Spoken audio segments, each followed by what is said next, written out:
Good morning, everyone, and welcome to this meeting of the Northern Planning Committee on Tuesday, the 5th of March 2023 at the Exchange, Sturmston Newton, which is one of 3 area-based planning committees of Dorset Council. I am Councillor Belinda Rideout, Chairman of this area planning committee, and to my right is Councillor Mary Penfold, Vice Chairman. Our officers attending today are Hannah Smith, Planning Area Manager, Hannah Massey, I'm you. Sorry, can I interrupt? Someone's got the sound on their laptop and we're getting feedback. Sorry, everyone. Is that sorted? Better? Okay, I'll continue. Sorry.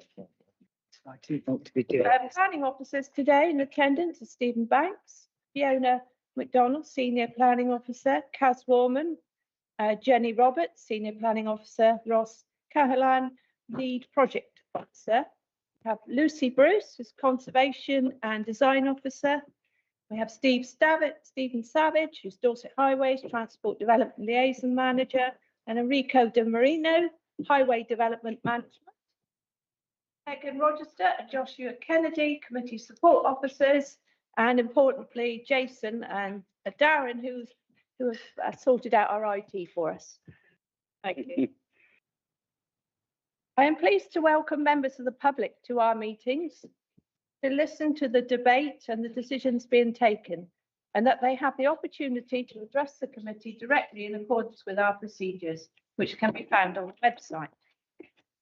Please be aware that this meeting is being live streamed, and a copy of the recording of the meeting will be available on the website after the meeting. And by attending this meeting, you consent to being filmed.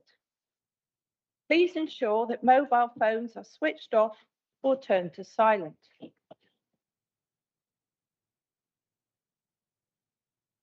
Turning to the agenda,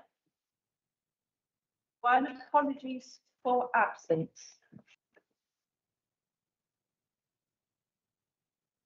We've received apologies for absence from councillors John Andrews and Emma Parker.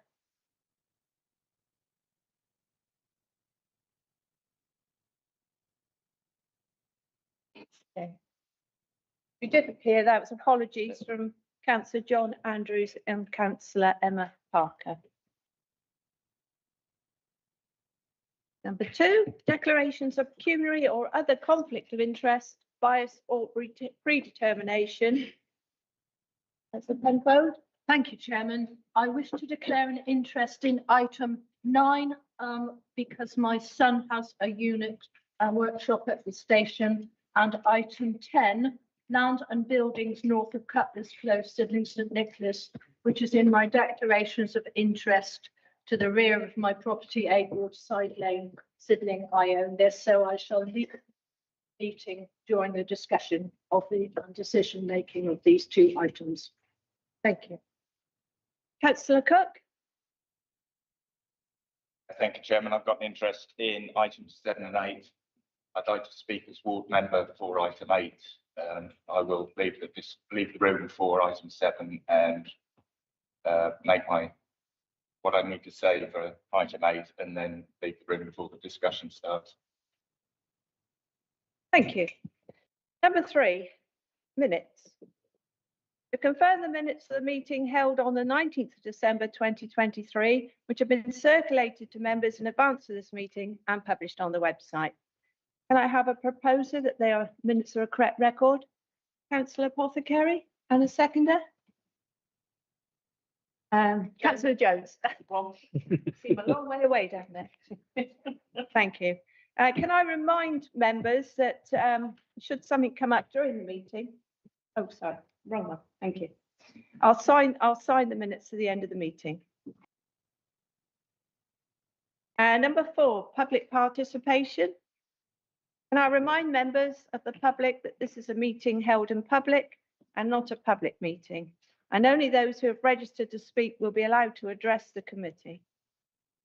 Town and parish councils and ward members of Dorset Council who are not members of the committee and who wish to address the committee will be allowed to speak, providing they have given due notice. All requests have to have been registered with Democratic Services by 8:30 on Friday, the 1st of March, 2024. Each speaker will be strictly limited to 3 minutes, and the Vice Chairman will indicate when you have 30 seconds left. Once we have heard from all the public speakers, I will close the public part of the meeting and no further interventions will be allowed. It is crucial that this is adhered to, especially by the public, as this could invalidate our procedure. Number 5, scheduled planning applications. We have 9 planning applications before us today, which will be considered in turn.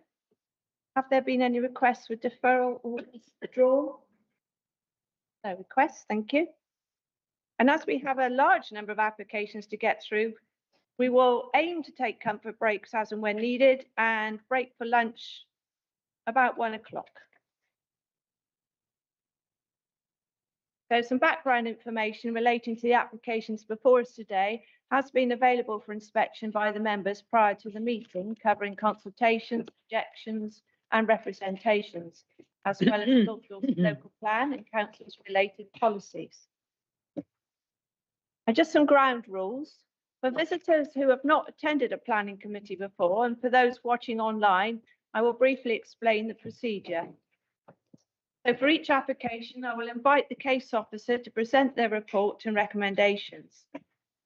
After that, I will invite members of the public, planning agents, applicants, and town and parish councils who have registered to speak will be allowed to address the committee in the following order: public against, public support, applicant, agent, town parish council, then local member. Please come to the small table at the front when I call your name, speak clearly into the microphone, which you turn on by pressing the right-hand side button, and press again to turn off when you're finished. And following the public participation section of every item, I will ask officers if there are any salient points they wish to clarify. I will then open up to members of the committee for questions, clarification, and then debate. In order to run the meeting, may I request that members of the committee direct any remarks and questions through the chair, and I will invite members to speak in turn. Please keep your team's microphones on mute and ensure that your device volume is set to 0 to maintain audio quality. And please use the desk microphone supplied and ensure you talk directly into the mic. Please state your name and the area you represent when you speak. And at the end of the debate, I will take the vote by a show of hands, and the voting detail will be recorded in the minutes if 3 or more members make the necessary request. Now, due to technology, there may be a short gap whilst presentations are loaded and case officers take their place to introduce the planning application. Without further ado, let's press forward. Number 6, first planning application. PFUL 2021 04205, Saxon Maybank East Farm Grain Mills, Bradford Abbas, Sherborne, DT9 6JN. Station 3 holiday lodges and install a packaged treatment plant and associated works. And our presenting officer is Stephen Banks. Thank you. As stated, the application is for the stationing of 3 holiday lodges, the installation of a packaged treatment plant.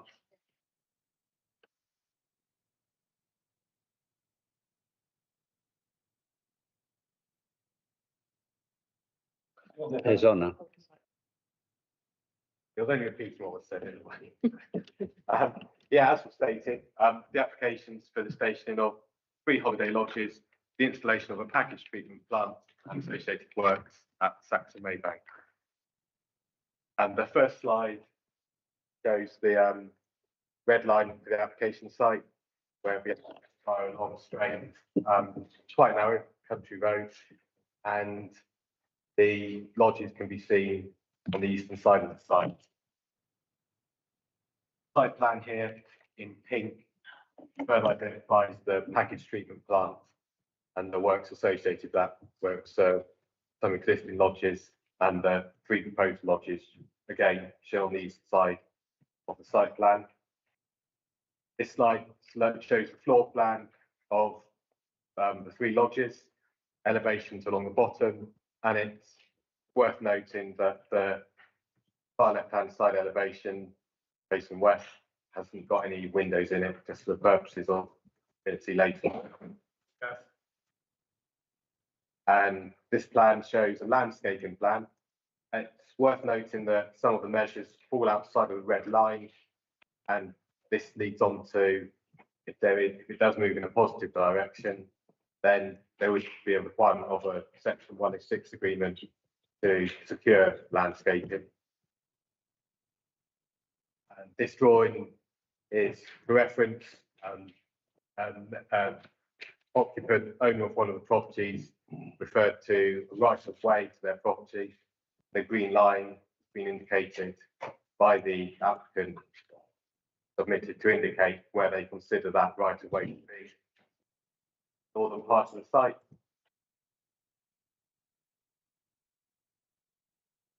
This slide at the very bottom shows a tree which is subject to a tree preservation order. And at the top of the site, where there's a blue shading, that shows where it's been identified that there is a 1 in 1,000, 0.1% annual probability of flooding from surface water. And this slide is a view looking south from within the site. 2 of the lodges would be proposed between where the photograph's been taken and the tree at the far end of the photograph. And this photograph is looking southwest, slightly up. The photograph picture slightly moved to the right of the previous.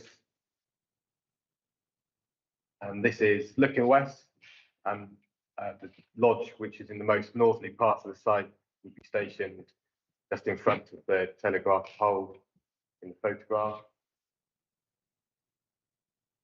And this is a photograph looking north from the bottom of the site. The 3 lodges would be stationed to the right slightly of where the existing property is and moving up through the site. This is a photograph looking west across the site. Then northwest, where you can see one of the existing conversions. And again, northwest, taking in more of the site. The key issues are the principle of the proposed development taking place, the effect that the proposal would have on the Somerset Levels and Moors habitat site, the impact that the proposal would have on the amenity of any occupiers of the existing units of accommodation, the impact that the proposed development would have on the character of the area, the impact that the proposal would have on highway safety, the impact that the proposal would have on trees. And recommendation delegates authority to the head of planning and the service manager for development management and enforcement to A, grant planning permission subject to the following conditions and subject to the completion of a planning obligation under section 106 of the Town and Country Planning Act 1990 concerning landscaping in a form to be agreed by the legal services manager. B, refuse to grant planning permission if an obligation under section 106 of the Town and Country Planning Act concerning landscaping isn't agreed within 6 months of the committee resolution to grant permission. And conditions relating to commencement plans, biodiversity, materials of the caravans, manoeuvring and parking areas, number of holiday lodges, finished floor levels, and an arboricultural supervision statement, the installation of the package treatment plant, its maintenance and possible replacement are recommended. That pretty much sums it up. Thank you for the presentation. Councillor Tate, you have a question, or can it wait till we've heard the speakers? Can I ask the question first? It's relevant to one of the photographs. It's just about the landscaping. Can I ask about it? It's the environmental. It's an environmental question. Okay.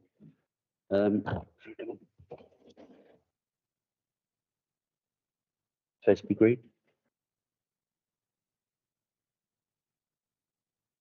Green is it? Can you hear me? No.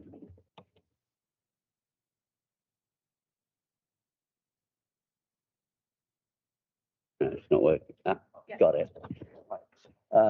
I'm Councillor David Taylor from Chalmers St Mary Ward, Dorset. My question is regarding one of the photographs you're looking at with the car park coming in and looking north. It's actually just you're entering, it's got a bank on the side. Go back. That one. Has there been a take into the fact of water coming off the fields above there into the land and draining away?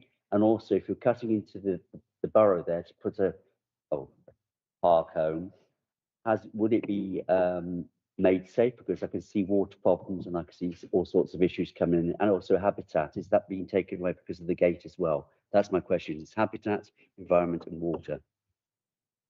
Okay, could we just hold on to that? Yeah, question? yeah. Thank you. Okay. Thank you. We'll go to our first speakers. Public objection. The first speaker is Mike Park, please.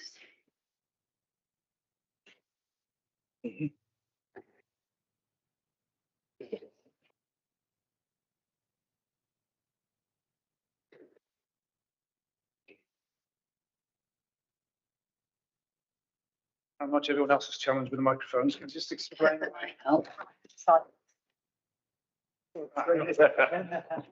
What's easy, isn't it?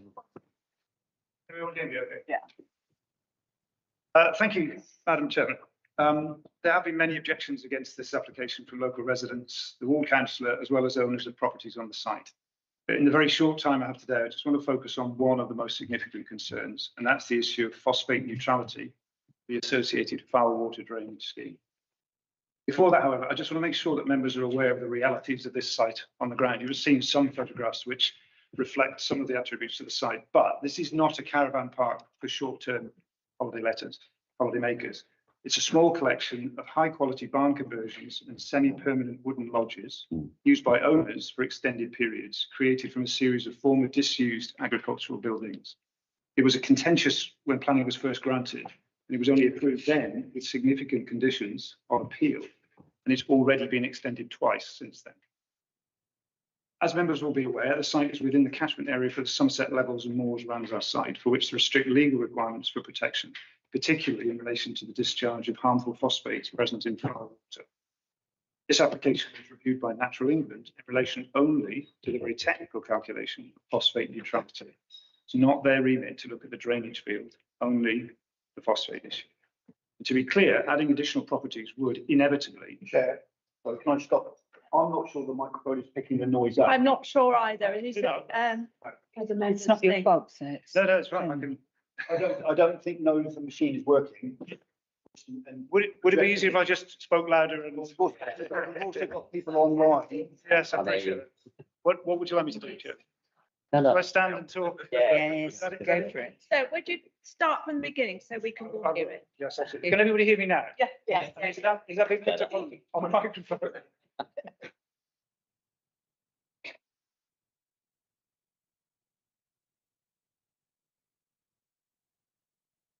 Video streams. Yeah, but that's a different mic because of the room mic that's not there. Yeah. Start again. Look at that. Lisa, sorry. Thank you, Madam Chairman. There have been many objections against this application from local residents, the ward councillor, as well as owners of properties on the site. In the short time I have today, I just want to focus on one significant issues. The issue of phosphate neutrality and the associated foul water drainage scheme. Before that, however, I just want to make sure that members are aware of the realities of this site on the ground. As I say, we've seen some photographs of it, but this is not a caravan park for short-term letting holidaymakers. It's a small collection of high-quality barn conversions and semi-permanent wooden lodges used by owners for extended periods, created from a series of former disused agricultural buildings. It was contentious when planning was first granted, and it was only approved then with significant conditions on appeal, and it's already been extended twice since then. As members will be aware, the site is within the catchment area for the Somerset Levels and Moors Ramsar site, for which there are strict legal requirements for protection, particularly in relation to harmful phosphates present in foul water. This application was reviewed by Natural England in relation only to the very technical calculation of phosphate neutrality. It's not their remit to look at the drainage field, only the phosphate issue. To be clear, adding additional properties would inevitably increase the phosphate load. The calculation is critical to demonstrate that it's theoretically possible to add phosphates, still meet those legal requirements by mitigating the increase with a comprehensive foul water drainage scheme comprising a package treatment plant and associated drainage field. The officer's report recommends conditions in relation to the proposed package treatment plant, but makes no reference to the required drainage field. Bear in mind that a package treatment plant without an appropriate drainage field is like an electric car without a charging point, simply not fit for purpose. The applicant's nutrient assessment includes manufacturer's specifications showing exactly how to calculate the size of the required drainage field. And using the applicant's own figures, this scheme would require a drainage field in the region of about 325 square metres. Put that in context, that's about the size of a 25-metre council swimming pool. In contrast, you saw on the screen previously on the site plan, 3 tiny prongs representing a drainage field that members are being expected to make a decision on. And we can just go back to the previous one again. This one. On the southern side, we've hidden slightly. Can you see the 3 prongs look like an inverted prong, just on the sort of southwest corner. As can be seen, the required drainage field is more than 15 times the size of what's shown on this plan. Simply not enough room on the site for it. But currently, members are being asked to make a decision based on entirely misleading information. But worse, since the site slopes from north to south, this would only compound an existing problem. Just a few weeks ago, the field immediately to the south of this site, which is where this drainage field is going to be sited here, the field immediately to the south flooded, leading to torrents of water flowing downhill and along the street, literally along the streets of Bradford Abbas. There's been no review of this application by a drainage officer or engineer. Mr. Park, could you wind up now? You've had your Absolutely. Yeah, there's been no review of this application by a drainage engineer or officer, and this critical requirement is just not being fully addressed. Despite going through all the technical scrutiny of the calculation, there's been no consideration of the drainage field. This is so fundamental to the protection of Somerset Levels and moors that it isn't an issue that can be dealt with by way of conditions. Members need to know exactly how this huge drainage field would work, where it would be sited. Could you please with an end now? independent view. Thank you very much. Very much. Sorry. Same button. Same one. Thank you. Bring that in. Right, our next speaker, public objection is Sarah McDowell, please.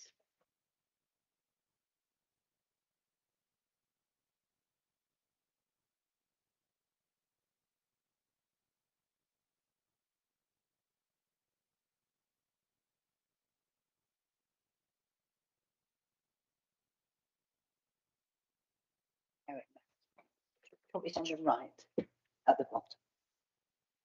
Yeah, just that flat bit. Oh, the flat bit. Yeah, that's it. Is that making? Yeah, you'll have. Yeah, take your finger off. Oh, it will do something. I'll try and speak loudly anyway. My late husband and I bought Barn 11 in 2010 as a second home at Respite Bolthole when he became terminally ill with motor neurone disease. It is a permanent, stone-walled, converted agricultural building on which I have paid full council tax at Band E for 13.5 years. It is not a holiday rental, but is used as a second home for family. It has never been let out as a holiday rental, apart from being gifted at zero cost to friends struggling financially or with a disability, as it was specifically converted to be disability friendly. It comprises, you can see number 11 there. It comprises 2 rectangular segments divided north-south internally by an originally external solid stone wall. The right-hand part is entirely glazed along its east side, whence the living, dining and kitchen areas gain the majority of their natural light. The central wall between the 2 halves has only one arched doorway, allowing in minimal diffuse light from the front door. Proposed lodges 19 and 20, set on a slant, the east and southeast property are directly in front of these full-length windows at a distance of only a few metres, and would thus block the vast majority of natural light entering my barn. The Dorset website states, In circumstances where there is a potential adverse impact upon the current levels of sunlight/daylight enjoyed by adjoining properties or buildings, including associated gardens or amenity space, then applications may also need to be accompanied by a daylight sunlight assessment. This has not happened. Proposed lodges 19 and 20, as they are set at an angle, cannot fail to overlook my property via all their side windows, which face towards my living area. And lodges 18 and 19 will overlook number 10 similarly. 18 will overlook the garden of converted barn number 7. The submitted plan sketch omits the decking which edges my barn by the east and south facing windows. The proposed access footpaths to the proposed properties will pass within a metre or two of my windows and abut the edge of the decking to my barn. My privacy and natural light and that of Lodge 10 would be severely impeded by these proposed encroaching properties, owing to their proximity and overbearing nature. Can I ask you just to wind up, now, please? 3 minutes. Thus, the proposed lodges will cause hugely detrimental overshadowing, overlooking, and loss of privacy. Thank you.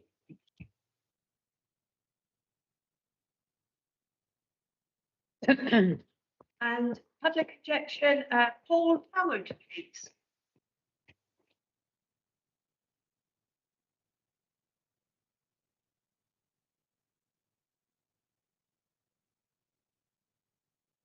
Bit in front.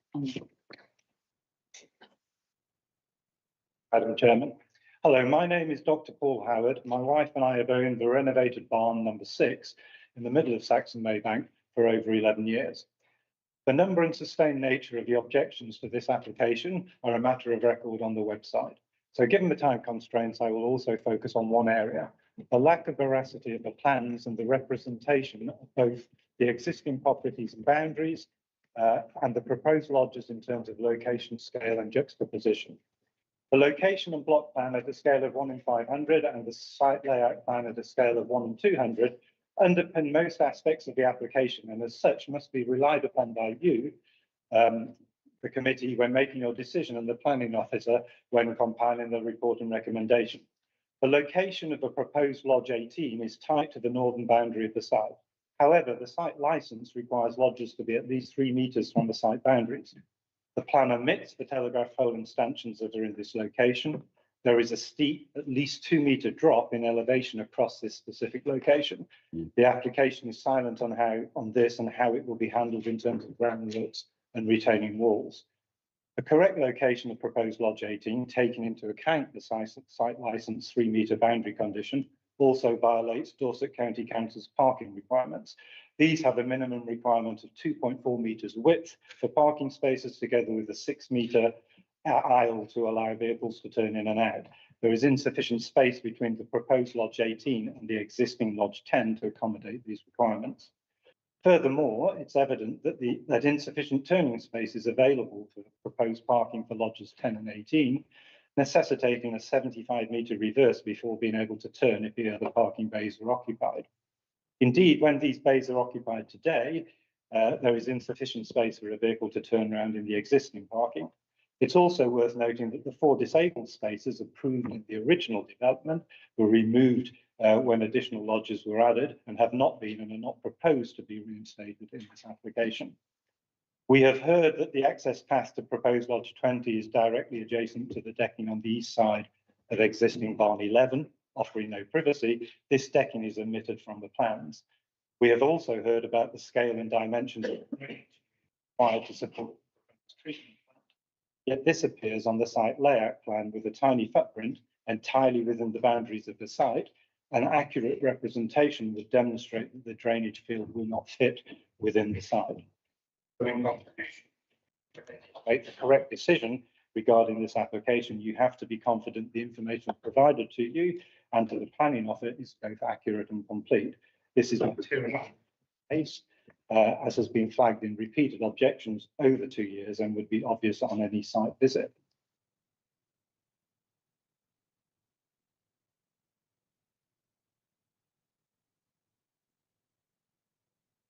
Agent Nick Funnell, please.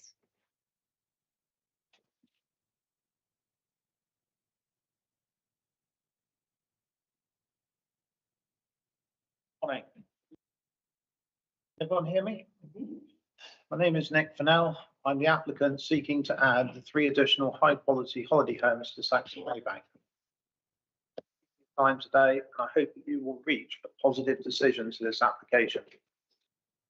Submitted a pre-application to Dorset Council 2018 for the change of use of an existing barn with B1 consent to 2 holiday lets and a further 3 additional holiday homes. Dorset Council at the time confirmed in writing that they would look to favour both applications subject to the necessary planning rules and regulations. The second application for the 3 additional homes was submitted in November 2021 and has now been ongoing for over 2 years to date. Therefore, I'm hopeful of a decision in support of the application today. I have fully cooperated and agreed to all of the planning officer's requirements, including extensions of time, numerous requests for further information and reports.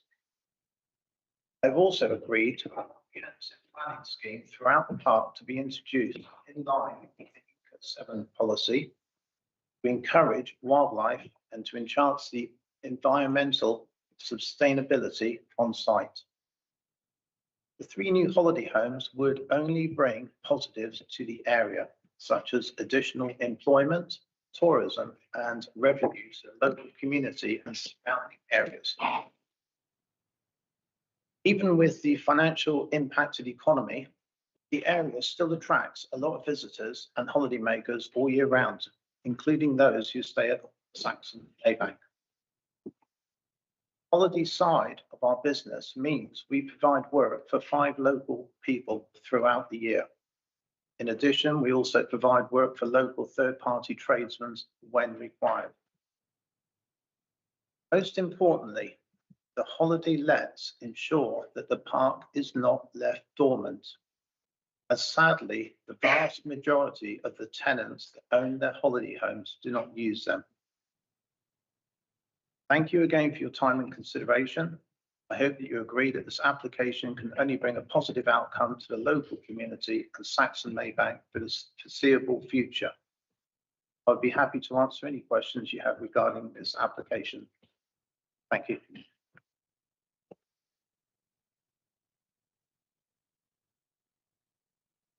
Okay, and then we have a statement from the local ward member, Councillor Robin Legg.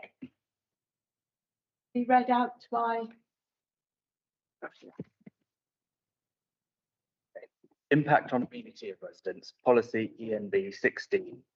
Although Saxon Maybank has a caravan site licence, it is not a typical holiday caravan park where residents live in close proximity to one another for a week or 2.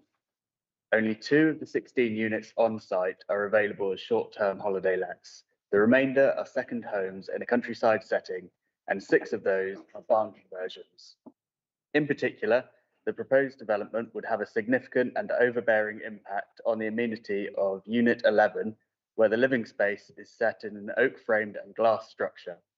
Residents here ought to enjoy the same level of amenity as on any other housing development, and policy ENV 16 should be applied. Overdevelopment of the site. When permission was granted on appeal in 2009, it's for a development of 11 units. The inspector made a point of saying his decision was finely balanced. In policy terms, it ought not to have received approval. However, the local landscape character would, he said, benefit by the removal of an ugly and derelict feed mill. Increasing the number of units to 19 is clear overdevelopment. Tourist developments and caravan sites. Policy Econ 7 requires that proposals for the expansion of a caravan site must show that the development is part of a long-term plan to improve the quality and appearance of the accommodation and the site.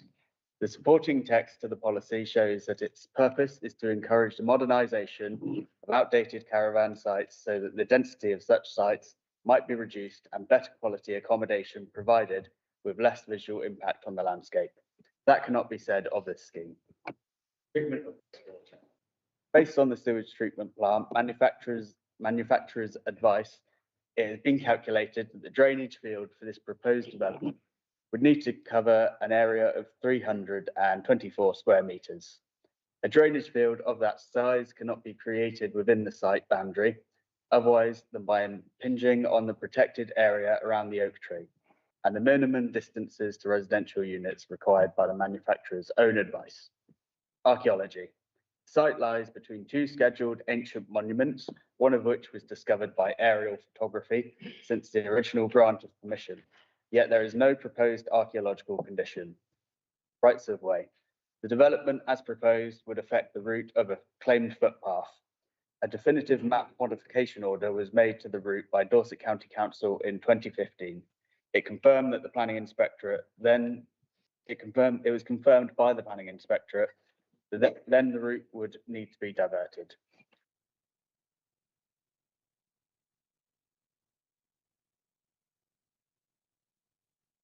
Thank you, Joshua.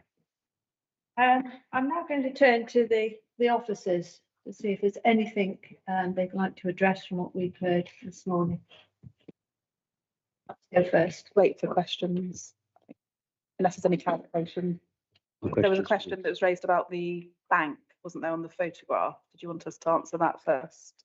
Can I elaborate on it? Yes, if you. Yeah.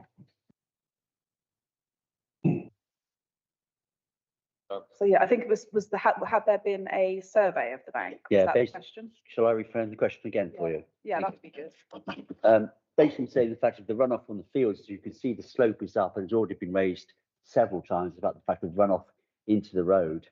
I don't consider that to be a safe way to put it, especially a unit there, because it will be flooded.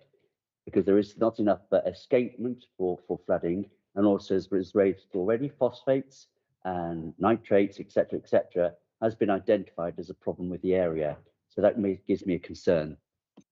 Thank you, Councillor. I think that there's two issues there. There's the drainage of the site and there's the Somerset Levels. That's right. Hydrological catchment issue. That's right, yeah. So to my knowledge, there hasn't been a survey of the bank, but there is a condition that requires finished levels across the site. Because they're mobile homes classified as caravans, they would be placed on the site. So they wouldn't be excavation, they're not buildings, they're placed on the land. The site itself is at low risk of flooding. So it hasn't been brought up as an issue in terms of being at risk of flooding through the lifetime of the development. There is an area that you can see there of higher surface water risk there at the top of the site, but there, the site itself where the mobile home would be placed is outside of that area. The hydrological catchment issue, that has to go through a process where Natural England are consulted and an appropriate assessment has to be drawn up. So the method of mitigating the phosphorus issue in the Somerset Levels has gone through a process of consultation with Natural England on the plans that the consultant for the applicant has drawn up. And through that process, modifications were made. Representations were also made by an objector who did bring up some concerns with the way it had been calculated, and the calculator had been used that needs to be used to judge whether phosphorus has been properly mitigated. That has gone through the process of consultation with the appropriate body, which is at Natural England. They did ask for some amendments, and they have actually then now said that they support the proposal in terms of mitigating. I know concerns have been raised about the area that's available. We do have conditions on the trees, so I don't have the technical information about the exact area that's required, and I can't comment specifically on that issue, but I can say that the trees are protected. There's also conditions that require a method statement for any works around the trees for the lifetime of the development. That would include the drainage works, so the trees will be protected. If there's an issue that comes to light that they haven't got the right area, then there would be an issue with complying with those conditions that would be brought up through that process. Yeah. I can't comment directly on the area that's been quoted. I don't have that information to respond on that point, but we do have conditions that require the drainage and conditions that protect the trees. Thank you. And they're statutory protected because they're TPOs. Yeah, the green dot's the TPO tree. Oh, they're not very visible, but yes, Oh, you've got sorry. some. Yeah, the arrow has a very, Protected. there's right in the field, and there's an arrow going from left to right. Oh, yeah, sorry, yeah. The green dot just below the end of the arrow. Yeah, I see that, yeah. Yeah, that's tree subject to tree preservation order. And hedgerows? Hedgerows as well, because there's some hedgerows there as well. hedgerows aren't subject to a tree restoration. Okay, but are they under protection order? Not that I'm aware of. Okay.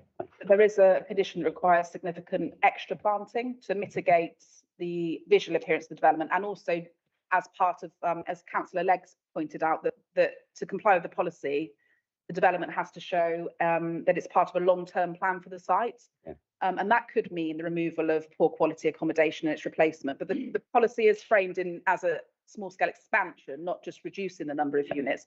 But it has to be part of a plan to enhance. So this is a well-maintained site and it's got very nice, accommodation on it already. But the benefits that have been put forward here in terms of the long-term maintenance are the tree and landscape improvements, and they've gone through our landscape architect at the council, who's actually said that they think it is a good scheme. So that's why we as officers are saying that we feel it complies with the policy, but that's what committee will have to decide on. And as Stephen's pointed out, not all of that landscaping is within the red line, so there's actually a proposed Section 106 agreement to secure that additional landscaping that you can see on there, which will have landscape and ecological benefits. Thank you very much. There was a point on amenity. Did you want me to touch on that now, or did you want to wait for questions? Yeah. So policy ENB 16 talks about residential amenity, and Stephen's already pointed out that the lodges are positioned so that there wouldn't be direct overlooking, because the rear of the lodge would have no, I don't know if you've got have no windows on it. In terms of the assessment of, so you can see at the bottom, yes, the gable at the back would have no windows that directly overlook. In terms of their positioning, they will be within the views of that lodge on the end, Lodge 11. So the consideration will be, is that acceptable or not in amenity terms? Yeah. So in terms of the site as a whole, it is very open plan. You do get views across there's not sort of enclosed gardens like you'd find in a residential sort of development that isn't used for holiday / second homes.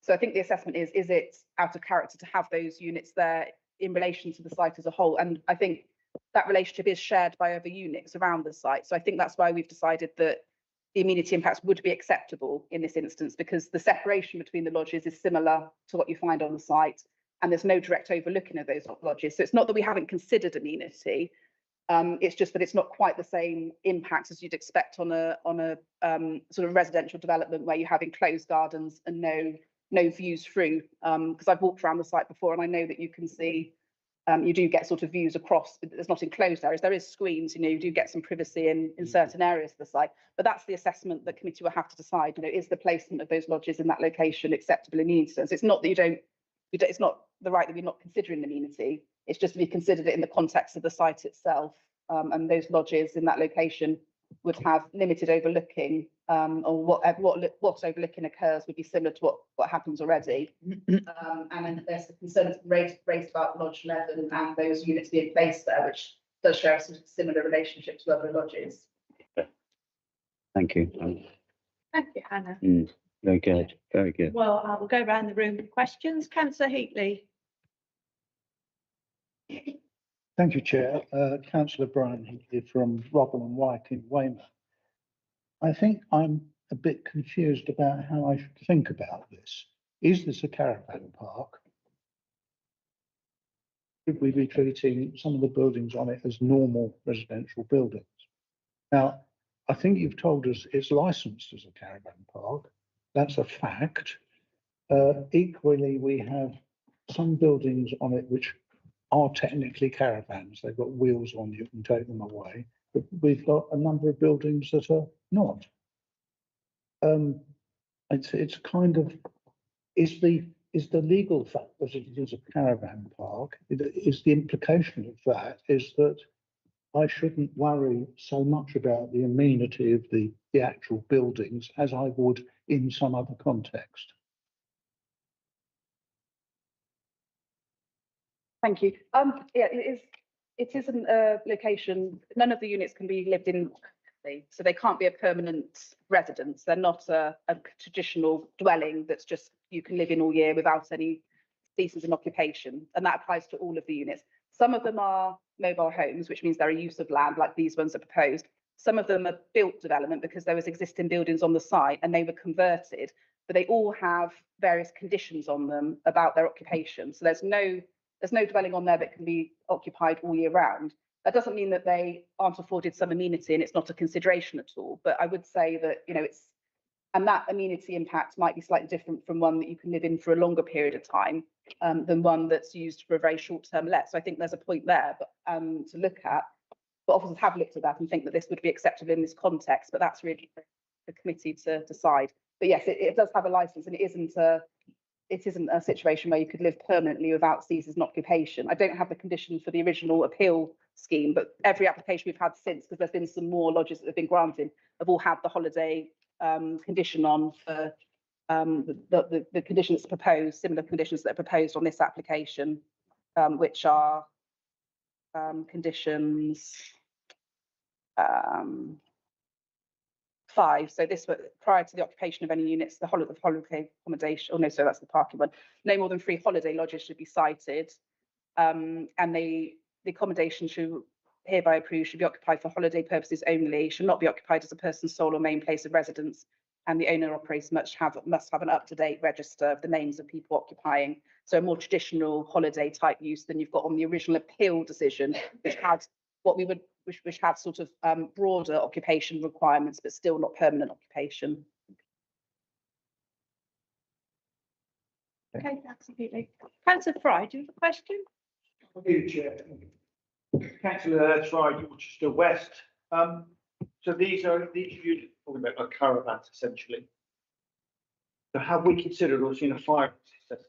Because I understand that these units shouldn't be closer than 30 foot from the next one due to the fire risk, and we've seen that in other things that I've been involved in. Can you comment on that? True. Then there seems to be a flaw in the plan, because particularly when we're looking at some of the caravan sites, there's a minimum distance they should be together.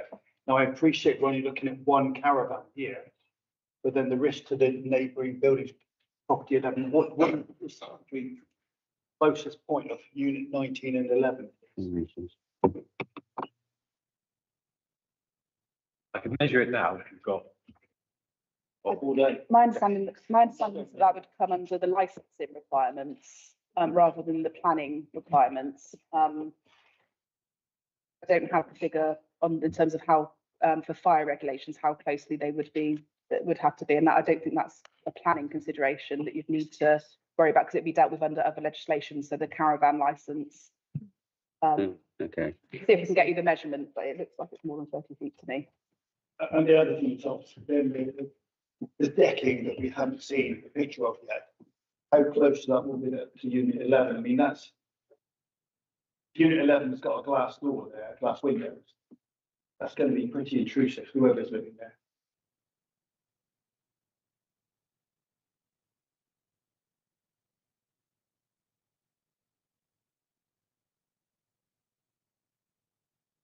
Like a few minutes just to find that information. Literally just 2 clicks away, roughly. I'm sorry. It was, what was the first measurement that you'd like? The distance from unit 11 to the unit holiday lodge 19.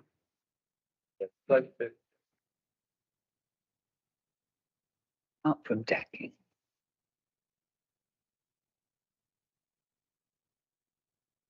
Approximately 7.6 meters.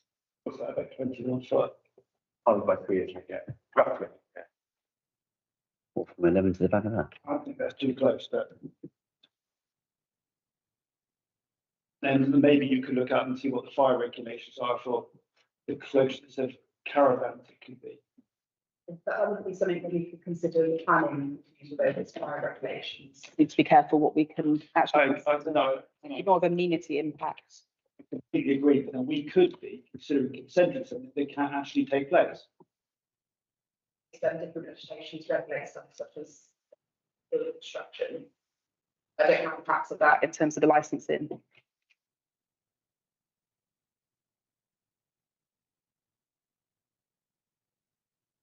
Okay, thank you for looking.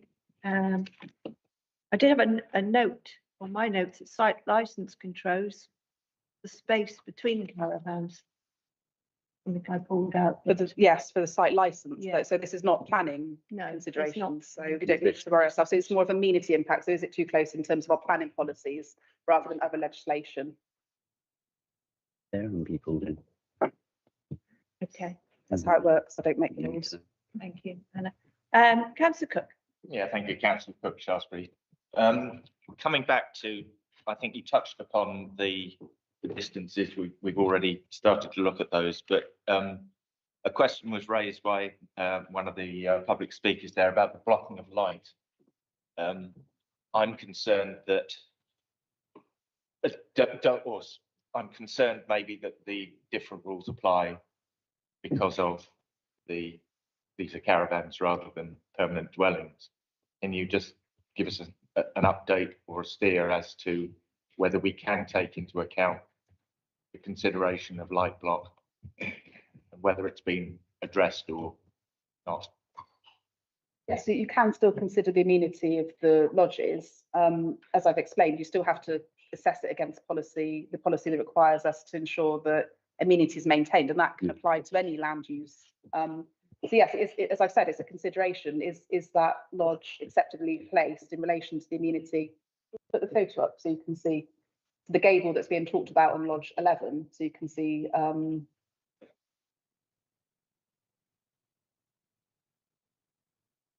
so loss of view is not a planning consideration. So losing a view itself is not, but overbearing development or loss of light is something you can consider.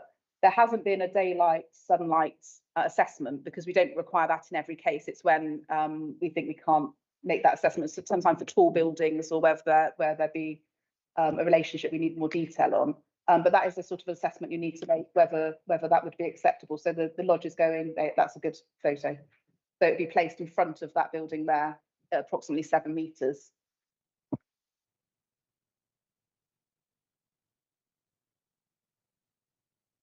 Happy with that answer, Councillor Cook? Yes. Thank you. Councillor Stella Jones. Stella Jones, Dorchester East. Can we just go back to the site plan? First of all, I'm a little bit concerned to hear that we might be able to give planning permission for something which is not fireproof for the fire regulations. I think that's something that we shouldn't be able to do, but obviously you said we can. But if we look at the site plan, if we look at the original 11, they are quite well spaced, and then the new ones, the 15, 16, have got quite a lot of space around them, a lot of amenity area. And then you look at 18, which is going to be squashed right up there by the road and the hedge. There's no space around there for anything other than being really shut inside. There's no hardly any amenity space for waste, for washing, for enjoying outside. It seems that that one particularly has been just squashed into any little bit of land, and I'm concerned that if we allow that one, there are other little bits of land where they might come back and have other ones.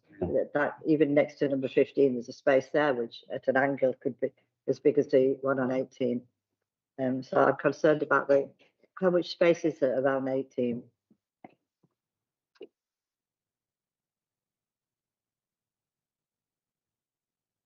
So the question is how much space is around number 18? Yeah. In terms of measurement from A to B, or as in you can see on the map? It just seems to be squashed in that site, and there's nowhere, hardly any land around it for amenity areas. I think it's for holiday use. So there's conditioned it can only be used for holiday purposes. So we don't normally have requirements for garden areas or drying areas. Sometimes people might dry stuff on the balcony, but there would be sufficient amenity area around there for people enjoying a holiday. The condition requires it has to only be used for holiday purposes. So it's not a, it's only for holiday purposes. There would be the whole site as a whole. This one didn't need to, if you felt like a typical caravan site or any holiday complex, it's a larger communal area where you can walk and enjoy the scenery or landscaping, for example. There wouldn't be a case of having your own fenced garden with a washing line. Yeah, I think the requirements for a holiday lodge are not the same as a private garden area where we look for at least 10 metres. I don't know how long, but there is some space behind there. Normally about 10 metres at least for drying. You don't normally require that for holiday lodges. because they have different requirements in terms of the end user. And that's again another, we have to think about in terms of the amenity impacts and amenity in terms of the space around them, amenity in terms of how it impacts on them. It is a site for leisure, holiday, second home use. Thank you, Hannah, for that clarification between holiday cottages and permanent dwelling. Thank you. Councillor Apothecary, do you have a question?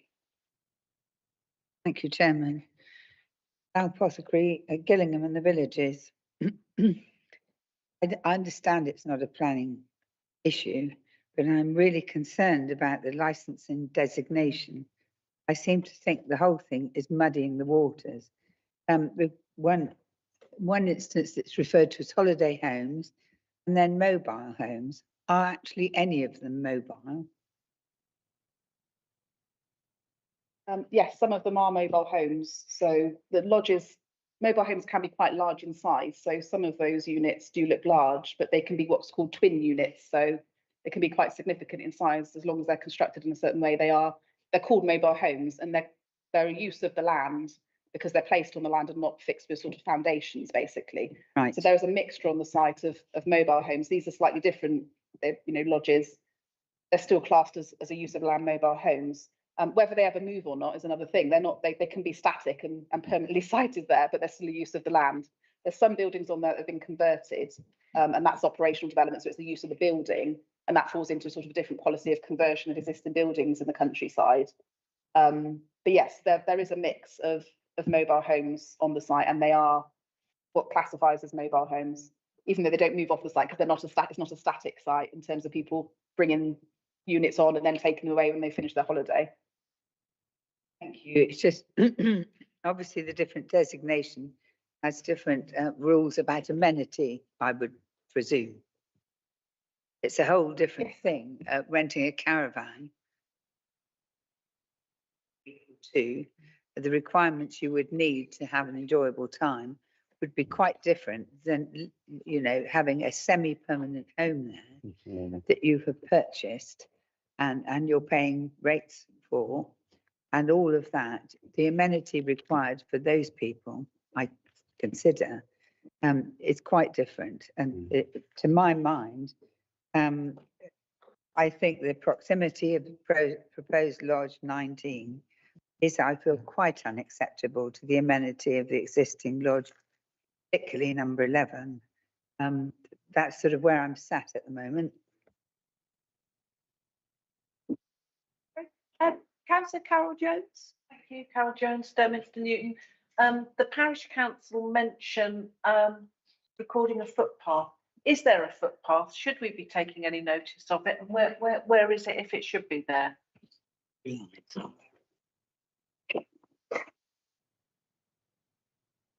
At present, there is no public footpath on.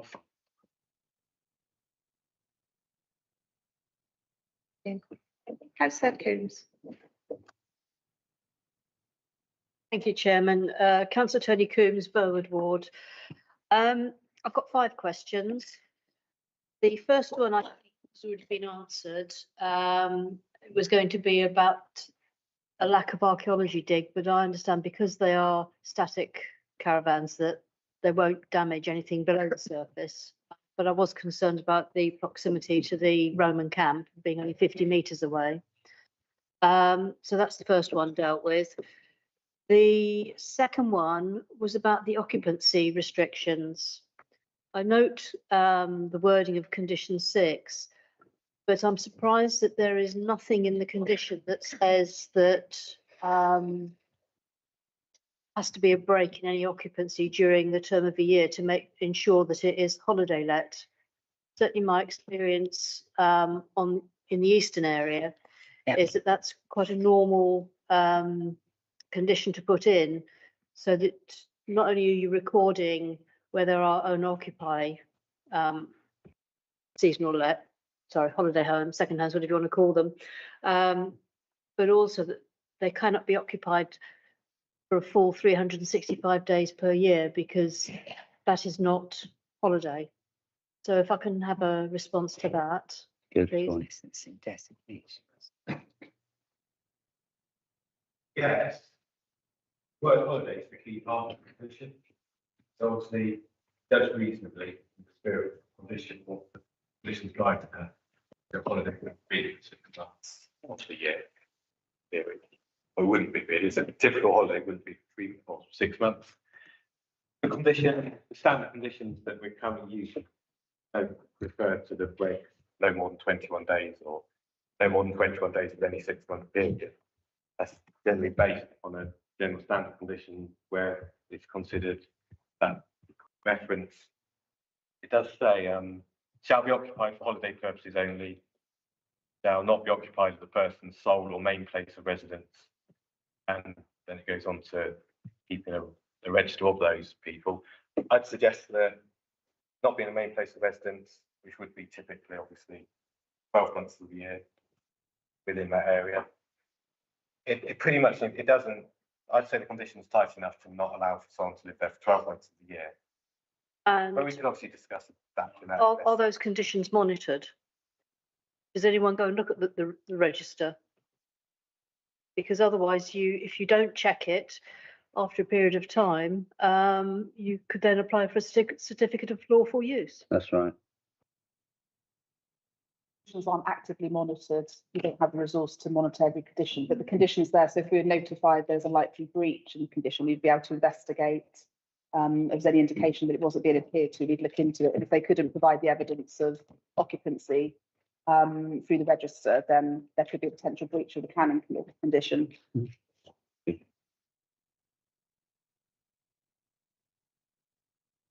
The next question is about the disabled parking. One of the public speakers mentioned that the disabled parking had been removed and that had been a previous planning condition. So can I ask where we are with that and how can we ensure that there is disabled parking on the site?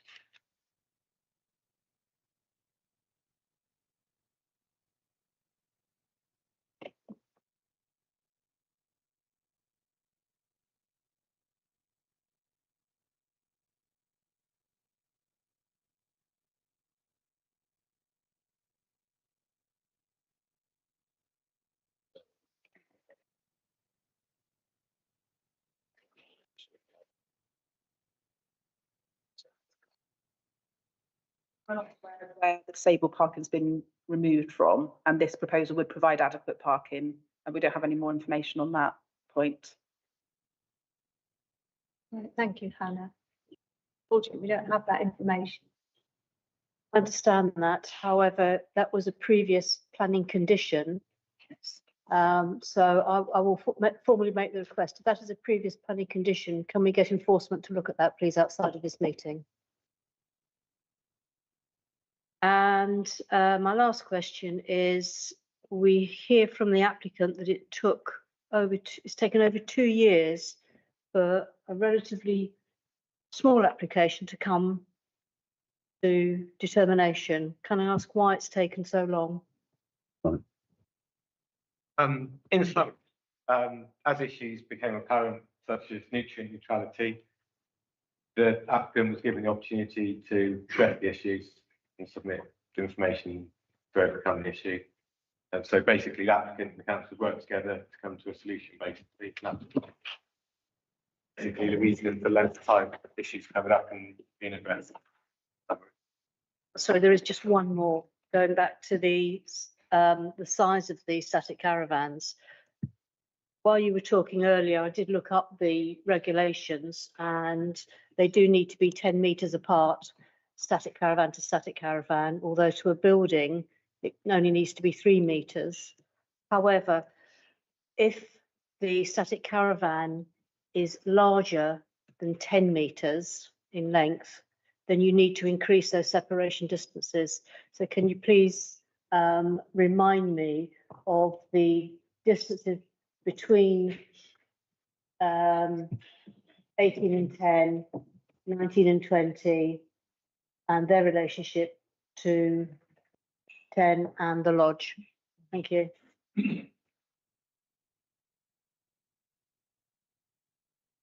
The closest unit was 7 metres away. So the other units are further away. So that's the closest point between. Sorry, I can't hear you properly. Sorry, the closest relationship is 7 metres between Lodge 11 and Holiday Lodge 19. Okay. And how long are the actual static Oh, caravans? sorry, the length of the proposed caravan. It's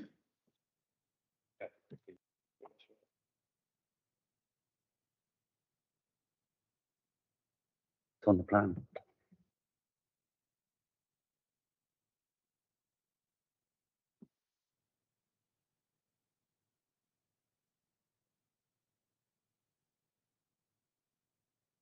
You'd like me to measure it to an exact? Yes, please.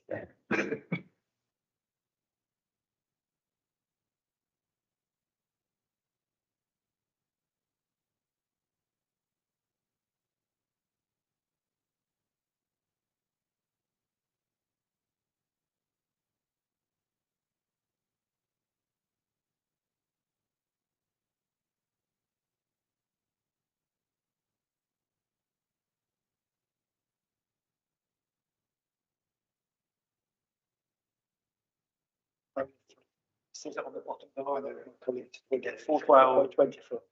Yeah, 12, rounded up 12.2 metres, so 12 metres. approximately, yeah. That's what it says on the plan. Yeah, the long line on the very top of that drawing reads I can't see it on there. 192, that'd be millimetres. So approximately 12.2 metres, the longest part of that caravan. That's fine then. They do meet my understanding of the regulations for fire purposes. Thank you. Councillor Pempo, you have a question?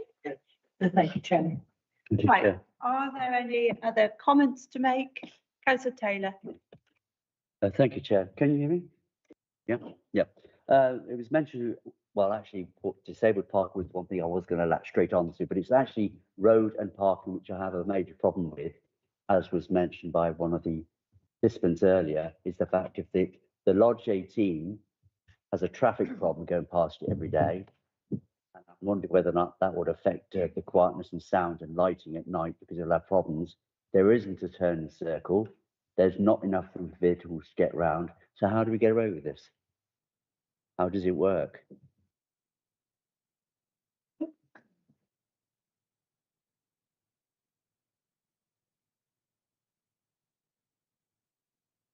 In Savage Highways. I'm trying to get this to work, Chair. I can speak. There.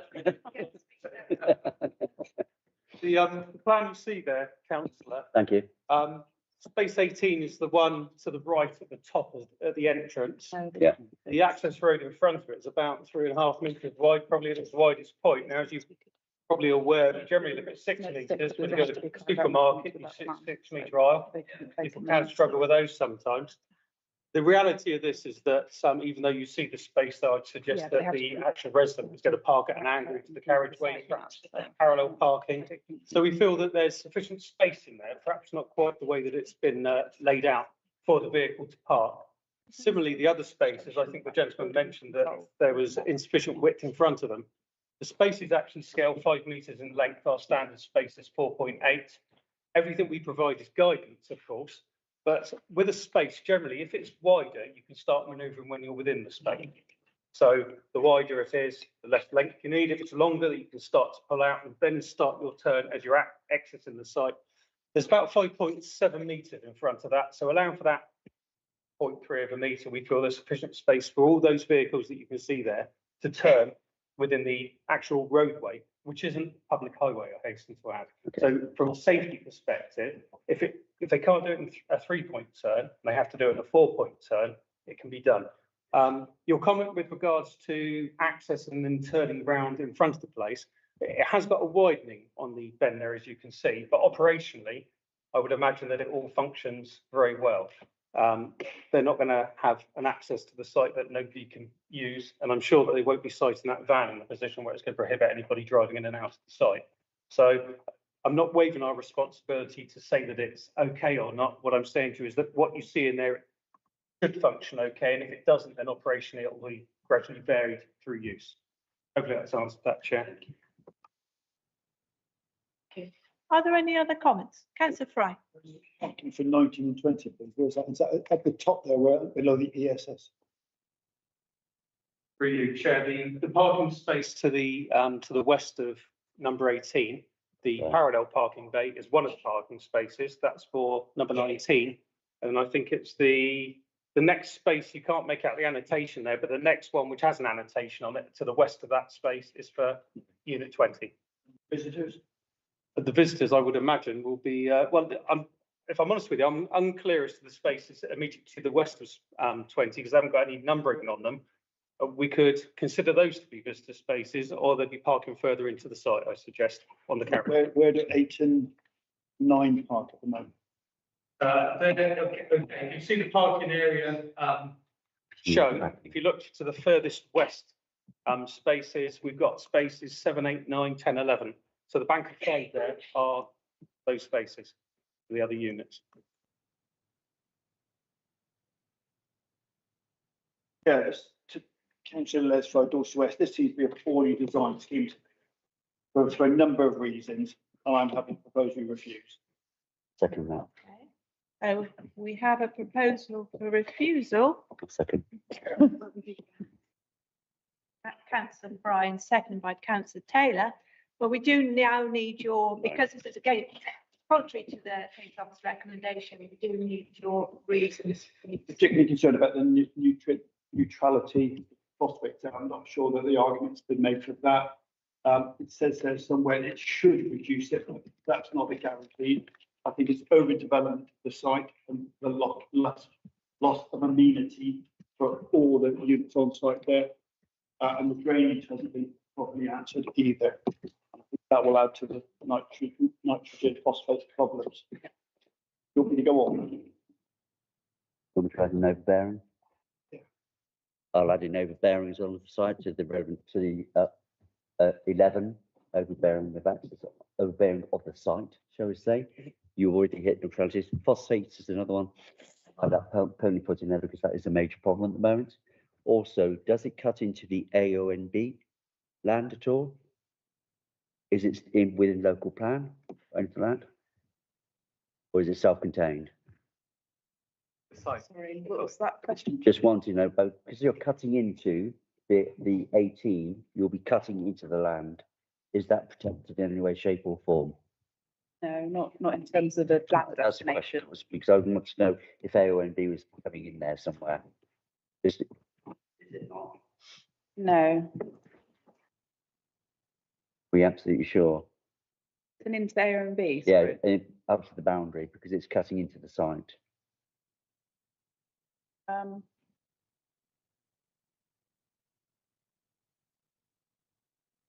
Section ones on the trees, the hedgerows been sorted out. Boundary planting, sorry. Otherwise, the site doesn't fall within the area of outstanding natural. You can. Okay, so I can withdraw that one. Just make overbearing was my one. Okay, Councillor Taylor. Can I turn to the officers to see? Sorry, the nutrient neutrality point, is that the same as the drainage? Saying that it's a Two separate separate, issue? yeah, two separate. Could I have some further information on why it doesn't meet the requirements of nutrient neutrality? Because we have sign off from Natural England, so we need to think at appeal what evidence we'd be using, and we need clear evidence to go against the view of Natural England as the statutory body responsible for dealing with nutrient neutrality, who have looked at the calculations the applicant submitted and said that they're satisfactory. Can I come in? I really worried because the fact we've got one photograph showing flooding. Slightly different. Nutrient neutrality is not putting extra Just look at run of nutrients water. into the hydrological Yeah. catchment. So what specifically about? I don't think they can catch it, to be honest. I think the overflow would be just too much. I think the fact is, as National England may have said it, how long ago is this? 2 years? When did they say this report? Natural England have responded to the figures they were given, but these figures have been You're challenged. currently dealing with Dorset. We have massive flooding problems, and the fact that this is Please be careful not to conflate flooding and nutrient neutrality. Yeah, So I we're understand. talking about nutrient neutrality is not putting extra nutrients Yeah. from development into the hydrological catchment area. And phosphates? We got those. phosphate, that phosphorus is, Yeah. is the Somerset levels is in a unfavourable condition because of phosphorus, Yeah. basically, That's fine. which comes from farmland sewage, that kind Absolutely. of thing. Yeah. So they've come up with a packaged treatment plant solution that Natural England said is all right. So if we want to say that's not okay, what about it? Are we unsure? Are we not happy about? I don't think. We've heard from one of the objectors how the figures are being challenged. Yeah, In the officer's report, it said development should not result in an increase in phosphorus entering. Doesn't say it won't. It should not. And so that's, to me, it's too hazy. Mm. Well, the advice from Natural England is that it won't, based on what they've been presented. So I just think, By the yeah. So what around it's quite a complicated calculation. I think we need to understand what we think is not okay about that, just to be able to,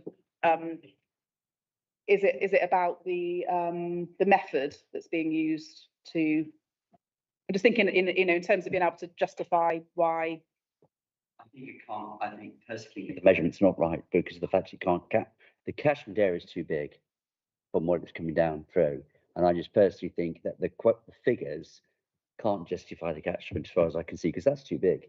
It really is. The area is just a huge runoff from the fields down to where the area is. In terms of surface water runoff? Well, field water and everything coming off. And if you look at the lay of the land, it actually goes up. And we've already stated that. Was it a 2 metre rise, was it? Going up and then up further. So it's not actually giving it. And you can see by the plan itself, that's a Y. That's a straightforward funnel system, it's just a. So just concerns gonna drain about the it down. gradient of the land and the ability of the system to cope Absolutely, with yeah. that would be drainage. Yeah, drainage, yeah, absolutely. Bringing it all in because I don't think it will cope. And effectively, digging that and putting a building 18 there, you're actually creating more runoff. I think we're talking about surface water again now. Well, aren't we? So, I'm just talking about the phosphates, nitrates sorry. from the I'm just trying fields. to Yeah, what we're phosphates and nitrates runoff from the fields can assist in cope. okay. Right, Yeah, okay. and I don't think it can. So It's too much. Yeah. so do we want that as the same? So that again is the nutrient neutrality issue. So it's the system, the proposals that have been put forward wouldn't result in nutrient neutrality No, in right. terms of this development. Totally agree. Because of the system that's being used, the gradient of the site and the amount of runoff from the fields. And excess water coming off from the roofs, etc., etc. Okay. So I think that's still in the nutrient neutrality type issue, isn't it? Rather Yeah. than, Thank you. Yeah. yeah. Thank you. Yeah, okay. I don't think it will cope. I don't get it. Having seen Charminster, what's going on there, it's pretty big. And I'm very uncomfortable, and I take your point, sorry, Les, for Dorchester West, about the fire regulations, but it just seems wrong that we can potentially agree something which cannot happen. Yeah. And is not safe to implement. I don't know where we go with that. 19 is the major problem. You've got the decking so close to the as well, that could an amenity in a level. Hot tub. I don't have the fire regulations in front of me, sorry, and I can't comment on that because we're talking about the relationship between a building and a caravan, and I don't know in terms of fire regulations what the requirements are. That's the way it's set up for building regs and fire regulations, is that sometimes planning development will be granted that doesn't then comply with other regulations, and it may have to then be altered through the planning process. We can't, it's very clear, courts are very clear, we can't replicate other legislation through the planning process. We can only consider the planning points, and it does completely agree, it doesn't sound ground up, but we must be careful to if we are moving to refuse on planning grounds, that we can back up by our policies. I take your point completely about that. Thank you, Anna. So That's good. the other overdevelopment of the site. Yeah, thank you. So I understand the amenity issue. So we've got amenity in terms of it being overbearing to unit 11, and I understand that in the context of policy EVN 16. I think we need to talk about the overdevelopment. That normally means that the site is cramped and you can't physically fit it on. So I think we need to be careful about putting in terms. If you've got a reason that we can defend in terms of amenity impact and overbearing, what are we saying by overdevelopment? Because is that just another term for it being too close? Or are we saying there's not physical space to lay it out? So I think that's what we just need to understand through the overdevelopment point. All right. Chair, if I can come in and answer that direct question, I think the planning officer made a point that the it being holiday complex, there isn't the need for specific amenities for each site. But looking at the overhead from on Google Maps rather than on the site plan, it makes it a little bit easier to understand that the exact place where those 3 units, or certainly the units 19 and 20 are to be sited, seems to be the only large area of green space that there is, and that would be the natural place for children to play, for people to walk around, and to put 2 units on it now would take away that amenity space. So I think that possibly answers the question of the amenities being reduced. A lack of the amenity communal areas that people would naturally gravitate to for some green space and in the without each unit having a garden, therefore community space in general is going to be valued. And I think this development takes away from that community space because it puts two more units on it. Good point. Okay, Councillor Apothecary. Thank you. I think regarding the statement overdevelopment, I think it would be difficult to accommodate these 3 on this site, particularly the 2 that we're most exercised about, without affecting the amenity of the people that already live there. And that's what makes it overdevelopment, not the fact that there isn't space, but there isn't space without really very much affecting the quality of life of people that are already there. Choose more amenity impact than overdevelopment, because there is space around them still, and there is some space afforded to people to move around the site and exercise and such like. So I think it potentially is more of a policy EUVN 16 and the amenity impact of them being too close and sharing a poor relationship potentially so we don't have any sort of requirement for a certain amount of amenity space on campsites. So I'm just concerned uphill whether what we'd be saying there in terms of it losing its last amenity area. There's space around there for children to cycle around the road network, the paths, and like they do, and for people to walk around the site. So I think what we're describing is still the amenity impact potentially on Lodge 11. Is through you, Chair, Lodge 11 cannot be moved. It's not a mobile anything. There it is. It's a converted building. It can't be moved, and so all one can ask is that nobody moves in too close to affect their amenities. I think that's what we're all probably the most worried about. Okay, Councillor Stella Jones, you had your hand up. Stella Jones, Dorchester East. I agree with the amenity ENB 16. Can we also use ENB 12, the actual positioning of the buildings? Because that, if you say there might be enough amenity space, even the positioning of the one at 19 and 20 are wrong. Can we use that? Repeat the end part. ENB 12, the position of the actual building. Position of them in terms of. Number 19 was moved even sideways towards the hedge. It might have less impact than where it is at the moment.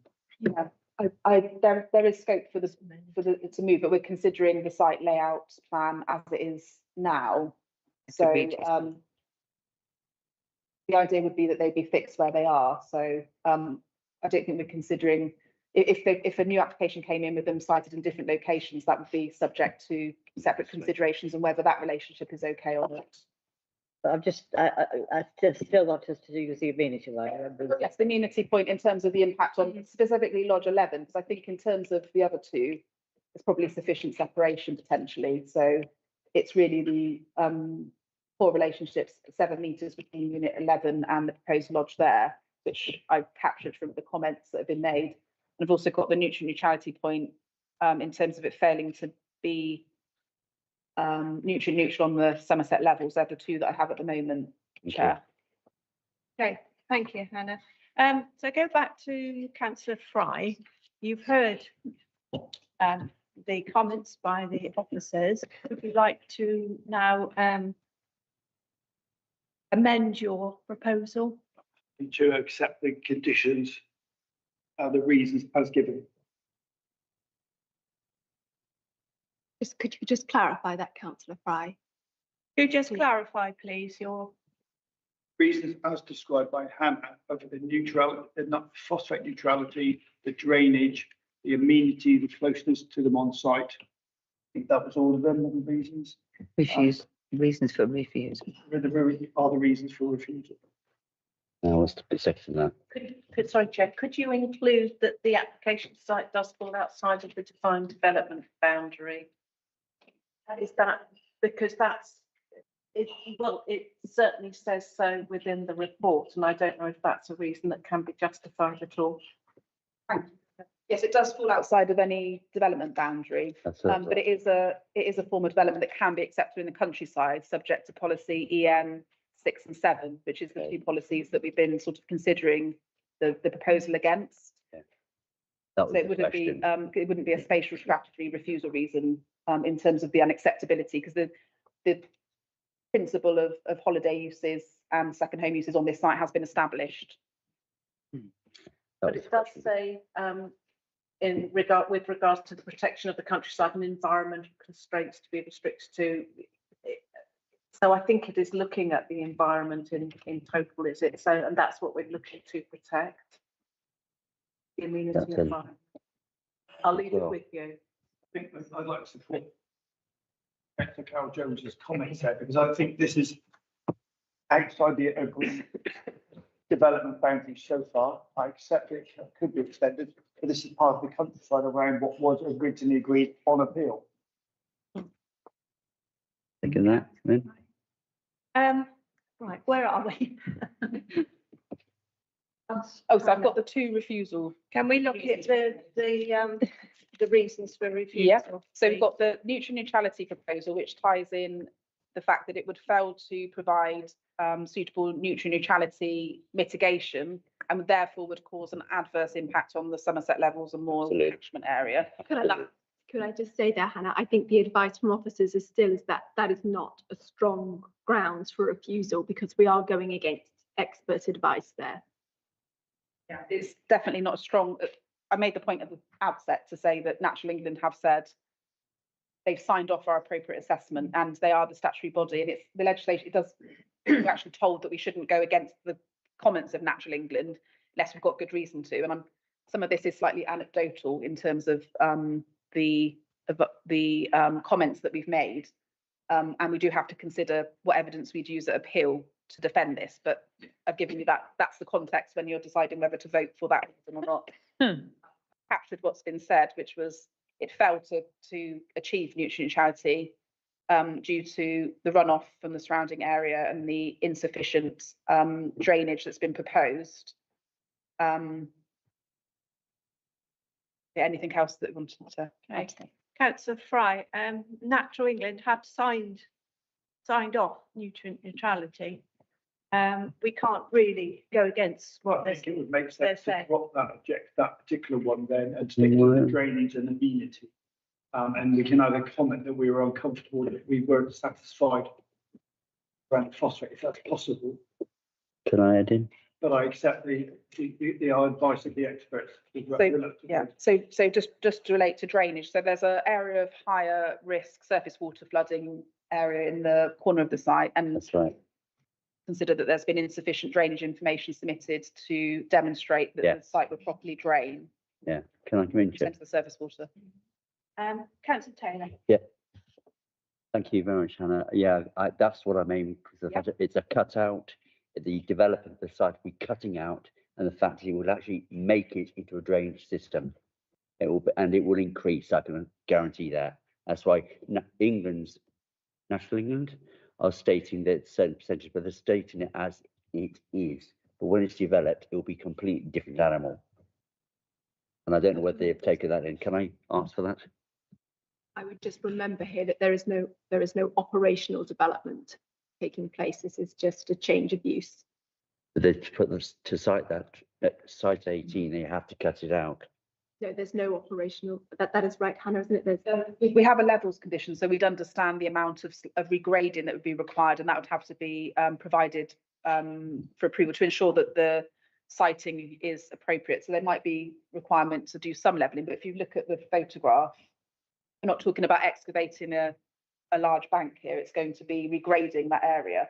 But you're right, the levels do change between the site and the country. It all changes to a new drainage system. And you consider the lack of drainage information, considering the higher That's risk exactly of it. surface water Yeah. hasn't been properly, so it's more of a lack of information in terms You're of. making a new causeway for it, and that's Yeah. where it will create Okay. major problems. Can I have that? And councillor Heatley. Thank you, Chair. I suspect I'm not going to get much support for this, but I am concerned that we are rather forgetting that this is a caravan site. And I think that having as our main reason the lack of amenity is a bit extreme, to be honest. Yes, overlooking and so on and so forth does take place, but that is normal. It's not. It's quite normal not to have any play spaces and so on and so forth. And so I'm inclined to think it's not a very good reason, but I think I'm going to be alone in thinking that. Thanks. Great, thank you, councillor Heatley. Right, I think we've exhausted this. Yes, if committee members agree, we'll take a short adjournment for Hannah Smith to put the wording. Thank you. Okay. 2 or 3 minutes. Thank you.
Thank you, Chair.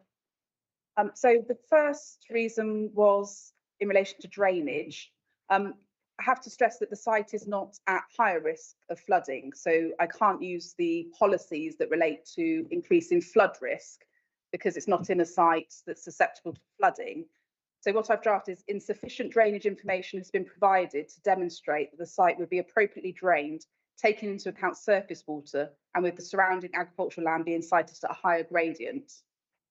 There isn't a clear policy that underpins that though, because normally when there hasn't been technical information submitted and it is a concern, we'd attached what's called a pre-commencement planning condition to require all those details up front before permission goes ahead.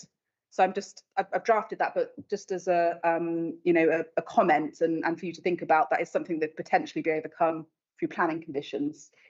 And the second refusal reason is the proposal would result in an adverse impact on the amenity of Unit 18 through sharing an overbearing relationship, which would result in reduced level of amenity afforded to the living areas of Unit 18, contrary to policy EVN 16 of the West Dorset and Weymouth local plan. What about Unit 11 then? Oh, sorry, was that the wrong, have I put the wrong Yes, one? no, That's my fault. 11, apologies. Thank you. Can I come back? You've heard Hannah, our planning officer has just stated. Do you want to go with that? Or obviously with the drainage, it's not a terribly strong reason, Can I come which leaves amenity. in? Can I'm as happy as I can be under the circumstances of what we've got. I really don't like this application. I think the phosphate and the other issues we've said. Yeah. But I'm taking the guidance from the planning officer. I think what we've got is what we've got. Yeah. And I don't think we can add much more to it. If anybody's got a better suggestion. Okay, thank you, councillor Fry. And councillor Taylor, did you want to add? Yeah, that to the drainage is the thing that really niggles me, and I've explained already, is the fact the excess of phosphates and nitrates coming in off the fields, going into that drainage system will not be accounted or coped with the current what they call the tank they've got going through with it as well, the release tank, which is draining and separating the phosphates. There is a tank system going on there. Councillor Taylor, but we have already heard that natural England. No, I just mean as additional. Can I add that in to that, to the additional phosphates and nitrates? As drainage? Don't think we can. Okay, right. Well, thank you. Thank you very much, Anna. So we have the reasons as outlined. So we have the reasons as outlined by Hannah. Sorry, was there another hand? Just ask for Yeah. advice on from our planning officers. I don't like this application for the loss of amenity, especially to number 11, but I don't know if our reasons are solid enough. Can I just ask you, do you think realistically we'll get overthrown at appeal? You don't do Hannah, can you answer that one? Oh. I'm sorry, but obviously if it goes to the planning inspectorate, we'd have to provide evidence. And I think in terms of the amenity reason, we can put forward that one of the units is close by. It does have a principal living area with large glazing looking towards that unit. And although there isn't any overlooking, we can argue that it shares, compared to what's there at the moment, an overbearing relationship. So I think we can put evidence for whether we'd win that or not would depend on what the inspector thinks. I think on the other point, it is right that the application hasn't been supported by a drainage proposal. So I think that we can make that point, but it could well be that the inspector thinks it could be overcome by a condition that requires those details. Fair.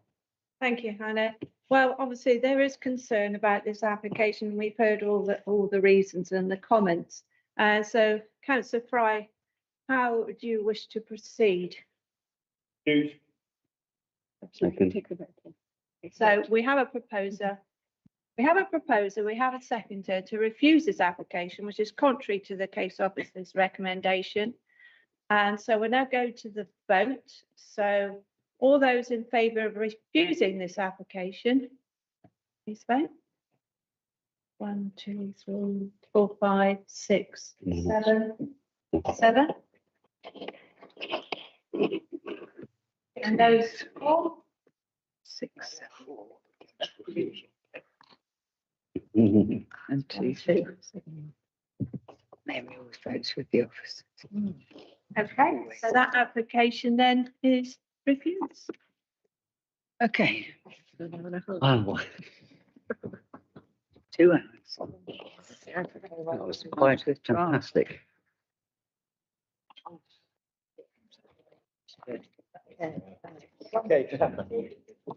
So we'll now move on to item Fine. 7. 7, yeah. Take my leave, Chair. Councillor Cook is leaving as he declared a pecuniary interest.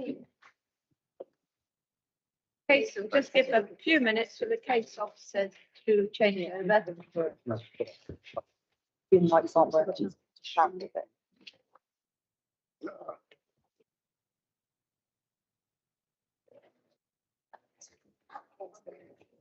Lock me out, yeah.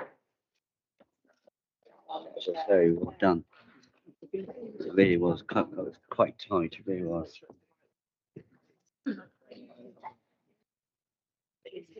Keep booting you out, eh?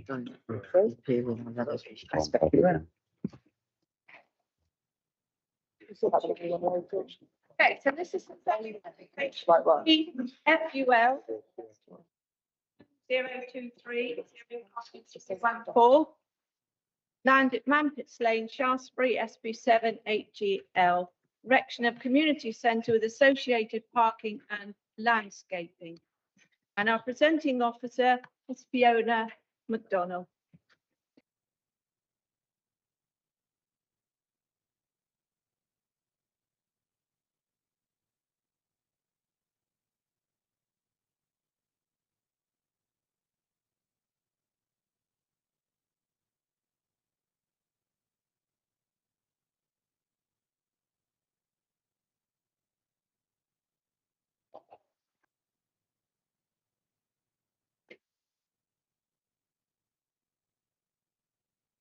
We're just loading up the presentation.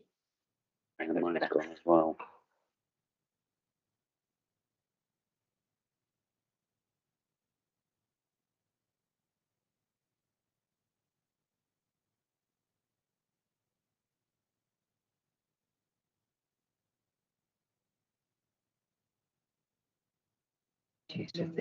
This should be straightforward. Should be, should be not through. We've got there.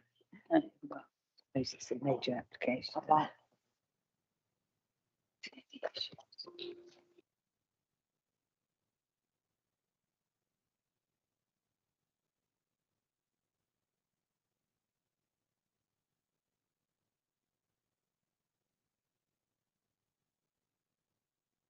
Very party though. Right, okay. This one. Let's share.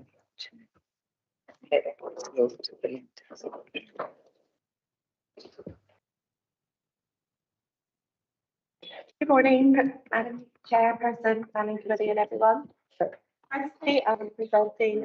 Could you just show my microphone on? I don't think they're working. Yeah, the speakers aren't on up here. Profit for mine. Ask the venue whether they can turn them on, but those microphones. Oh, are they? Oh, hello. All right. Looking. Hello.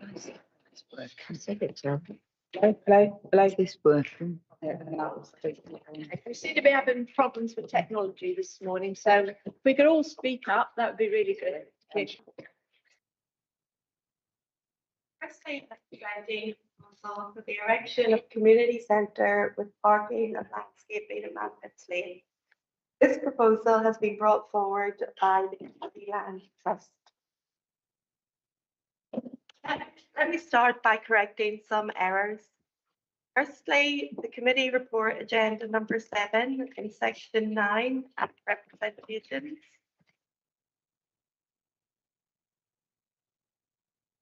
You will see that one objection was received. This is incorrect. A member of the public has been in contact to advise that he saved his representation to the wrong planning application on the portal.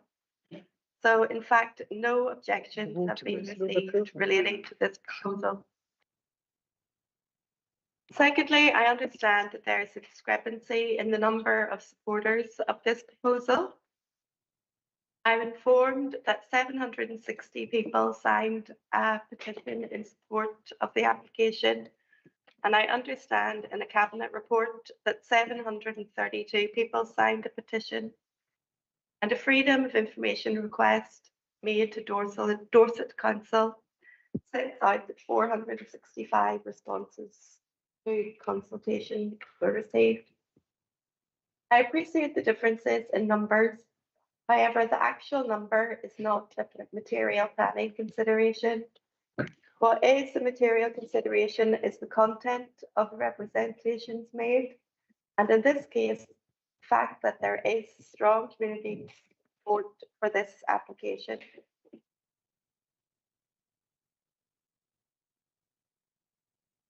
So the principle of development.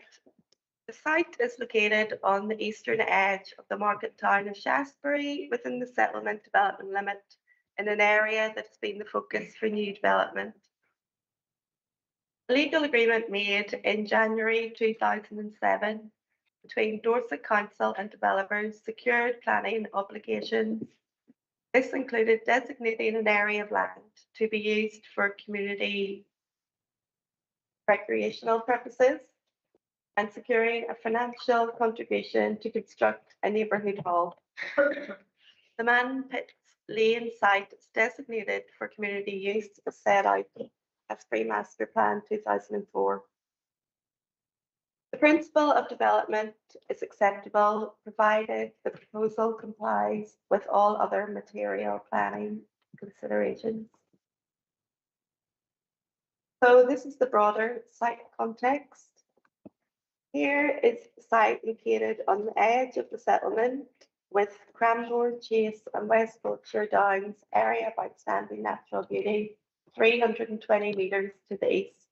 The site is amidst dense residential development to the north, south and west, with no community facilities and very little green space available.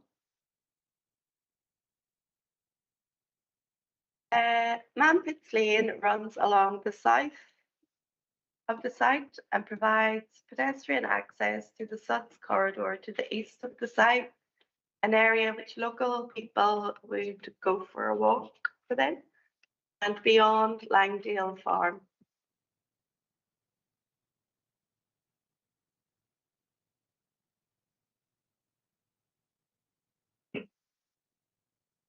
Okay, this aerial shows the site is relatively flat and bordered to the south by trees and hedgerow, and a row of semi-detached houses and detached houses back onto the site to the north. With Manpits Green to the west, separated from the rest of the site by additional trees, scrub and hedgerow. Land to the east, behind the scrub, is rough grassland. And here are views of the site from different locations. Firstly, this green square, it's looking east into the site from Maple Road. The yellow diamond is looking south. You can see the trees and hedgerow here and residential in the background. The blue diamond photograph is taken from outside the Spar shop. And this one is the seated area. You can see Manpits Green here with the trees in and hedging in the background. So the key planning considerations are the impact of the community hub on the character of the area, the site layout and nature park provision, community hub building, parking, impact on residential amenity, and flood risk and biodiversity. Here is the proposed site layout, and provision is made for car parking within the site. Access to 21 parking spaces is controlled with a vehicular barrier. And disabled parking space is located adjacent to the community hall main entrance. Access to the hall is easy for all from the car park and for pedestrians using various paths. The hall is situated in the centre of the site. Local residents requested that the village green area is kept clear and that existing views of trees for residents remain open. The hall has 5 full doors in the south elevation that open to allow panoramic views of the nature park and good surveillance of the toddlers' play area. To the east of the hall is an events area measuring 30 metres by 60 that will be used for fetes, sports, picnics, fitness clubs and other community events. The event space is suitable size so that it can also accommodate Dorset's air ambulance.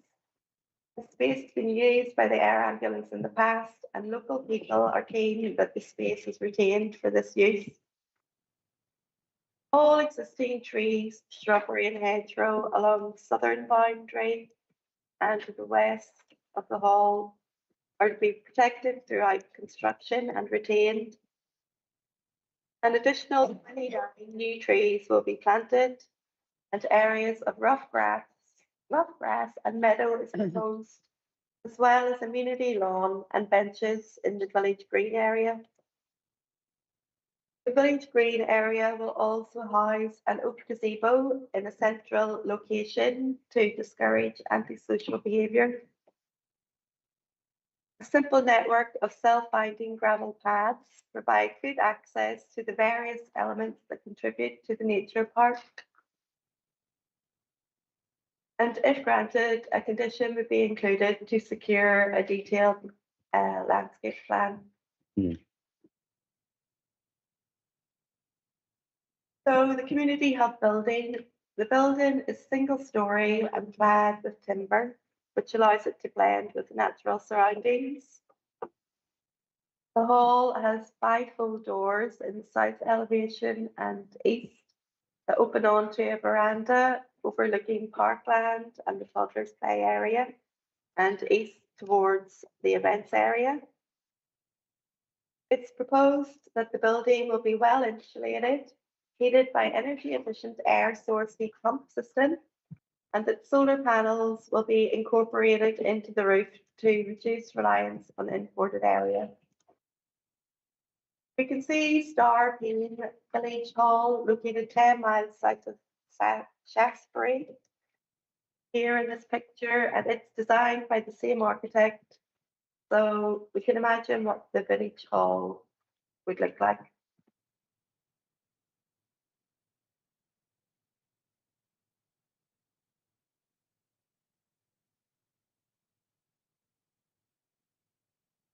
And so this is the community hub building. Inside at ground level, the main hall measures 12 by 7. Space is flexible and can accommodate multi-uses simultaneously. And an adjacent smaller meeting space has a mezzanine floor above to maximise floor space. The mezzanine measures 7 by 5. These are the bifold doors that open onto the park and the events area to the east. The kitchen is located so that it can serve the main hall and the community cafe. And provision is made for toilets and shower and storage space. Provision is made for 21 parking spaces within the site, with a disabled person space close to the entrance. There's a 2-metre wide hedge that runs along the north of the car park, protecting residents' amenity in snowdrop wind.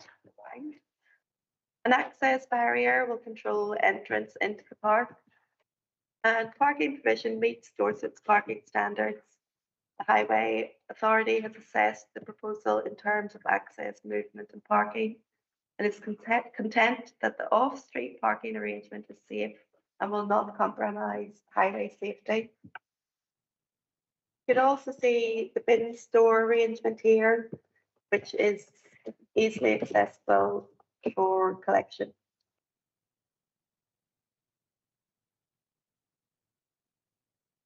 Amenity. So the intention of the proposal is provision of public amenity space that will improve residential amenity. And it is considered that this proposal conforms with policy 25, amenity of the local plan, and with NPPF. Good separation distance of 10 metres between the car park and the residential property. And good landscaping, ensure that neighbours' amenity will not be harmed by noise and fumes.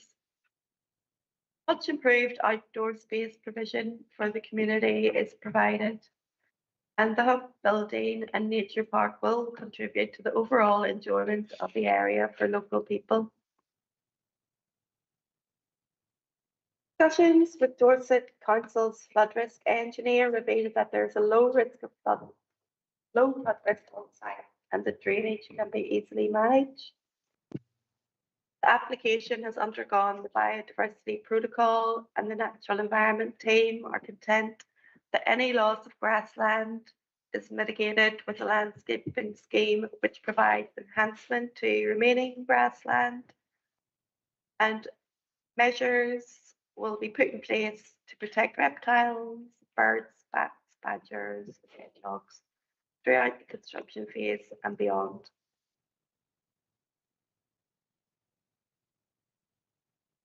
So in summary, there's no objection in principle to the location of the development.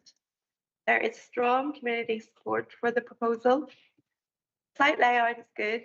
The community hub building and public park have a positive impact on the character of the local area. Development will have a positive impact on residential amenity.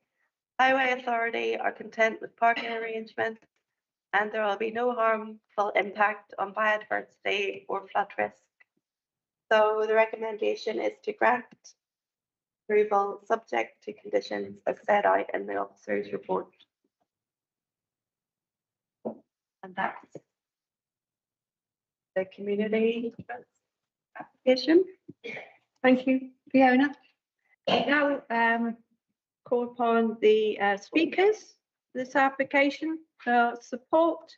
We have Lester Dibben, please.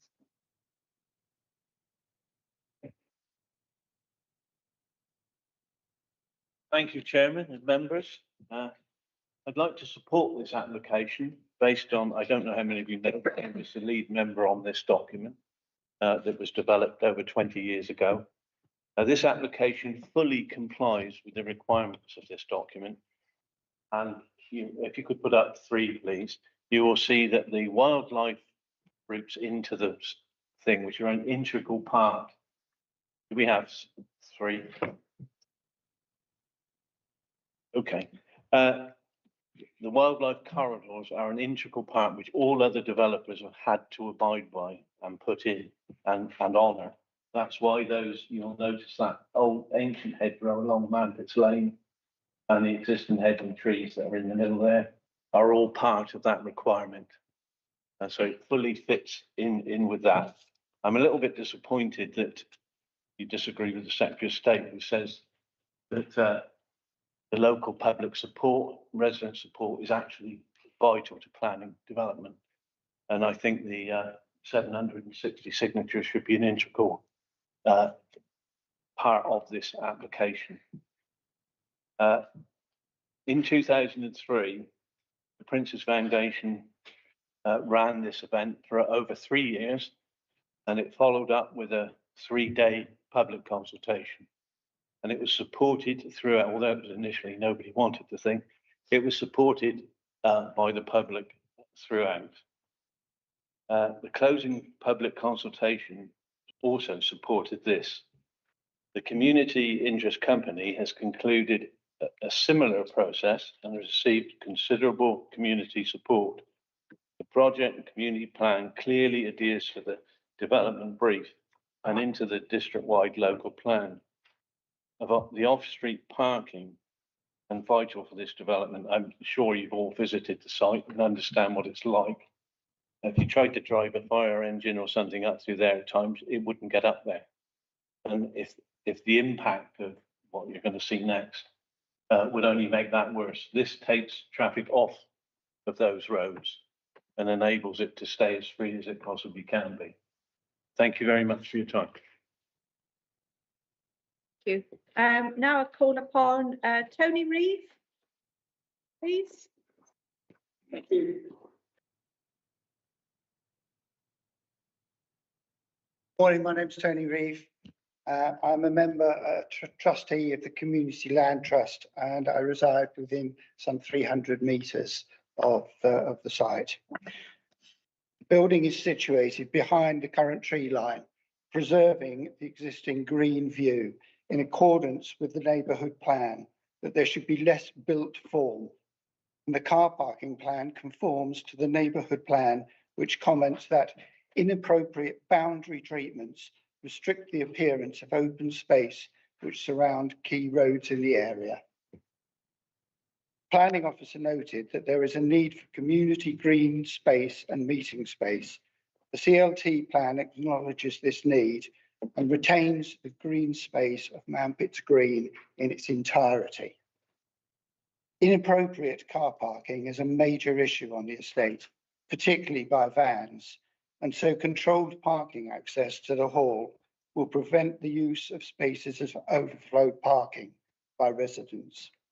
The planning officer commented that planning provision is good and highway safety is protected.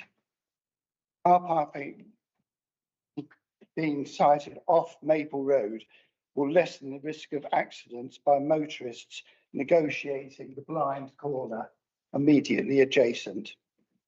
A survey of residents in 2021 provided support from 720 residents for the CLT plan. The planning consultation period resulted in no objections to the plan. Thank you. Thank you. Helen Gilbert, please.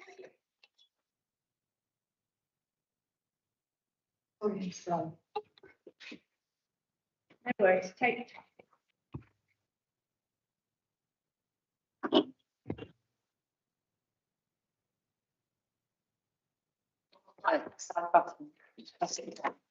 If it's working, but give it a try.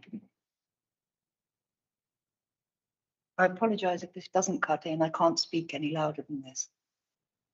Okay. My name's Helen Chilver. I live on this. Helen, would you like someone else to read your statement, or you? Not legible in that form. Planning.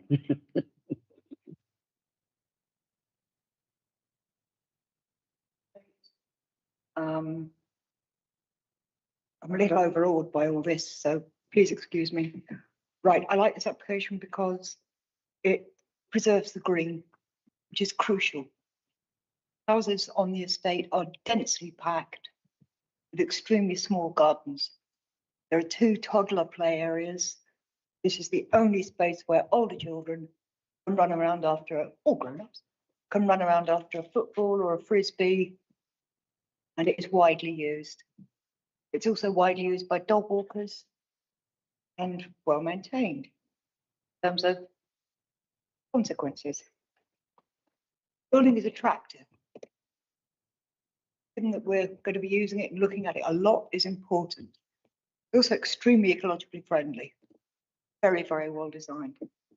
The air ambulance landing site has been preserved. Again, of great importance to us residents.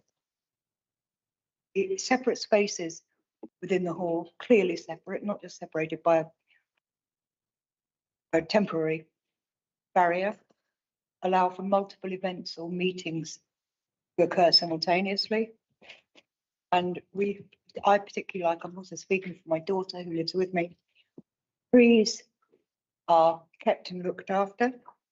as well as new trees being planted and wildflowers. These are the important aspects for those of us who live there and try to play there. Thank you. Okay, thank you. And our applicant agent, Peter Yeo, please.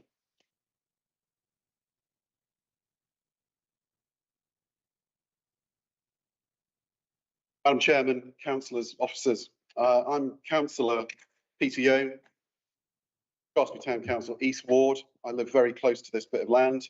I'm also the chairman and the trustee of the Manpits Lane Community Land Trust.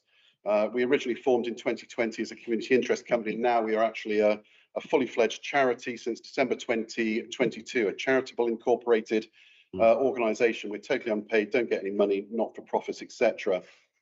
So I live very close to this S106 land site. Just a bit of history. When I got elected in 2019 in May, one of the first things I did was go to see the town clerk and said, I want to make that community hall happen, which I saw at the sales office when I bought my house. Amazingly, she told me that Shaftesbury Town Council did not want a town hall at this site. They'd done their neighbourhood plan research, and the neighbourhood plan actually says they don't want a neighbourhood hall at this site. They've got better alternatives. And she told me they wanted to spend the money elsewhere in Shaftesbury. Clearly not what the people who bought houses there were expecting, because the sales office showed a house there. Anyway, so we are a community land trust. That enables the, assuming we became the people to own and operate this site, that would enable the community to be involved in the operation of it. So our proposal, we trustees and the architect and landscape architect, we believe our proposal is a very good use of this site. We sent brochures to all surrounding 650 houses back in 2020 and 21 with petition support forms and feedback forms on the other side. We actually got 720 replies confirmed by Susan Dallinson last year from Dorset Council Petitions Department. So we consulted the public lots in 2020 and 2021 with our proposal, which has basically not changed. We want to preserve the village green, totally not building on it. And we wanted to put the hall centrally in the location. We did pop up shops outside the Spar shop on numerous occasions, showing the public what we were going to do and getting them to sign up if they agreed with it. So there were 720 adults and children supported it, and we presented that petition to Chief Exec Dorset Council on 2 occasions, making up to 720. So our proposal preserves the much loved village green, which is the grassed area that exists at the moment. The hall is sensibly located at the centre of the site. It's a sensible size. It's a bit different to the Stowpane hall. It's actually longer. It's got extra rooms on the end. Looks the same, general sort of roof shape, but it is actually bigger, better, and more versatile. Obviously, a key part of our design is the nature park and the events field. So it's multi-role, and as mentioned, helicopter air ambulance can land there, which it has done a couple of times, at least in the past. You can actually have 2 or 3 users using our hall at the same time. So interesting point is, you know, the 2007 S106 agreement actually does state that a third-party body. Mr. Yeo, your time's up, so could you just summarise, please? Thank you. So yeah, basically we have an excellent proposal for you, which is supported by the community. So I hope that you will support it, because it's what the people want and have demonstrated. And we're the only organisation that's done that, proved what the people actually want. Thank you very much.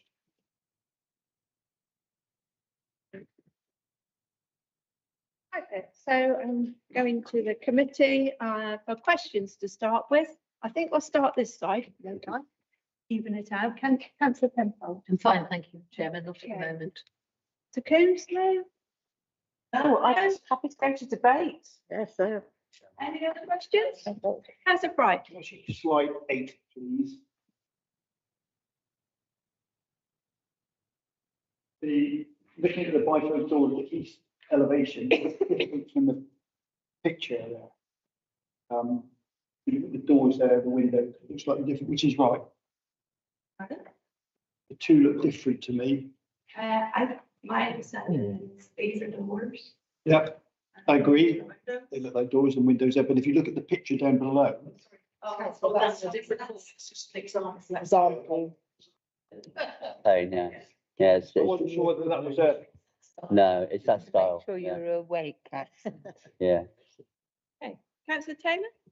My question is just a little detail because this is great. I think it's a really excellent application, I really do. The rights of way officer, I noticed here that it says that Persimmon Homes have to be given permission for the access to the car park. Is on number 2 on this thing. Have they got permission or has that been signed over to Dorset Council? Have Persimmon's got Well, permission for the Persimmon estate road, says, sorry, for the road, the Yeah. estate road? The whole residential development's consented and built, so it's all built out. right. That's in my situ. question. Yeah, yeah. I move to approve them. Okay, so I have a proposal here to approve this application. A seconder? Yeah. Whose hand was up first? Councillor Apothecary? Thank you. I think this is really excellent and I congratulate the Community Land Yeah. Trust. It's really good to see a very good application with good design, thinking of all the environment and getting the support of the local residents. It's excellent. Standing. Right. Councillor Coombs?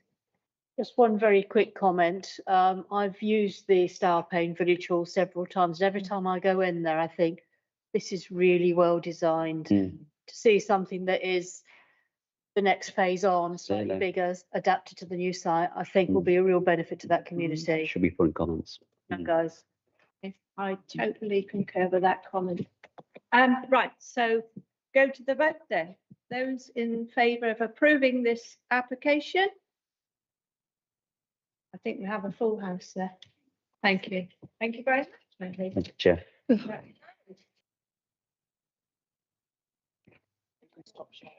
Absolutely brilliant. Fantastic. Yes.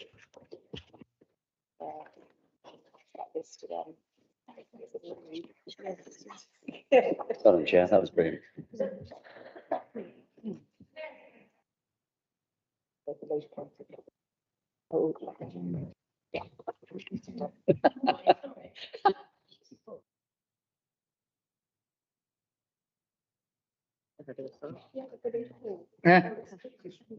Why was this not working?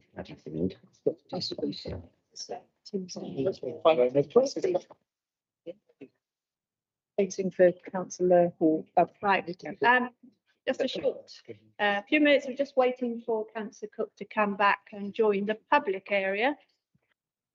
So he can speak as ward member. Next application. Yeah.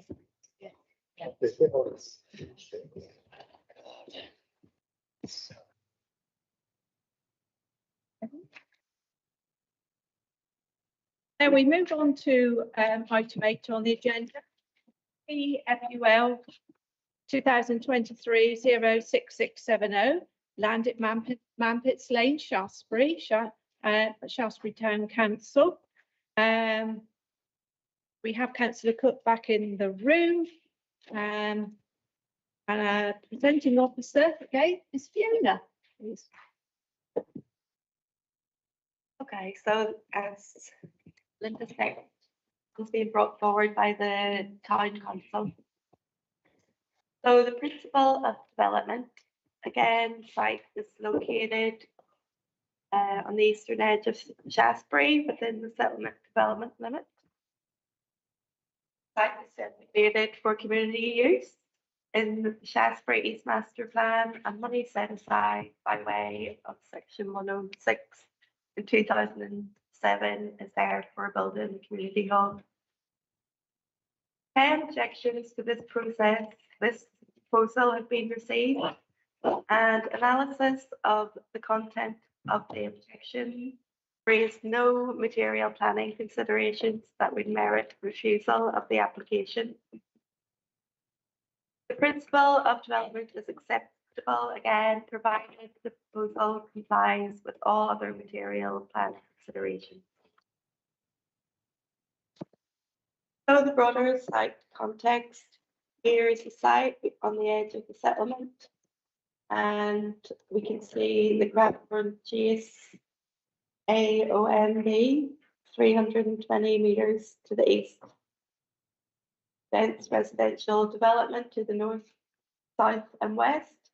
No community facilities or green space.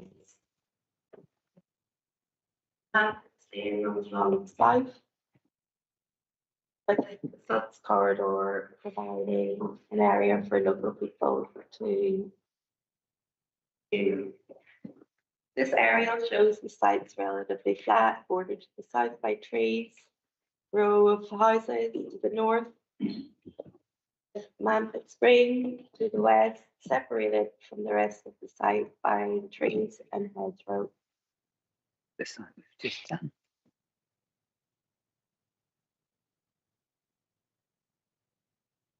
Again, here are photographs of the site taken from Maple Road, which into the site. Looking down Maple Road, residential houses, trees. This one's from the Spar shop. And from the seated area, we have the trees and the Mampet Green situated there. So here are the key planning considerations. Impact of the community hub building and public amenity park upon the character of the area.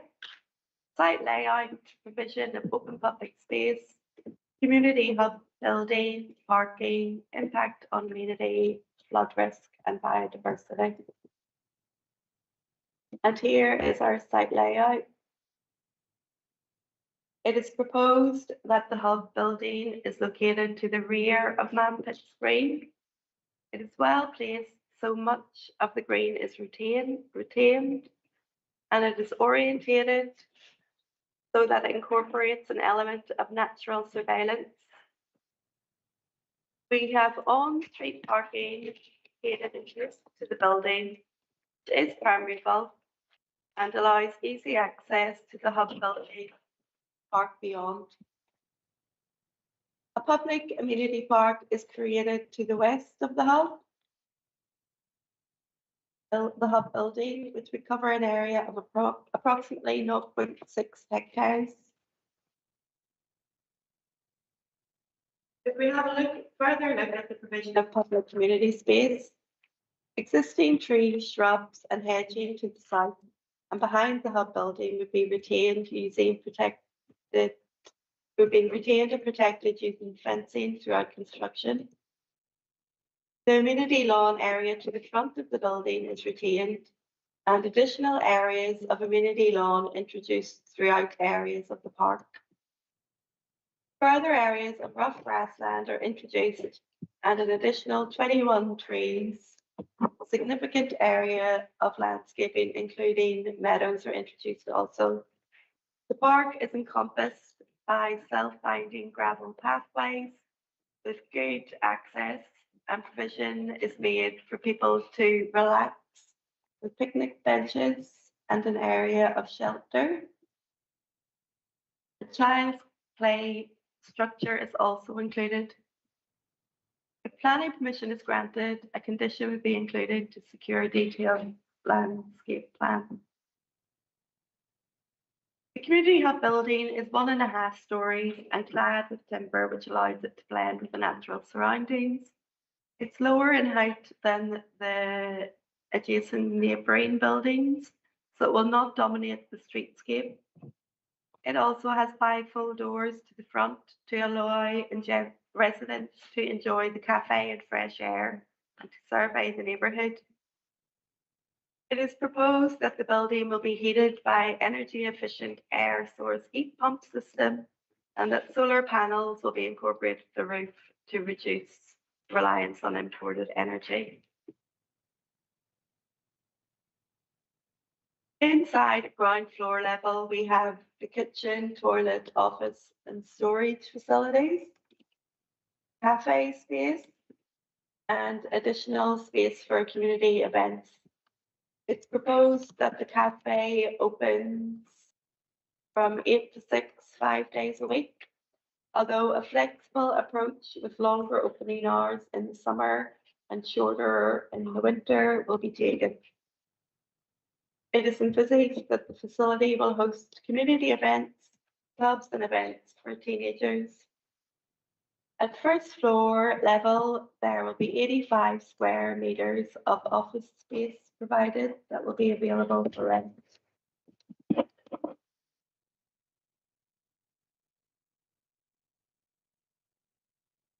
Parking provision meets Dorset's parking standards, and the Highway Authority is content with the provision of 15 spaces in total.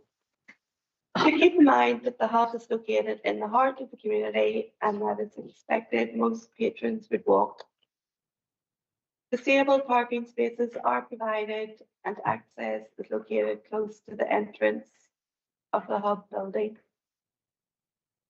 The band parking is broken up by a pathway through to the park area behind and by additional landscaping. And you can see the bin store arrangement here. Again, it's easily accessible for collection. So with regards to amenity, the intention of the proposal is provision of public amenity space to improve residential amenity. And it's considered that the proposal conforms with policy 25 of the local plan that deals with amenity. Privacy is retained for all residents with 20 metres or more separation distance between the hub building and the closest neighbour. Provision is much improved. Provision of outdoor public space is much improved, and it is expected that the facility will contribute to the overall enjoyment of the area. Flood risk is low in the area and can be easily managed, and the application has undergone the biodiversity protocol. Measures will be put in place to protect reptiles, birds, bats, hedgehogs throughout the construction phase and beyond. So in summary, there is no objection in principle to the location of the development. Site layout is good. Community hub building and public park area have a positive impact on the character of the local area. The development will have a positive impact on residential amenity. Highway Authority content with the parking arrangement, and there's no harmful impact on biodiversity or flood risk. So again, the recommendation is to grant planning permission subject to conditions set out in the officer report. Thank you, Fiona, for your report. Now we'll go to the public speakers. Speaking against this application, the first is Lester Dibben, please.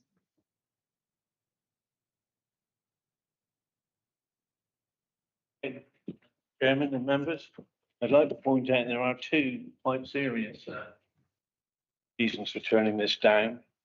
One is I refer again to the wildlife corridors that lead into this site. The Planning Authority and the Council have denied Shaftesbury Town Council the ability to manage these because of the dysfunction that they've been in for the last 10 years, which is identified by an independent lawyer. It requires those sites to be properly managed.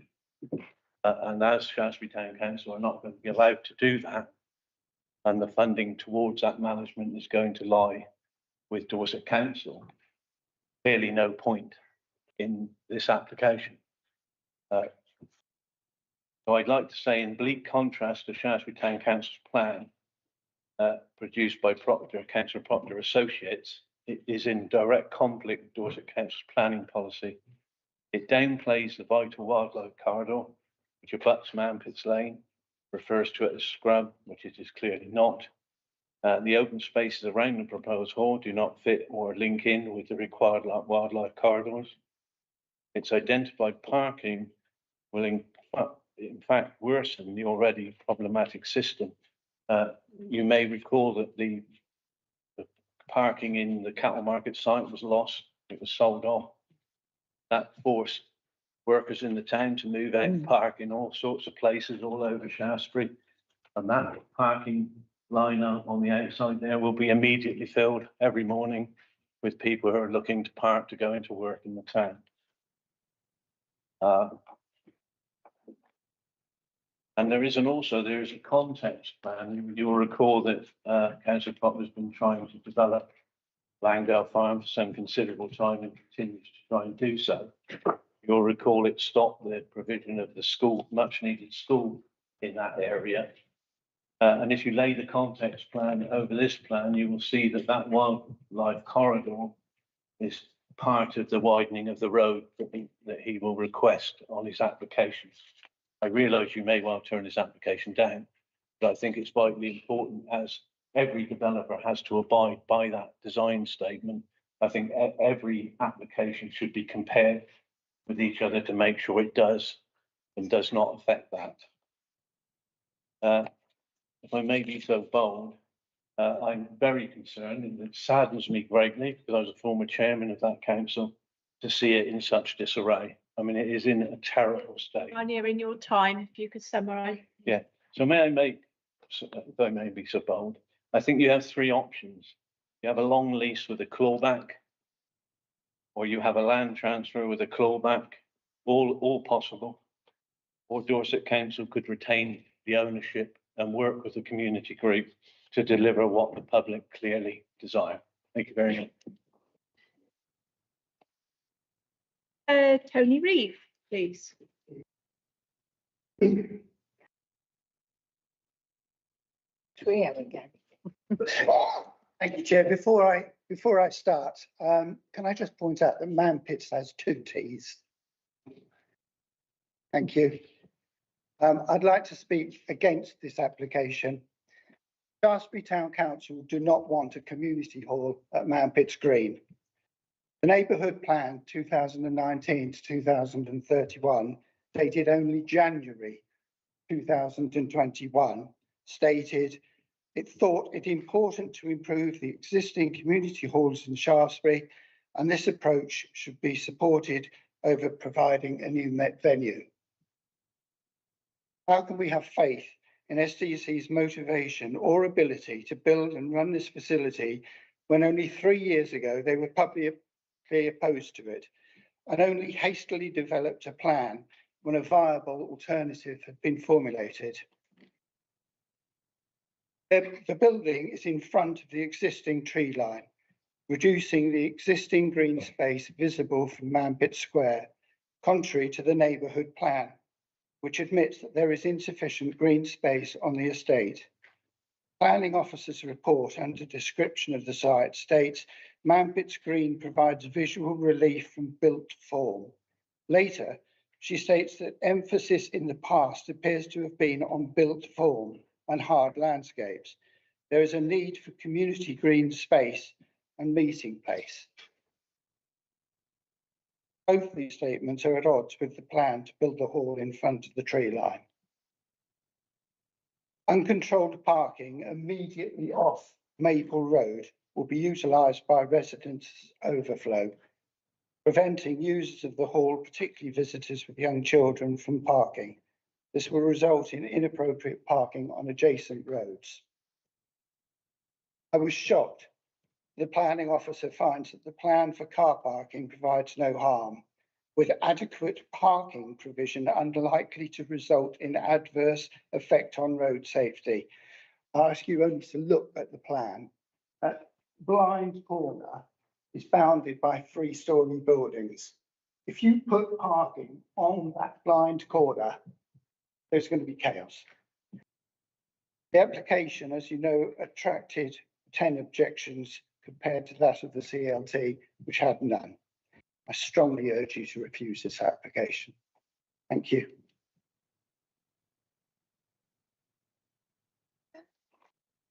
And now I call upon Helen Chilber. Oh.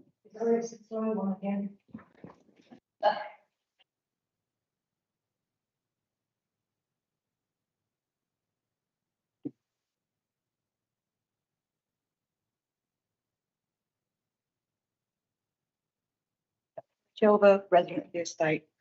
I'd like to speak against this application, which was only hastily cobbled together, which shows in the very vague nature of the planning, particularly on the Park Field area. It's a space with tree-shaped blobs on it and a thought of a gazebo. There's no serious detailed meticulous planning in this application at all, as opposed to its alternative. The building is in clear line of sight of the houses which surround the green, not all of which you've seen on photographs.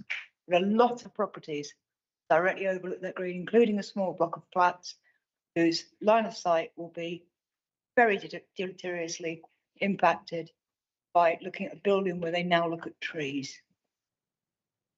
Two questions about the building itself. 85 square meters of office space for what? And if cafe owned and staffed by whom? We opened those hours. I don't think that's sustainable. The parking, as has been mentioned twice already, it's going to be a total nightmare. If it's uncontrolled, it will just be accessed by work vans, overflow parking, and during the daytime, workers in Shaftesbury. It's a dangerous corner, particularly as you will have people pulling in forwards and backing out into that roadway. There are already several occasions of near accidents around that corner. It is a dangerous corner. To have parking put on it is really not a good plan. It seems to me it's an overall poor use of the site, and that the majority of the land gets designated a field. We've got that already. Thank you for your time, everybody. Thank you, Madam Chair. Thank you. And now Town Council representative, Councillor Peter Yale, please.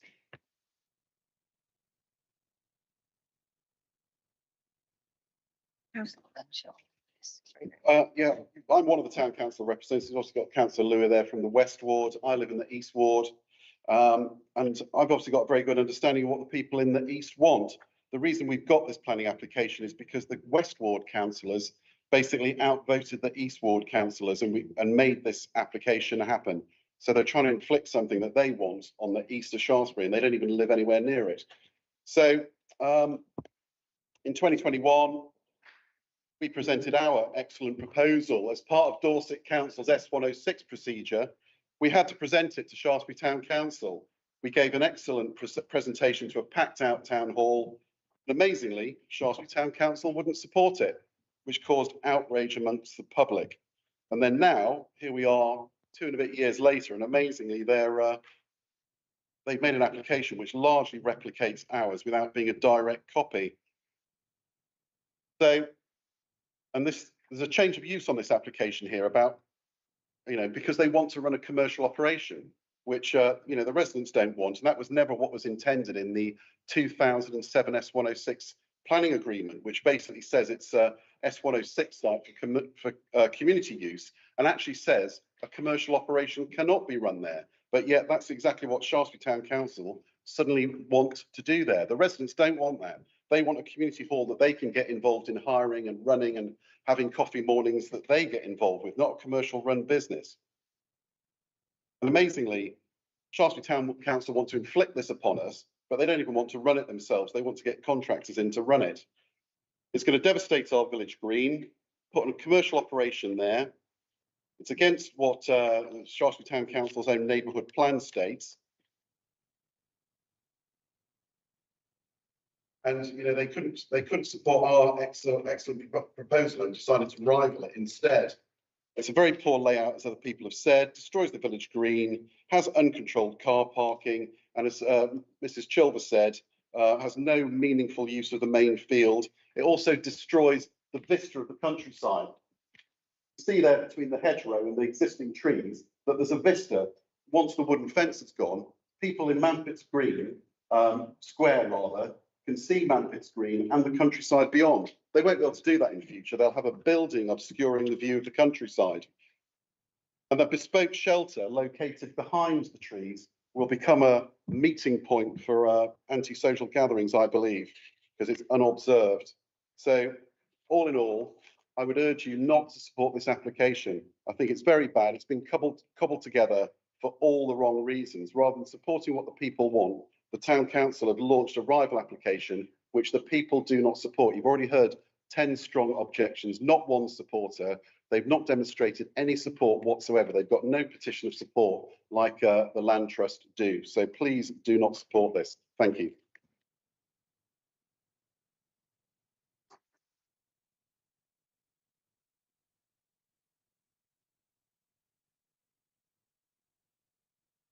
Thank you, Chairman. And that's it.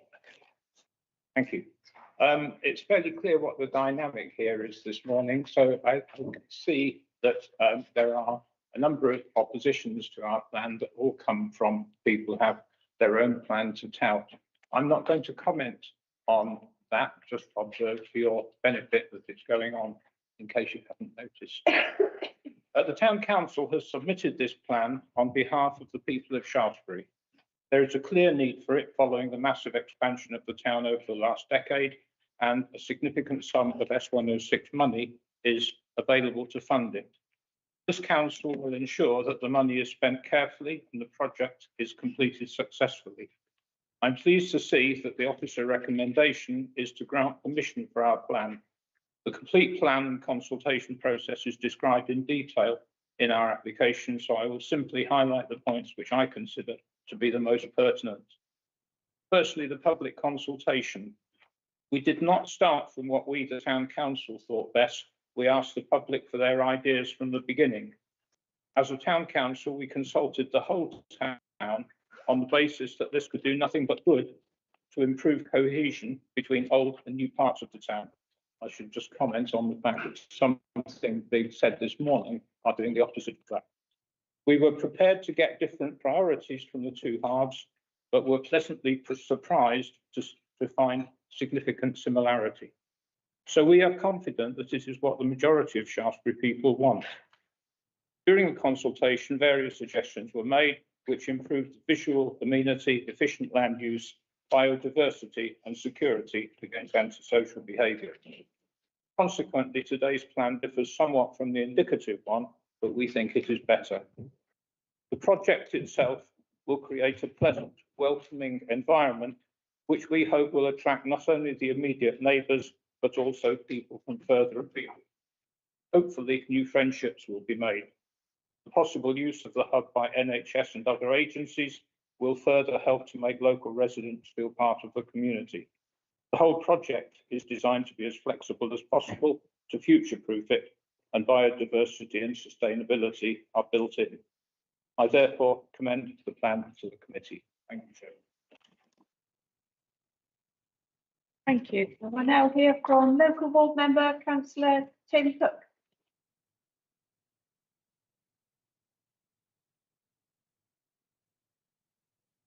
Thank you, Chairman, members. I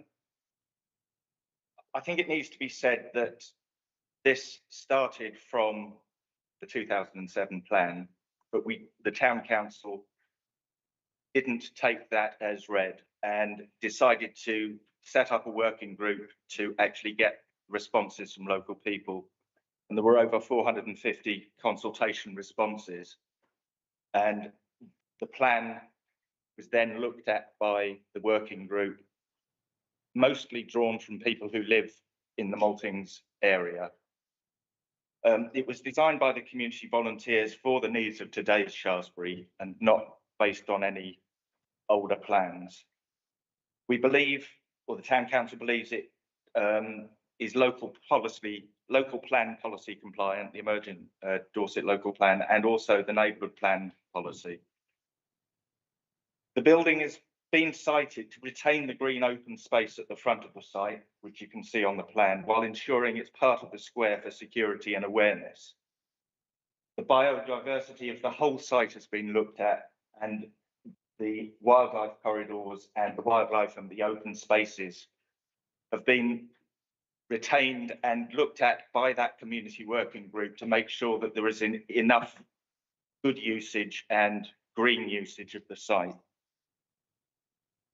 It's been designed with parking, but the idea of the whole site is to encourage walking, cycling, and various other forms of transport. And also then the site itself is there to help give the community some space to go out and walk around in the countryside. I think overall that this site meets the needs of today's Shaftesbury. The mention has been made of the commercial use of the building itself. That is to be able to facilitate the economic and financial sustainability of that hall. There's various groups that can use it, but then the businesses, any businesses that would use that space above will subsidise and make sure that this building lasts for as long as it needs to. And I think that that's what sets it apart from other schemes that have been put forward today. I thank you for your consideration. Thank you very much, Chairman.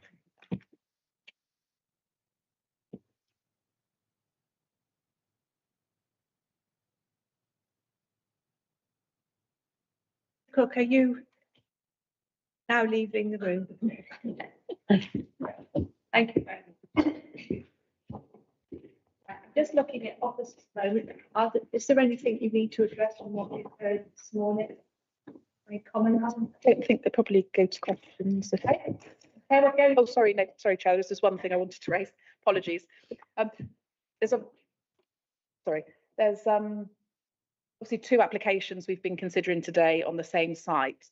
I think it's just really important to note that each application must be treated on its own merits. Yeah. I know it's difficult when you have the same site with a similar proposal, but it's really important that they're not compared in a way of what you might like slightly better from one application and what you might like slightly better from another application. And it's treated as on its own merits in relation to the policies that require that apply, and in terms of the delivery of a community hall and public open space.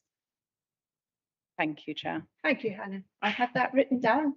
Thank you for saying. Thank you, sorry, apologies, apologies. Steve. If I may just respond on a couple of the highway matters which have been raised. Mr. Dibben mentioned the car park in the area that you can see coloured brown on the plan there. Those spaces are located behind what is to become adopted public highway, i.e. the road and the footway. They are private spaces to be privately managed by whoever operates the hall. So concerns regarding indiscriminate parking would need to be addressed by whoever runs the hall. There is a likelihood that could happen. Second point that Mr. Dibben raised, and I think Mr. Reeve raised, was that of obviously the uncontrolled parking and people parking on the bend, the issue of it being a blind corner. This serves part of the strategy for this part of Shaftesbury with regards to speed control. Obviously, if you can't see around the bend, the theory is that you're going to go slower. You've got speed control measures coming from Manfred Square itself from a plateau. So we do expect vehicle speeds to be 20 miles per hour or lower there. There's obviously people on the road who decide they're going to breach speed limits, who decide they're going to breach safe driving protocols, but we'd anticipate the vehicle speeds would be 20 miles per hour or less. With regards to approach visibility, if you're coming from Manfred Square to the south or along Maple Road from the north, you can see those spaces. They're on the outside of the bend if you're travelling from the south in particular. For vehicles exiting those spaces, the highway code suggests that people should be reversing into spaces, not out of them. But if you do, you can have good visibility in both directions for vehicles which are travelling at that 20 mile per hour target speed. So I just wanted to reassure members that we have fully considered this. The other issue that you would also solve, if you like, is that people wouldn't be parking on the outside of the bend now where those spaces are, because they would be obstructing the accesses into the individual spaces. So it could be argued it makes the element safer as vehicles travel around the bend. Thank you, Chair. Thank you, Steve. We are just about on our 3 hours. Can I have a proposal that we extend on 3 hours? Seconded. Councillor Jones, thank you. Right, and now we'll move to committee members' questions. Councillor Taylor? It's a difficult one because the fact is they're looking at the, yeah. I'm going to keep quiet on this one. I just want to hear what's going on. Mr. Heatley? Councillor Heatley, any questions? No. No? Any questions anywhere? Can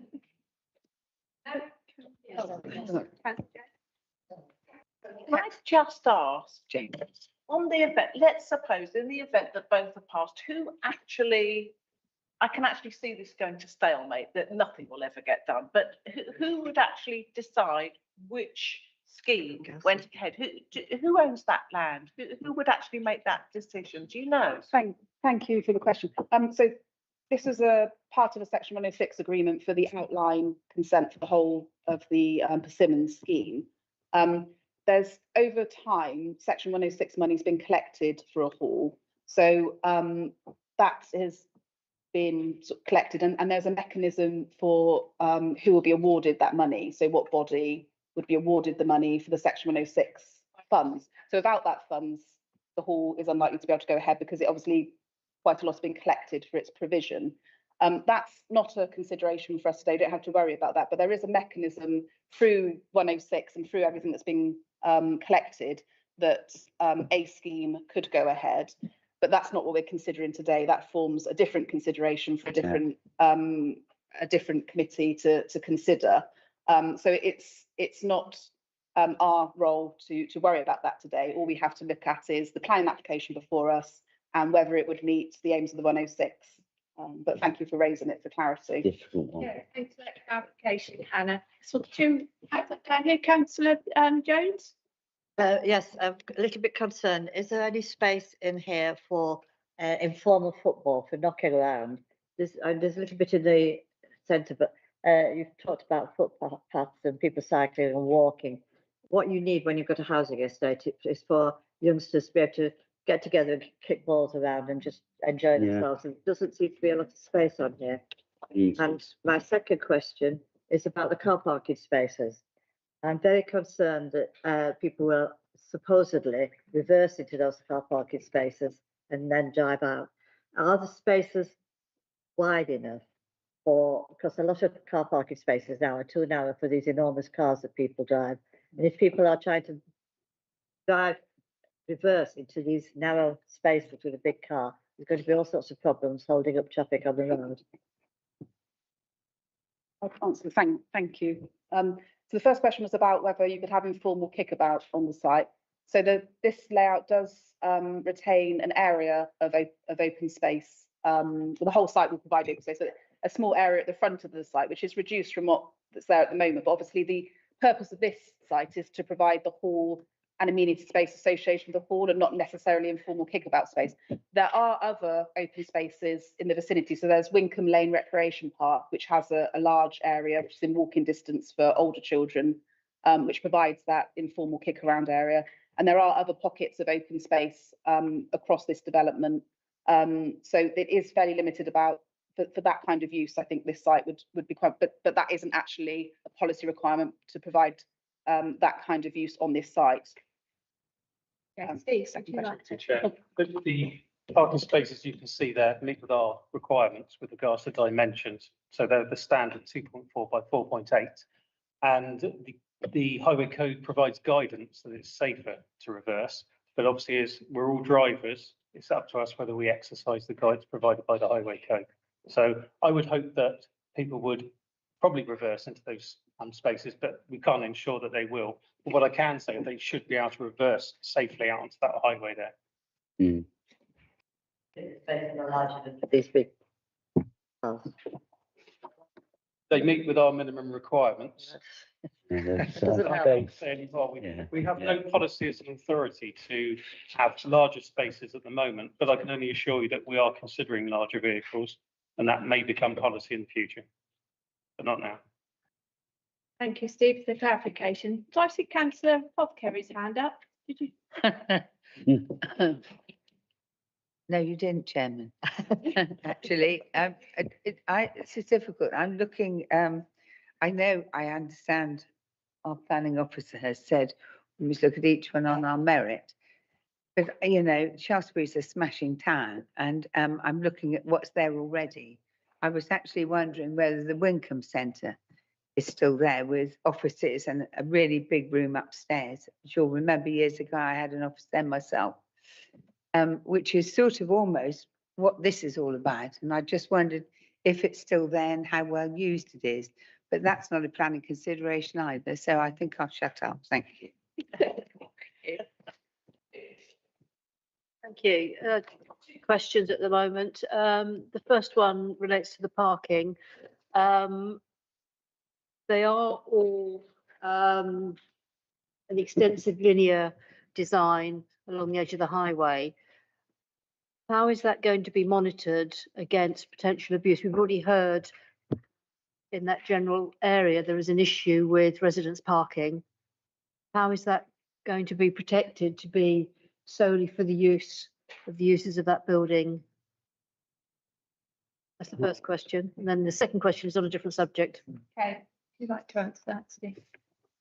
To be honest answer, Councillor Coombs, is that we can exercise no control as an authority. It'll be up to the actual owners or operators of the cafe to exercise control, just to stop parking. I would stress that parking issue, as I understand it, in that area of Shaftesbury isn't due to lack of provision on site, or indeed in accordance with the Dorset Council's requirements for housing. The residential element, I think, is indiscriminate parking from other users of other facilities in Shaftesbury. You know, they can park here on the road for free. But just to, yes, in answer to your first question, that isn't something that we have any control over. And was anything submitted as part of this application of how that would be controlled? No. Thank you. Sorry, microphone. Second question is, I did see on one of the view foils that this is fairly close to the boundary of the AONB. And I'm just looking at the quite urban design of the open space and just wondering how we would consider the impact of that against the views of the AONB. The AONB is located there, you can see on the screen there that the red area is the edge of the AONB. I think the site's read quite in the context of the urban form already, and the built form of this development's located near, closer to the front of the site and away from the AONB boundary. So you have a good amount of vegetation intervening between the AONB and the hall. There's also requirements for ecology reasons to keep the lighting low level, and there's also, in terms of the design of the hall, limited roof openings, which will further reduce any impact on the setting of the AONB. So officers are satisfied that the design and the layout and landscape responds to its location in relation to the AONB. Thank you. Any other comments? Look at the against it. I'm going to debate now. Councillor. I'm going to go more to comments now, and I really regret that Dorset Council has been brought into a dispute. Yeah. I just can't. Members of Shaftesbury, which is a great super town. Yeah. And I feel that we're coming in, being drawn into this. Absolutely. It's regrettable. The decision and the agreement couldn't be reached before we get to this point. Both applications have merit. And I'm challenged with it. I'm very. Okay, well, committee members, we must bear in mind, we're not comparing them, we're looking at them on their own planning merits. Very hard. Councillor Heaton. Thank you, Chair. In view of what Councillor Fry has just said, I can't see any convincing reason for refusing this application. And I think we should decide to refuse it. I'm proposing such and then move on. Thank you. I second that. Councillor Heaton, you're decide Sorry, accept it. to approve it, yes. No, not doing that. So your proposal, Councillor Heaton, is to approve this application. Do you have a second? Like to contribute to the debate, please. Yes. That's okay. I'm not going to support the proposition that's been put forward. It is very difficult. We'll obviously have to go through the vote on that, and depending on the outcome of that, I will come back with a different proposal. However, I'll give you a flavour of where my thinking processes are going, and that is about good design as reflected in the NPPF section 12, as mentioned in the report, about making places better and a positive contribution. I think this is a reasonable design. It's not a good design. And as a planning committee, you know, we can come down on a different side to the planning officers on something like that, which is more down to interpretation. But also the policy SFDH5 in the Shaftesbury neighbourhood plan about provision for cars, and saying that an extensive area of uninterrupted parking should be landscaped. And again, referring to section 12 of the MPPF about good design, and policy 24 of design of the Northern Area Plan Part 1, I don't think it meets that either. So those are my feelings at the moment. I dislike, particularly, although I can't use it as a reason for refusal, is the urbanisation of that open space. I think it destroys what could be a last green lung on the edge of development leading to the open countryside.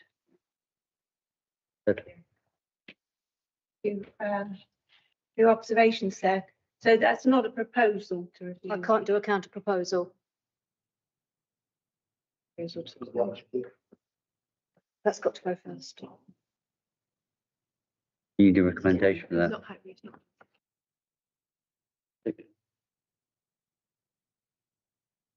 Council.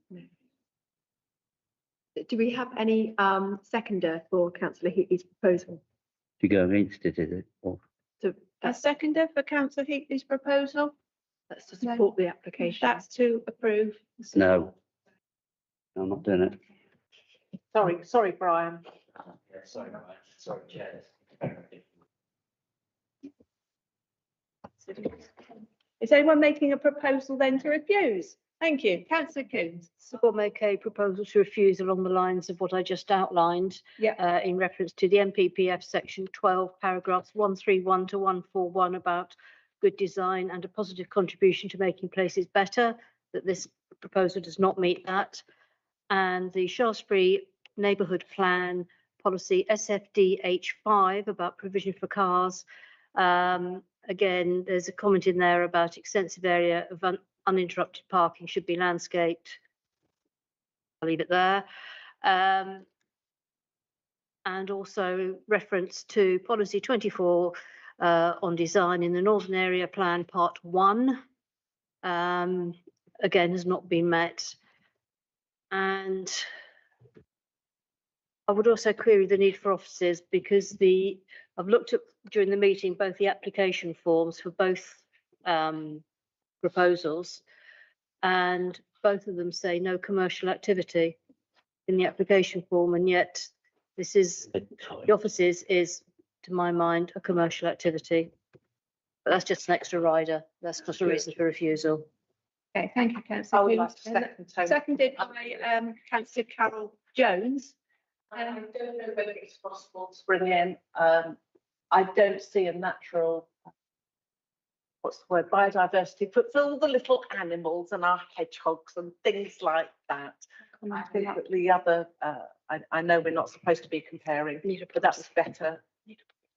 Yeah, we need a policy on that. And the linear car parking is just unsightly.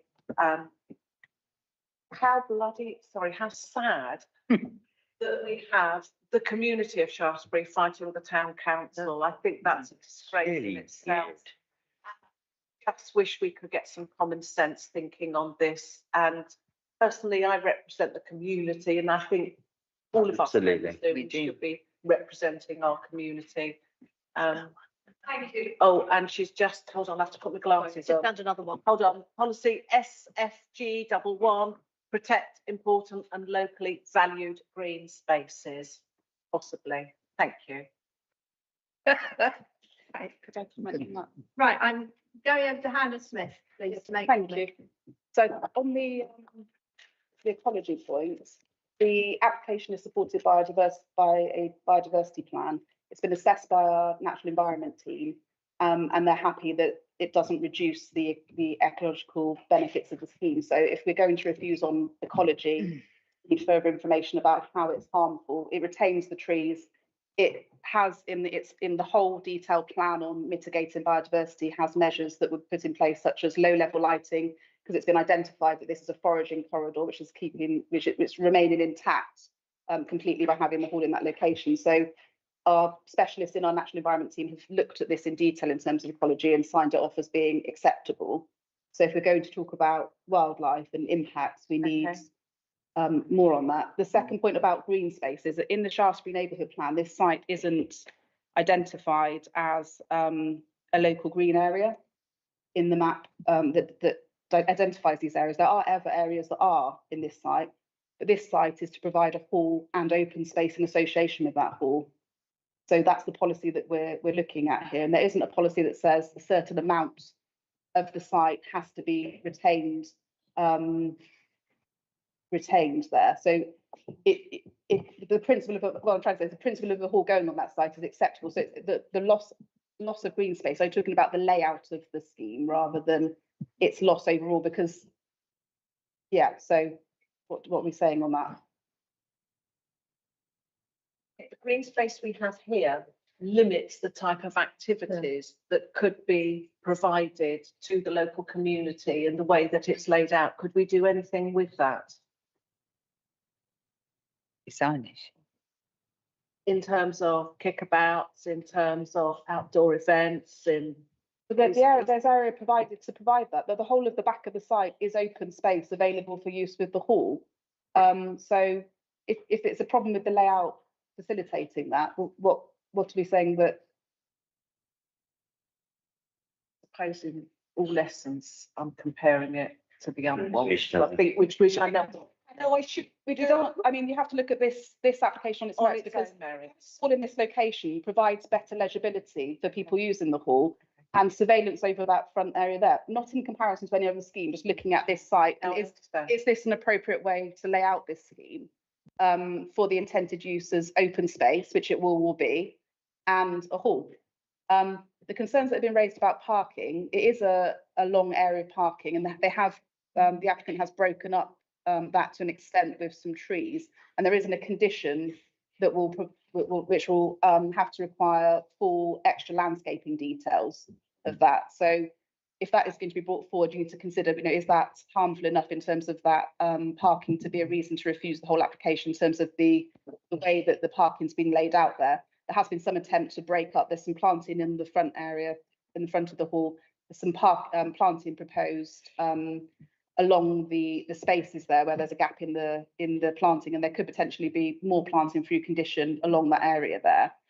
In terms of other design considerations, I'm not sure if we're saying about the hall itself being poorly designed, because I think the design of the hall itself is fairly well designed. The officer's view is it's well designed in terms of yes, it has different functions that can be carried out, but that's quite often the case with modern halls, that they will have some different uses in there to try and look at viability, so to have income streams. So not looking at a commercial operation that means that it's not a hall still, it's primary use, but often you will find, cafe type uses in there, or some space that can be used by different groups as smaller spaces that can be used by different groups. So I don't think it's unusual in terms of the way the hall itself's been laid out. So you've got the parking issue potentially not being broken up. And was there any other point? Concerned about the building itself. It's about the layout of the open space and the potential for the community use of that open space. Whether the air ambulance will be able to land in the centre of that. And it's just about restricting the full range of use that the community has been used to on that space. And I feel it's inadequate in design terms. Councillor Taylor, would you like? I've just had a thought, actually. I don't know whether this could be put in there. The fact that safety, actually, community safety of pedestrians travelling into and out to from the car park and in. Personally, I think they're at risk. And the fact is that can we raise the safety concern on that? Because to me, the car park is not protecting its pedestrians at all, because there is no pavement this side to keep them away from the road. And as we've concurred and actually put a proof, that is the bend has been said could be dangerous. So there's no pathway in, there's no safety for commuters or people going into the park. That is my concern. I'm just looking at thinking there is no safety there. I can see it. They're put Where? Oh, they are on the outside, yeah, outside, yeah, but not the inside. like to answer, Steve. If I think I'm correct, councillor, you're alluding to the area to the east of the car parking spaces. So my interpretation of that drawing is that the buffer area you can see bounding the car parking spaces is a service margin or a hardened margin of some sort, which will give people a firm area to tread on when they come out of their spaces. And then obviously the parking itself has a footway between it at the northern end, which leads to the amenity space, and a 2-metre footway that runs along Maple Road all the way south until you again get to an entrance to the proposed community centre. So it doesn't look like it's a 2-metre wide strip, but it looks at least a metre, or one would hope 1.2, to comply with inclusive mobility requirements, which should have a hardened surface, which then leads its way down to the community facility. If you're talking about safety into the actual site itself, then I'm not your man. Thank you very much. Councillor Fry. I am concerned about the parking. I don't think the parking is going to be manageable by the whole committee or whoever runs it. I think it's going to end up as a free for all. And when the hall is open for public use, there will be no parking left, because if you park your car there in the morning, it's off to work, how are you going to move it?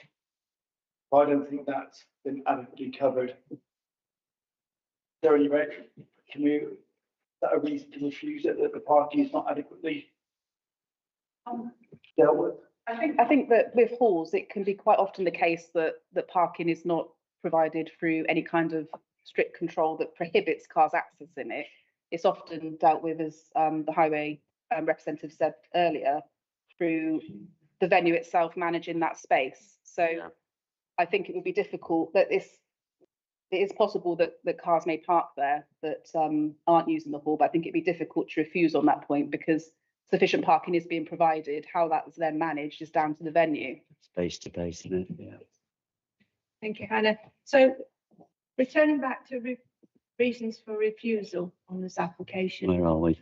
So I think the one that was remaining was the layout of the proposal result in urbanisation of the area through the linear parking along the site's frontage, having insufficient landscaping, which would not make a positive contribution towards the environment, which would be contrary to policy 24 of the local plan.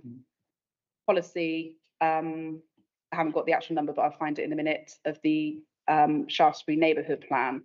SFD H5. Yes, thank you. Get in there. As long as obviously the committee feels that's a strong reason to refuse, that's what I've heard from the discussion so far, Chair. Thank you, Hannah. Councillor Coombs. Yeah, go for it.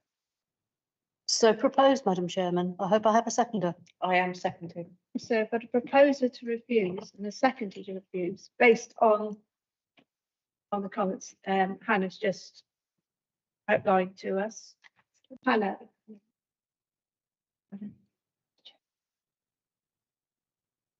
Hannah, do you need any time to put the wording together?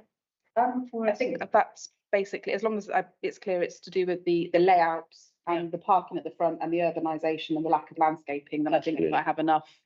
And I will reword it in a way that's, whatever you think, whatever, along those lines. Don't forget the end there. Seconder looks happy with that, so we shall go to the vote then. So those in favour of refusing this application, please show your hands. And we've got 1, 2, 3, 4, 5.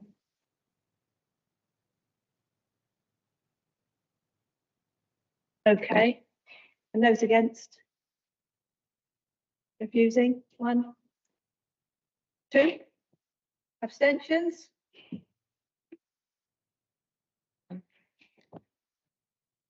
So the committee's decision on this application is to refuse. Yes. Chair, it's a great shame that we've been drawn into the, as I said, we've been drawn into this debate. It's a waste of a lot of public money that's been wasted. Absolutely useless battle. Isn't it? Thank you for your comments. I think now it's very timely to have a lunch break. It's 2 o'clock.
Good afternoon. We're resuming after lunch the Northern Planning Committee here at Sturmston Newton, and we are on agenda item number 9.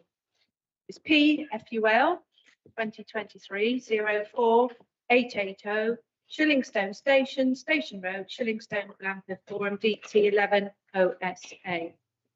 Carry out engineering and landscaping works to recreate a car park and a vehicular access for use by North Dorset. Owned expressed an pecuniary interest in this item, and she has left the room. Okay. The reason for a committee consideration is because it is council-owned land. So I hand over to our presenting officer, Councillor. Thank you, Chair. Way of an update, an additional representation has been received since the publication of the agenda. This representation raised questions as to the justification and need for the proposed car park, taking into consideration existing parking facilities in the area and that passenger trips on the North Dorset Railway would not be available for many years. Justification and need for the scheme has been considered by officers when bringing forward this recommendation, and that's already discussed in the report. So the location for the proposed car park lies to the north of Shillingstone, to the southeast of the railway. The car park would have pedestrian access from off-road pedestrian access, which will be from the car park linking to the North Dorset Trailway to the station. So this is the application site here, outlined in red. People from the car park would drive into the new access here, walk along the new footpath that would then link onto the trailway, walk up the trailway and access the site here. This is the proposed layout. So the section to the left-hand side of the picture will be surfaced for car parking, and the area immediately adjacent to the river would be left for grassland and wild meadowflower planting. The green hatched areas indicate new planting to delineate the parking areas and to separate out pedestrians and vehicles. So the idea would be that this green area here leads the pedestrians up outside of the vehicular access barrier, the new footpath going alongside of the highway, separated from the traffic, and then joining onto the trailway to walk up the trailway to the station. Taking it in context, this is a view just taking it into a context from Hambledon Hill. This is the industrial estate and the village, and this site is in here. This is a drone shot provided by the applicant, which shows the location and its context. So this area here to the right of the picture is the existing trailway car park. Then there's the railway bridge, which you drive underneath. This area is outside of the application site and used by the owners of the agricultural fields here for their informal parking. So this lays outside of the site. This square is the pumping station, which has a small access driveway in here. And so the way that it would work is there would be three access points along that section. They would drive into here. This raised hump section would be used for the car parking area, and this would remain as meadow. So coming from the east over the road bridge, it's like here on the left. And again, another image provided by the applicant to show how the new planting would screen some of the back car parking area. It's indicated here in a buff colour, but it would be a more recessive grey colour for the surfacing for the car park. You can see the railway bridge in the distance. And this is an image I took last Tuesday when it was very wet from the top of the trailway, just to show the area where we'd be parking. So this is the pumping station. The access would be through here. Car parking surface area would be here, and then this area of grassland behind. And that's just a photo to show that's the existing access for the agricultural fields behind. Then the new access would be here, so this patch of scrub would be removed. Footpath would run along here, crossing the front of there, and then joining up the truck. So an options appraisal was undertaken by the applicant, and they shared this with us to show us justification and need for the application. The existing parking arrangements at the railway itself are just 14 spaces. Temporary and formal arrangement has been in place at the adjacent former Perkins site on the industrial estate. This arrangement is not secured and is due to end. Therefore, taking into consideration the needs and justification presented in the supporting documents, the principle of facilitating a new car parking facility for the North Dorset Railway, identified as a valuable community facility which also offers other social and economic benefits, local and tourist spend, provision of youth facilities to allow the railway to continue to grow and expand, is considered to be supportable in principle. The application site would follow this options appraisal, and this site that we're talking about today has come forward as the preferred site, taking into account land ownership, highway safety, pedestrian safety, i.e. whether anyone needs to cross the road after parking, the size of the sites, the number of vehicles that it can accommodate, flood risk and biodiversity impacts.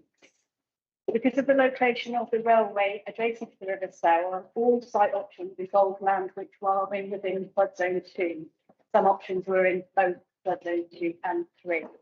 One of the other options would have required the loss of a long section of hedgerow, and one would have required one option would require users to cross a highway. One was adjacent to a scheduled monument, hence this one comes forward to us today. So this is again the same slide as earlier. The layout offers the best functional combination of highway safety, accessibility, pedestrian safety, size, impacts on biodiversity and land availability.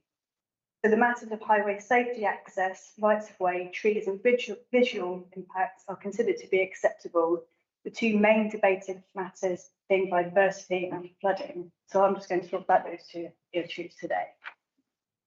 So starting with biodiversity, the creation of the surface parking area would be on just that white section that's surrounded by the green to the left of the site.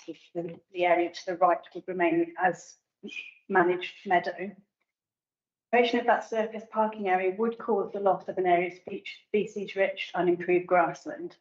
The application is accompanied by a certified biodiversity plan, certified by our Natural Environment team, which secures both on and off-site mitigation, compensation and enhancement. Traditional meadow management regime would be implemented in the areas outside of the surface area to the right of that photo. And the proposed compensatory off-site area at Deer Marsh, which is owned and controlled by the railway, would maintain linear wildlife corridors around the area. Natural England, further to their initial representation, have confirmed that they are happy in principle with the mitigation and compensation measures which are secured in the biodiversity plan, subject to the assessment in the planning balance. The benefits of the loss of that area of the field outweigh the benefits. Officers suggest the benefits do outweigh this loss of some of this grassland and are satisfied that the footprint of the scheme has been kept to an absolute minimum to deliver the required objectives of the scheme, and all mitigation, compensation and enhancement measures would be secured via a planning condition.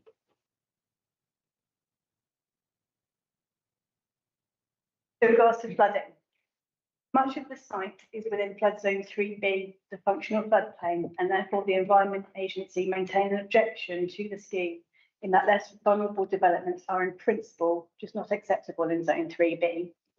As a change of use application, a sequential test is not required. It has been designed with the site in mind and its layout. The access to the highway is at the highest point of the site which is less vulnerable to flooding compared to other parts of the site, which will facilitate egress of vehicles. The parking area itself is located on a hump within the site, which is less vulnerable to flooding compared to other areas of the site. The design and construction methodology takes into account the site-specific constraints. There would be no increase in ground levels. Only 1/3 of the site would be surfaced for parking, and that would be permeable to allow free flowing of water. The rest of the site, which isn't surfaced, would be retained as meadow and grassland, which is a flood compatible land use. Where surfacing is proposed, compacted soil would be removed and replaced with free draining surface. The car park has been designed so as not to impede floodwaters in any way. Any fencing is just post and build, which would not significantly impact any floodwaters. Areas around planting and fencing would be lowered and landscaped into the original ground level to compensate for any of those small areas of flood storage capacity. The surfacing is as per that image, just to show that it would be regressive to look like it. Officers are satisfied with the information that has been provided that the works would not increase the risk of flooding elsewhere. A series of planning conditions are proposed to ensure the development proceeds in accordance with the flood management plan and the construction methods as outlined in the scheme to ensure that it achieves flood compatibility as described in the application and that flood risk and risk to property is minimised. The car park would remain privately operated and controlled by the North Dorset Railway staff and volunteers and would only be open when the railway is open. It would be closed at time of flooding, at times of flood risk, and when the railway is closed, including overnight. A lockable height restriction barrier would prevent entrance by camper vans and vehicles, so therefore protecting people and property as much as possible. So therefore, officers are satisfied that the proposal is in accordance with paragraphs 173 and 174 of the NPPF with regards to flooding, in that it has been satisfactorily demonstrated that the development would be made safe for its lifetime and it would not increase risk of flooding elsewhere.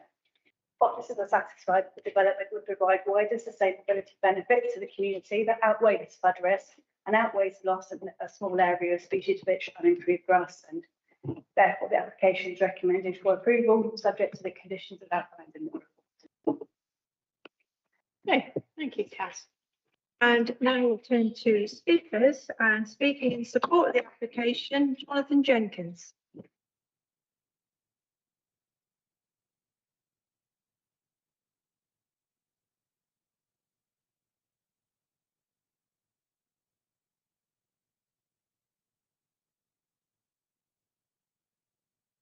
Thank you, Madam Chairman, and good afternoon.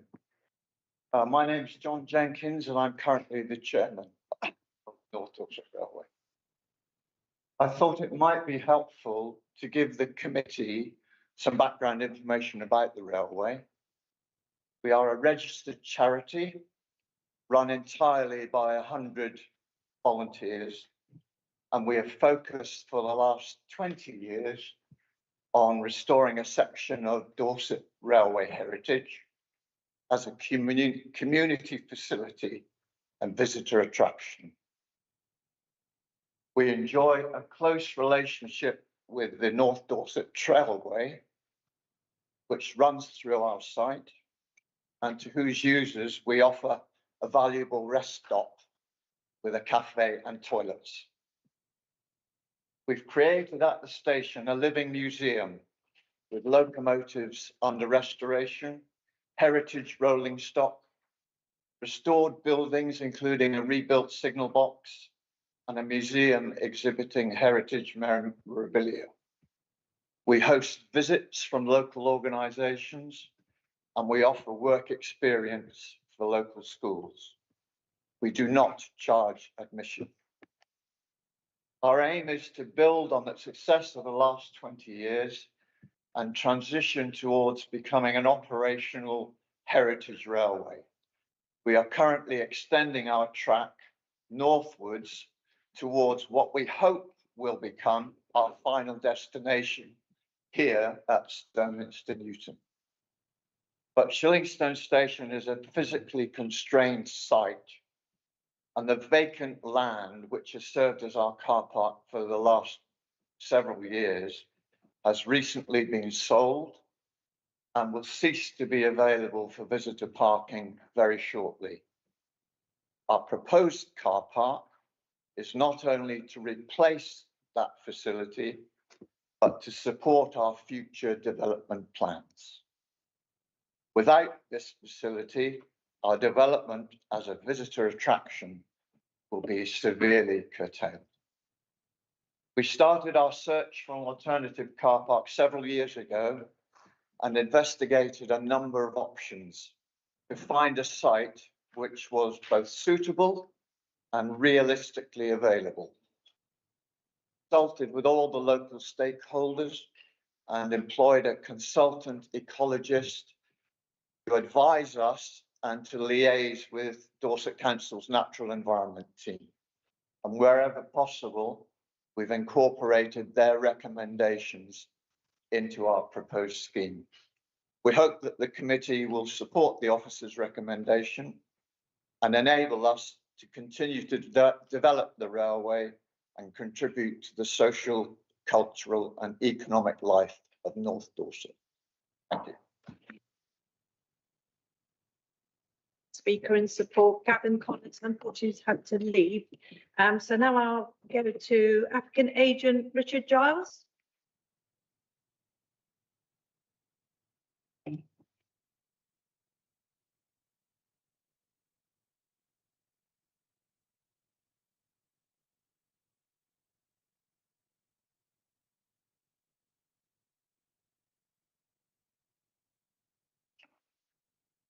Thank you.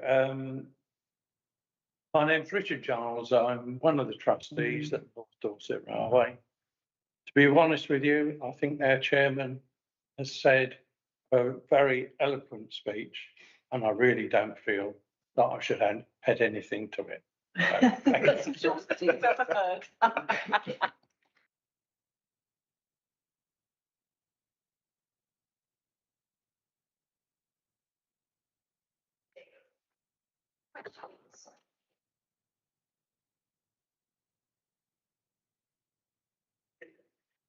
Looking through the objections, I see that there's one particular one which stuck out, was the fact that lighting and the increase of lighting congestion with regard to the nature and wildlife, as it's next to a wildlife park.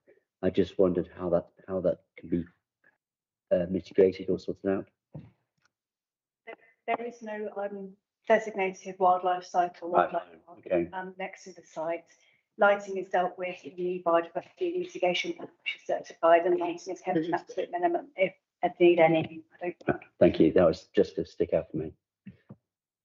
Councillor Fry. Chair, I like this one. I'm happy to propose it. Absolutely, yeah. Right. It's a good application. We have a well proposal to grant. I'd like to second that as the ward council, since we're going to have a train coming to Sturminster Newton. Yes. I doubt it will be in my lifetime. I doubt that, but Councillor is seconded by Councillor Carol Jones, thank you. So committee, let's go for the vote then. Those in favour of approving this application? Unanimous. Thank you very much indeed. Yes. Brilliant. That's well done. Thank you. Yeah, lovely. Yeah. Okay. We're just allowing case officers to swap places at the moment. Councillor Penfold, who declared an interest, is not in the room again for this application.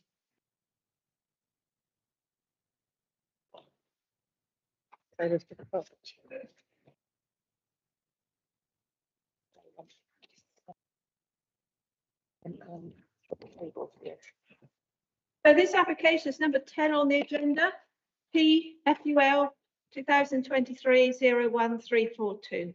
Land and buildings north of Cuttons Close, Sidling, St Nicholas. Demolish agricultural buildings and erect 3 numbered dwellings with garages and 4 new vehicular access. And the reason this has been brought for a committee consideration because the landowner is a council. Then to presenting officer Jenny Roberts. Thank you, Chair. This application, as just said, is to demolish agricultural buildings and erect 3 dwellings associated. Do you mind just try and speak me up? Yeah, speak a bit louder, possibly.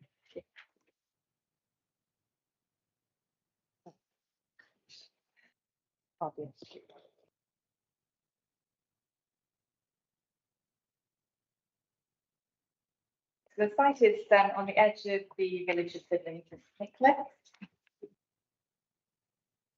Elements of south, southeast, west, and then agricultural land in north and northeast.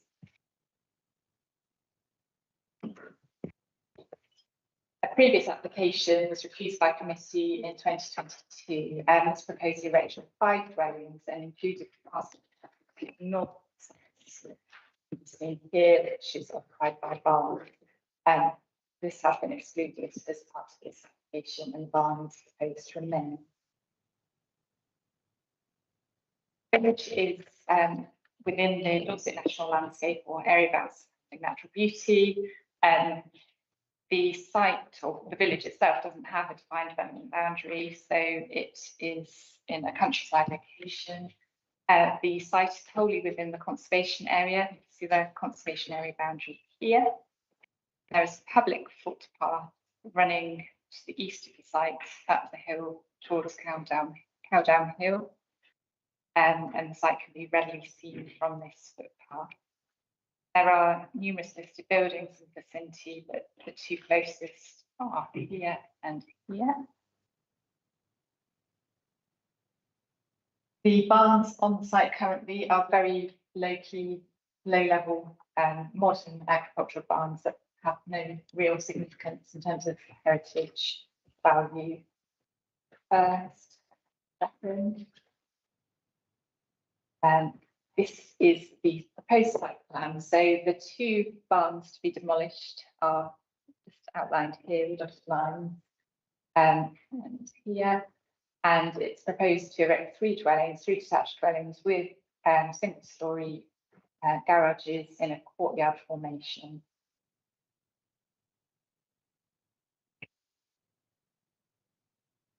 These are the designs of the proposed dwellings. There's sort of two-storey, 1.5 storey, if you like, with rooms in the roof. There's quite a strange design here with a kind of Georgian porch and a hanging area over here. As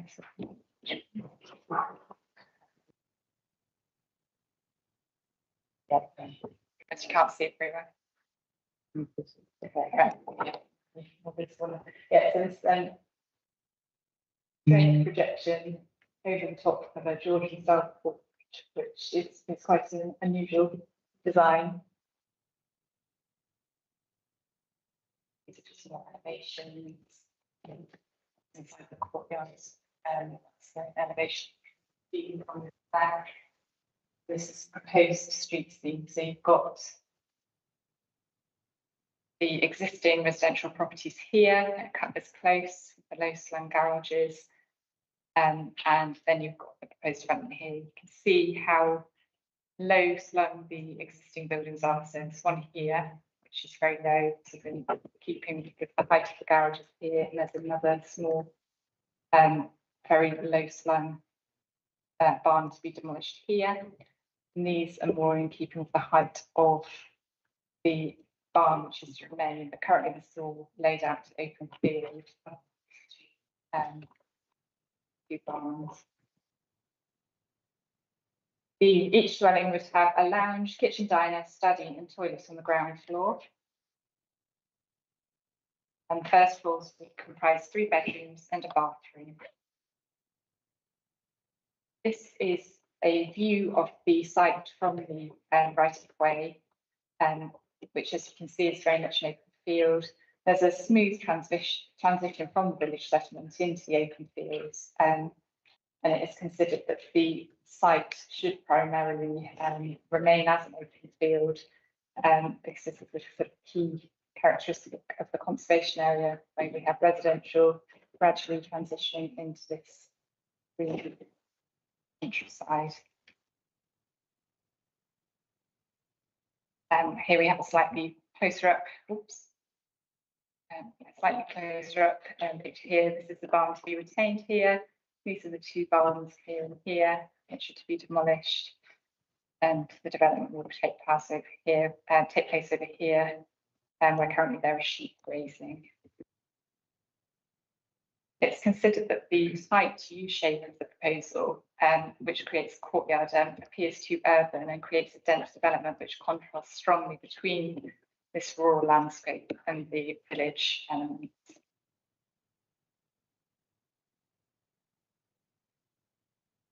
Development will also create a barrier from views of the historic core of the conservation area from the surrounding landscape, which is significant to its character and setting.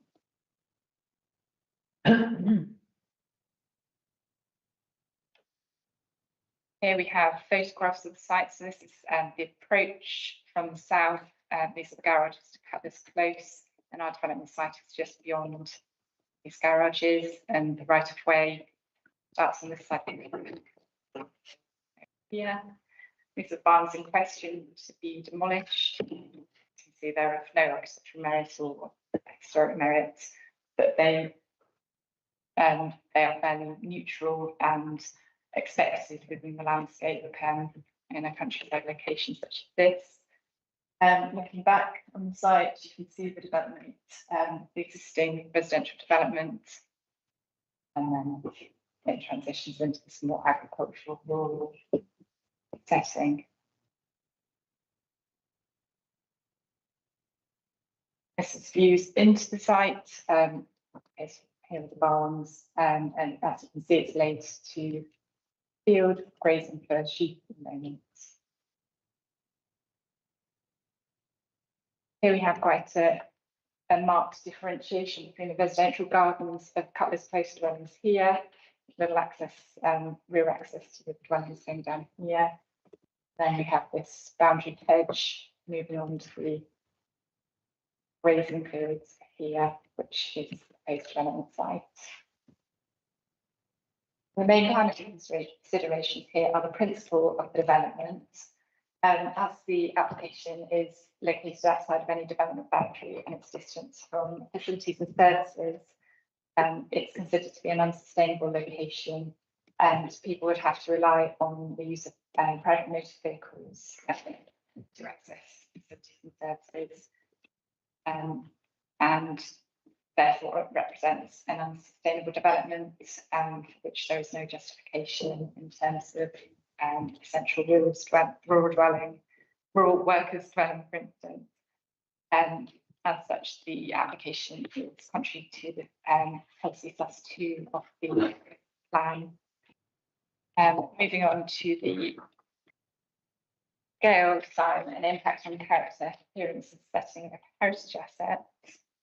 As has previously been mentioned, towards the edge of the village location, the grain of development becomes looser, which is viewed from the back lane to the south, where the views of open countryside beyond the site can be readily achieved.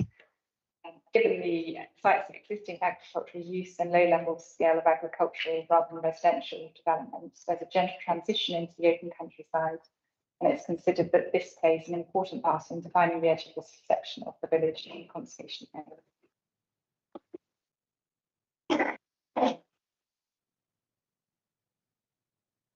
There's no objection to the demolition of the existing farm buildings, as they're not of any historical or architectural interest. But yes, the impact of the development itself on the camping stationary is considered unacceptable, and backed up by the conservation officer, considered that there could be less to the heritage assets. There's also concerns about the impact on the national landscape, given the views from the public right of way and those urban tight knit development that is proposed. So it's considered that there is some special qualities in setting off the national landscape, and therefore the proposal is contrary to policy M2, the MP2 of the West Dorset Wain and Portland local plan. Moving on to amenity, the proposed development is considered from that perspective, as there's no overlooking or unacceptable levels of overlooking or on neighbouring properties, and there is sufficient amenity space for the dwellings themselves. In terms of flood risk, the southwest corner of the site is in an area susceptible to groundwater flooding, and although a basic flood risk assessment was submitted, it does not adequately assess that flood risk, nor does it demonstrate that viable and deliverable surface water drainage scheme can be achieved. In the absence of that information, it cannot be determined whether the proposed development poses a flood risk to the dwellings themselves or elsewhere. Hence, the proposal is contrary to policy ENV5 West Dorset Wain and Portland local plan. in terms of access and parking, access will be via the new access back lane and will lead to a shared courtyard where parking will be provided. The highway authority is satisfied the access and parking provisions to access into the site can be secured by the imposition of appropriate conditions. Such proposals considered acceptable in that regard. A biodiversity report has been submitted to an approved biological environment. This will secure biodiversity enhancements to the site.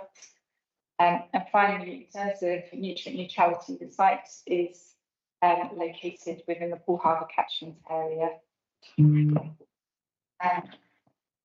However, it has not been demonstrated within the planning application that the development will be nutrient neutral in terms of mitigation. That has been suggested. And as such, we cannot conclude that there will be no adverse effect on the integrity of the Poole Harbour nature.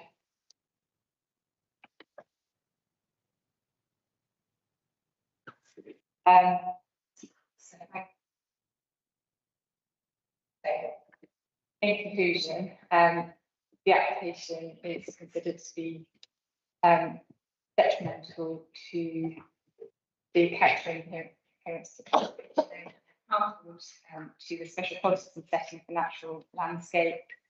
It does not demonstrate that the proposed development, from Chris' perspective, has not demonstrated of Poole Harbour, and fundamentally it is outside the development boundary and it's an unsustainable location, so the very principle of the proposed development is unacceptable. Thank you, Jenny. Parish Council Representative, Councillor Stephen Shears, please.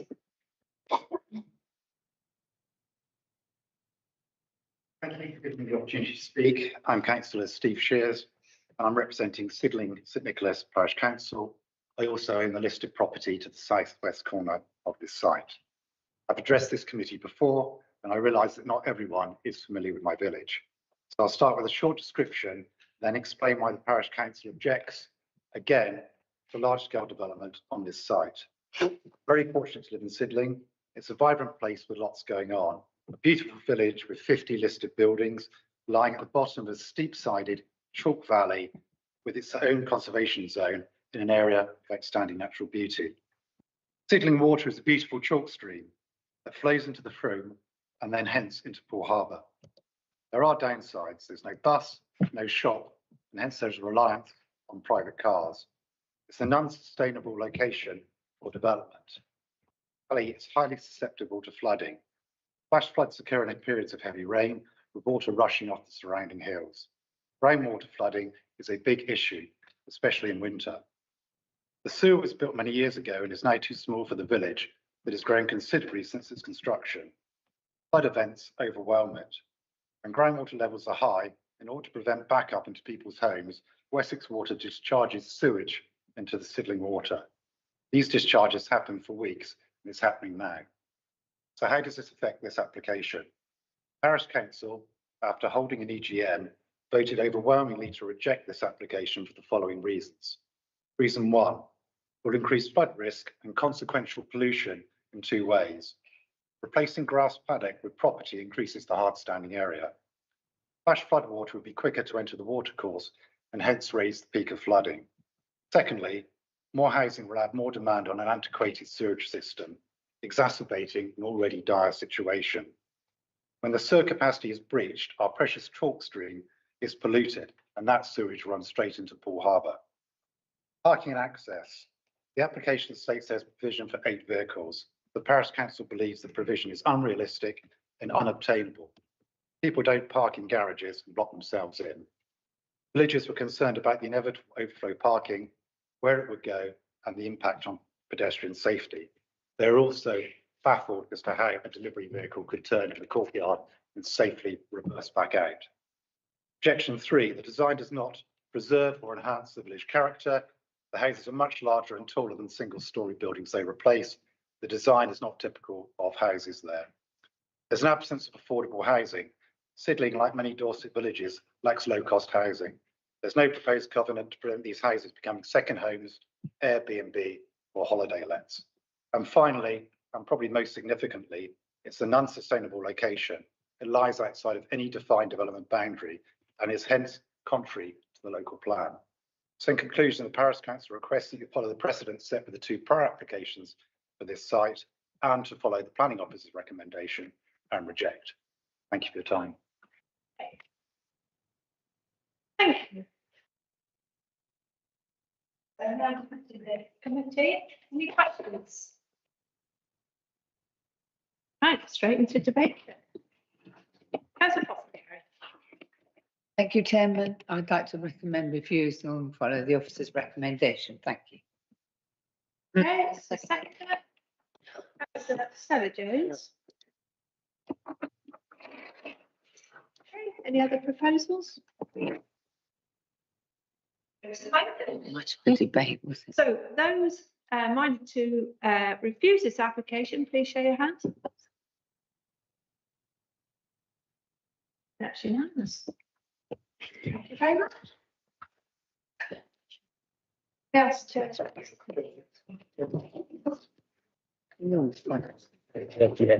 Yeah.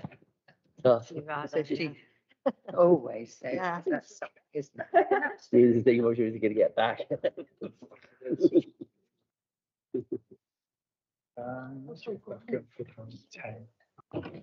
Great.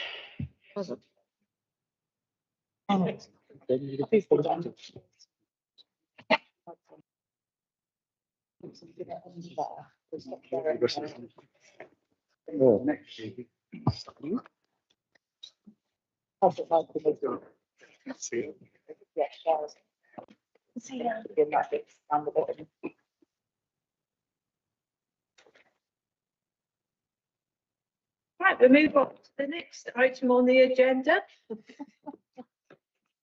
Number 11. I'll just say that Councillor Penfold has returned to the committee. P/RES 2023-03-75, land at E373160 N11786 Pond Walk, Stourbridge, DT 102PY. Erect 9 number dwellings, reserve matters application to determine access, appearance, landscaping, layout and scale following the grant of outline plan permission number 2, 2018-0372. And the reason for a committee consideration is because the site is within Dorset Council ownership. So return again to Jenny, please, to present. This is a reserve matters application for the erection of a dwelling. The application was approved at outline back in 2020. And so we are here just to consider the reserve.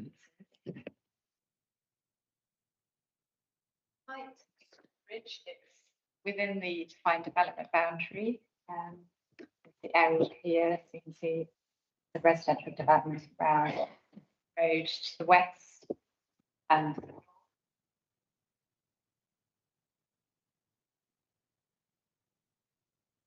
site is wholly within the conservation area, and there are 2 listed properties, one to the north and one to the northeast.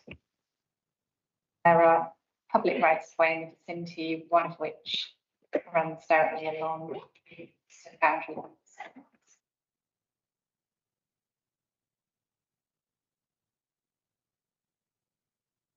So this application seeks approval of the reserve matters for layout, scale, appearance, landscaping and access. The site comprises 2 distinct portions and are essentially 2 fields bounded by hedgerows with a band of mature trees in between.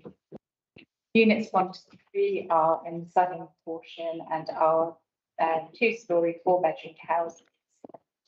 The remaining units in the northern portion of the site are a mix of 2 and 3-bedroom bungalows.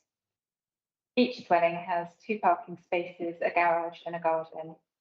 Access derives from a pond walk with an access running through the site, culminating in a turning head to the front of units 6 and 7. public right of way use will remain.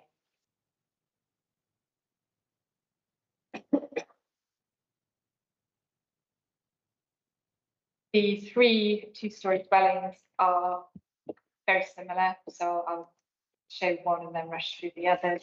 They're detached. They are made of a mix of local stone with brick coins and clay tile, natural clay tile roofs.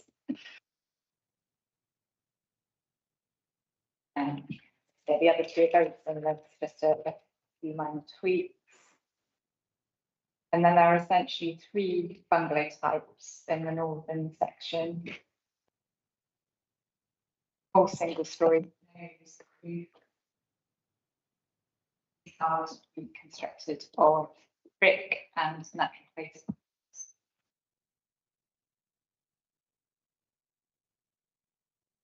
And this is the design of the proposed garages. Again, both types are very similar. They just have the doors and windows on different sides. Here is the proposed landscape plan. So as you can see, there's lots of greenery left on the site. The proposed gross floor area for the dwellings is only 0.11 hectares, which equates to around 16% of the overall plot, and the density is considered appropriate. We have a group of veteran horse chestnuts here, which are to be retained and protected, and the tree officer is satisfied. The arboricultural method statement will protect these. There are other trees to be removed, but these are not considered to be worthy of retention. There will be lots of native hedge planting and bolstering in the areas where it's perhaps a little thinner, and there'll be lots of wildflower planting and replacements of some of the trees that to be lost by medium and small scale trees, which are compatible with this residential setting.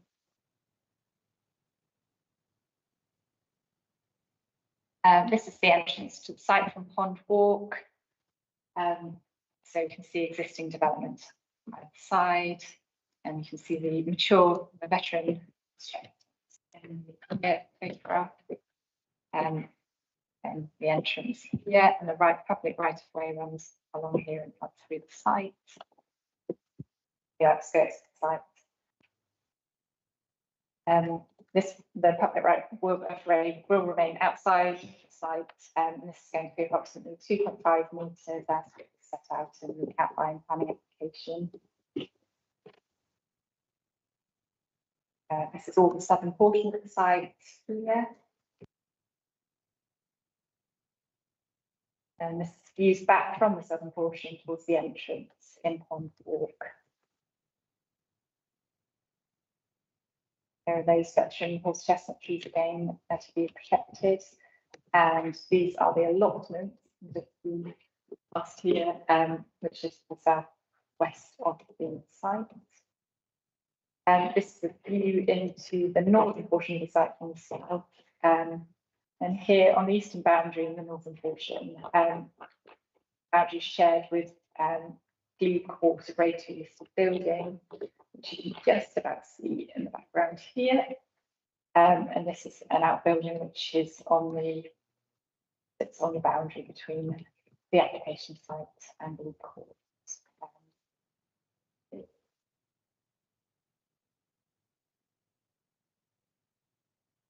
This is now into the northern portion of the site, where we can see the northern boundary, which is shared with Grove House, which is another Grade 2 listed building.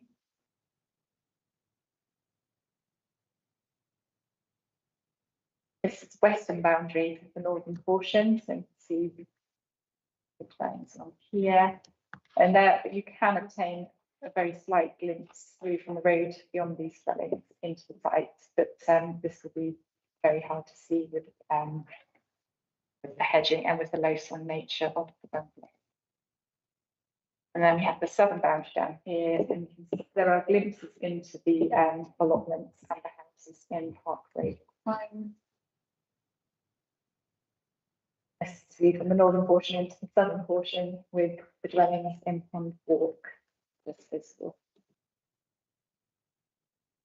In terms of planning considerations, the principle of development has already been established by the outline planning application. So we're only considering the matters of layout, scale, appearance, landscaping and access, all of which are considered to be acceptable and have been discussed earlier. In terms of access, this is to be derived from Pond Walk, and the access road with its estate road layout will lead through the site. Parking spaces for the existing allotments are to be provided. There currently is no allocated parking for the allotment site, so this is an addition that's going to be achieved as part of the scheme. The Highway Authority considers that the layout provides a low-speed environment that's suitable and safe for all road users, and that satisfactory provision has been made for parking, turning and access by refuse vehicles. As such, it is considered that it is acceptable in terms of access, highway safety and parking.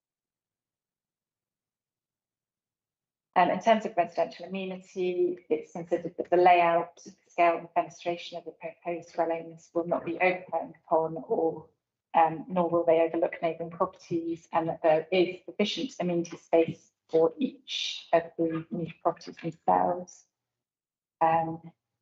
In terms of heritage assets, the Conservation Officer is classified the proposal as acceptable. There are a few tweaks to the proposal along the course of the application with regard to getting a good quality materials palette and some tweaks to the design, but it is considered that it is acceptable in relation to the character and appearance of the conservation area and will not impact on the views through to the two listed buildings.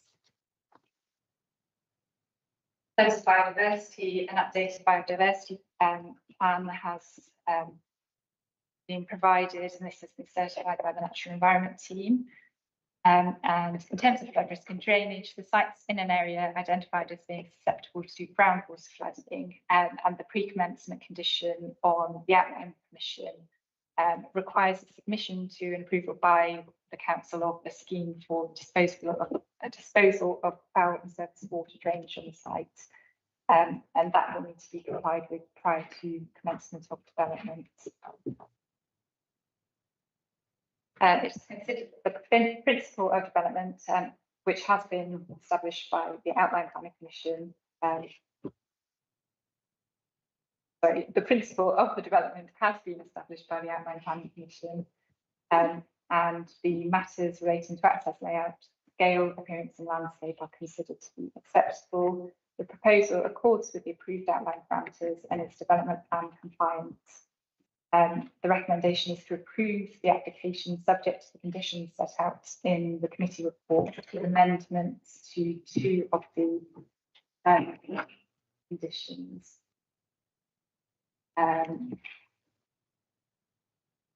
Oh, sorry, this appears not to have been updated. So we're not deleting condition 10, that's just going to be amended slightly because I've already been provided with the details for the windows. And the hard landscape works shall be carried out in accordance with approved drawing number within 6 months of first occupation. So that's just a slight tweak to what is listed within the committee. Thank you, Jenny, for your report. Now ask applicant agent Giles Moore. Thank you.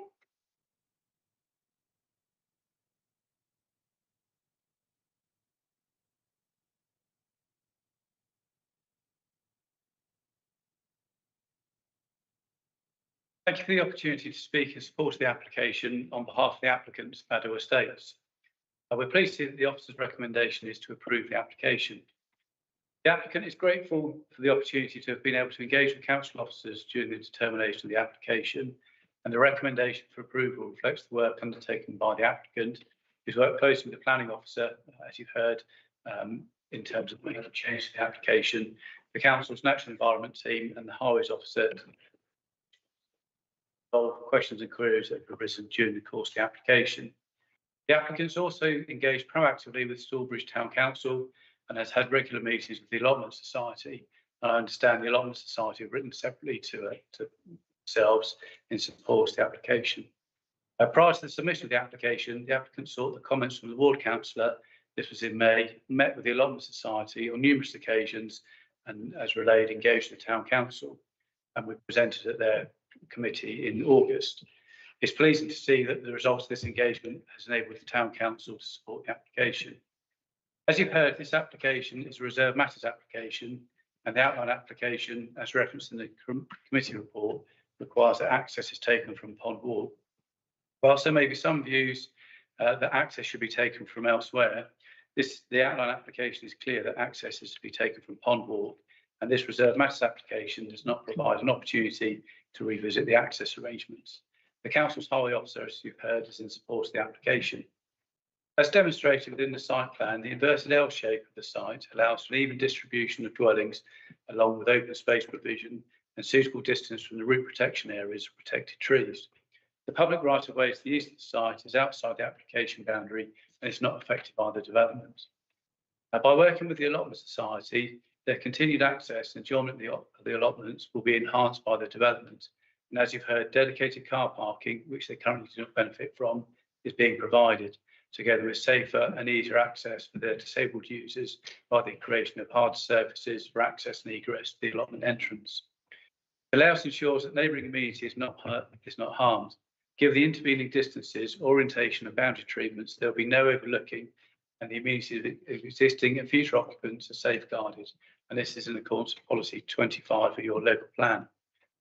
The proposal seeks to implement an attractive, high-quality development of traditional appearance, which will complement the general area and sit comfortably alongside the existing development in the locality, in accordance with policy 24 of your local plan. And as you've heard, the Conservation Officer has confirmed their support for the proposal. The proposal will deliver a range of much-needed family housing in a sustainable location, assist the adjoining allotment users. And I trust that, having considered the above points and the officer's recommendation, that you're able to support the application. Thank you.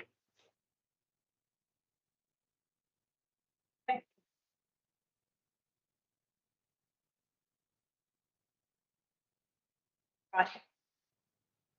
Not sure what point we asked this question, but what about renewables on the site there? At what point do we get an indication whether they're going to use solar panels, ground source heating, water recovery, and those sorts of things? Because sometimes we get told you're too late. Proposed as part of this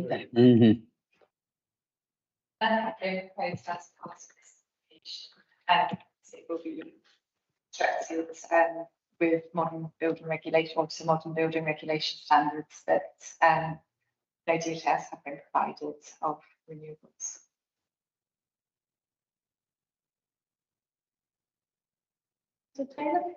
As the question says, do they have to provide the information? Because it's a recommendation to go for renewables these days. They don't have to provide renewables as part of the application. As a solar panels, that would be something which would need to be included within this application, because there would be no permitted development rights. Oh, thank you. Wait until the dwellings are built for any permitted development. That's very good. Thank you very much, Chief. Yeah. Questions? Councillor Stanage. Down here, Tony. Down here. Said the footpath's going to be improved. It's only a small point. Who will maintain that improvement in the future? Because otherwise, it's just going to return to what it's like now. I think that would come under the rights of way legislation. Am I right? In terms of yeah. Team. Whatever they're called. So the landowners will be responsible for ensuring that there should be Any other questions? Councillor Cook. It's not actually a question. So can we move? I'd like to make a proposal. I think overall, with the benefits that this delivers to the local community, with the allotment parking, the fact that the town council, the parish council have supported this, I'd like to propose acceptance. Right, so that's a proposal, and that's with the amended conditions. With the as we amended saw. conditions and the local stone and Yeah. all the conditions that. Thank you. Planning officer has put. And seconder, councillor Fry, with the conditions. Do that, yeah, but application. Let's go to the vote then. Those in favour? Sorry, we just wait for the return of our councillor here, who has listened in to all of it.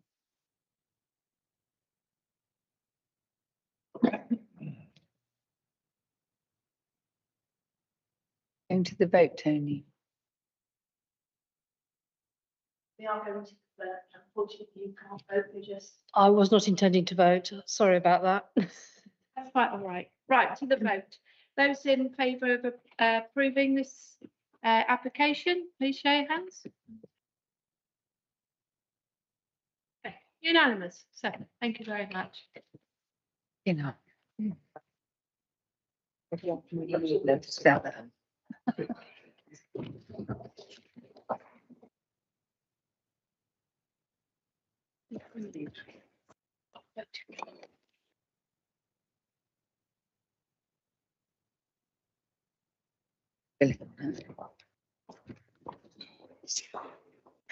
Yeah. 3 hours from.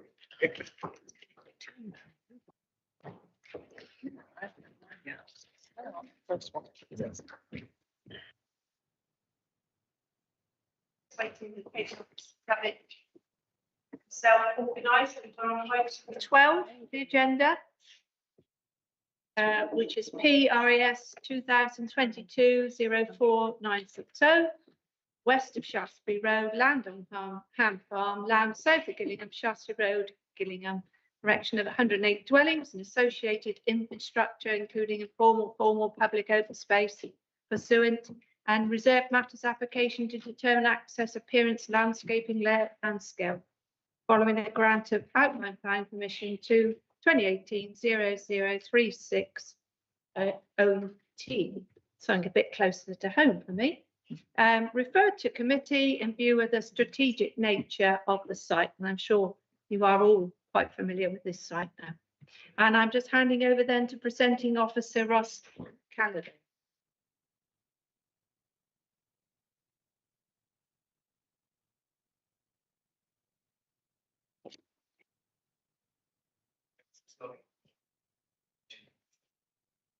Taking a while to load up, I'm afraid.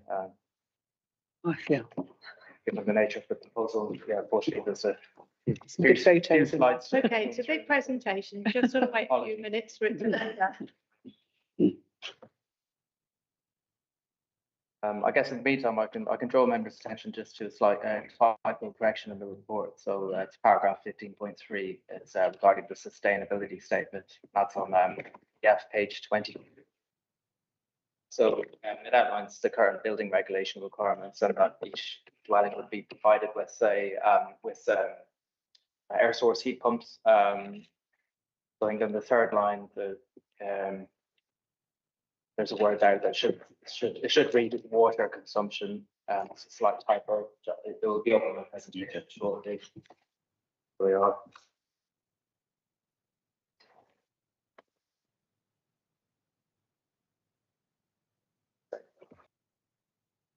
Apologies, I thought I'd say there. Third line should read water consumption. There's just a slight typo. Yeah, since it reserves matters application for 108 dwellings at the site in Ham Farm.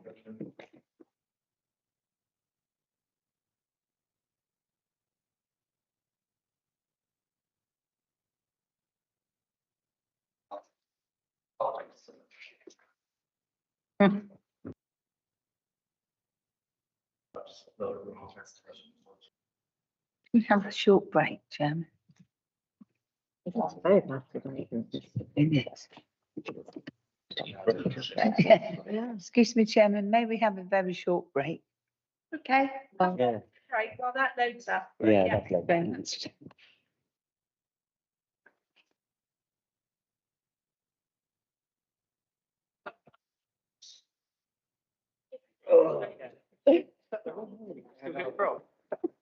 Start. Let's consider. I'm right, thank you.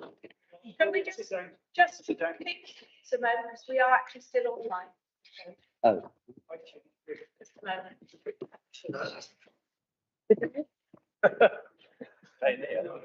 Oh, they're wandering off.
has managed to load up the presentation now, so. Thank you. Just for clarity, this is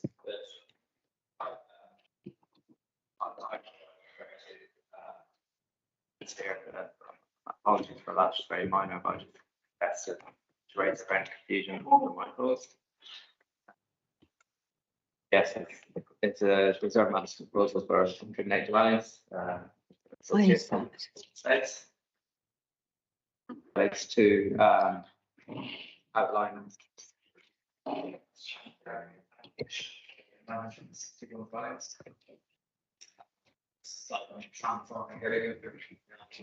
is outlined in the blue line here.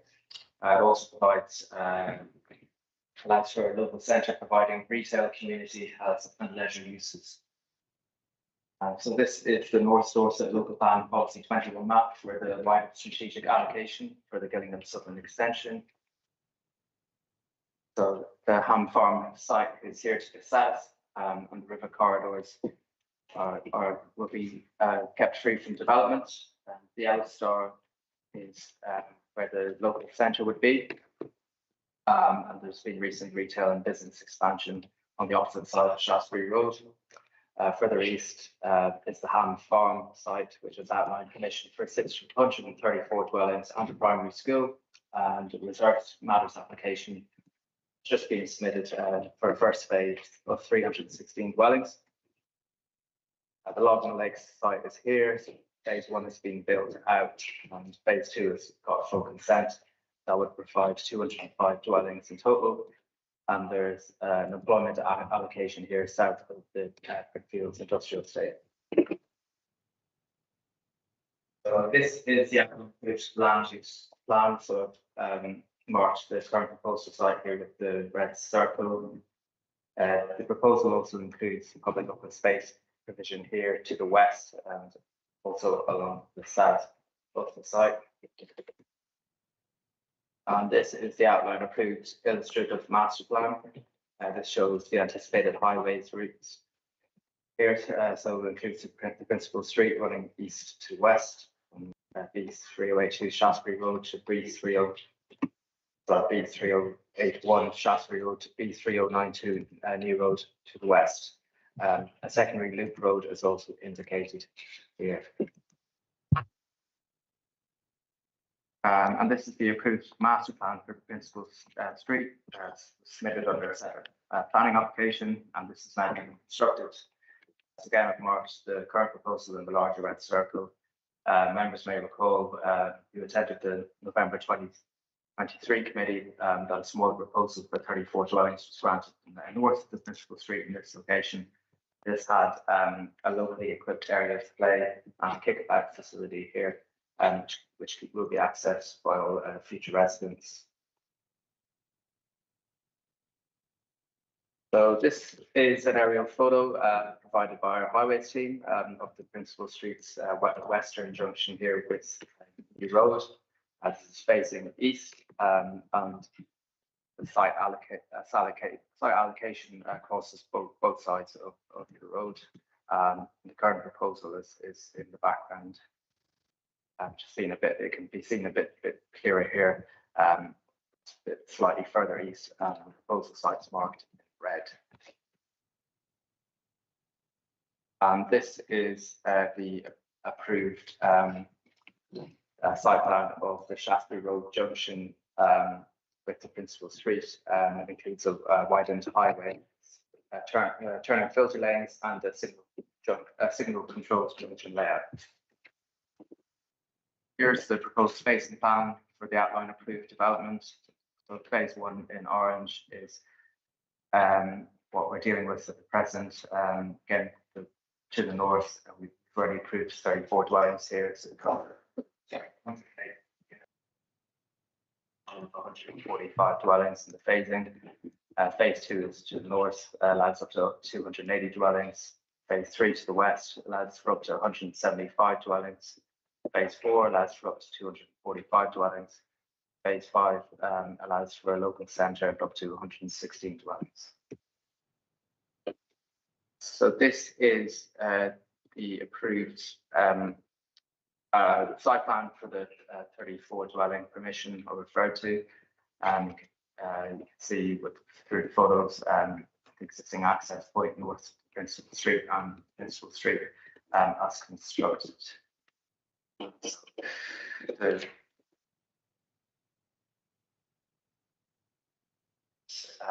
So north of that, there's also a submission for 280 dwellings in phase 2. So you see that's to keep it links in with the approved phase 1 in terms of the highway route and also that's the shared routes through the open space.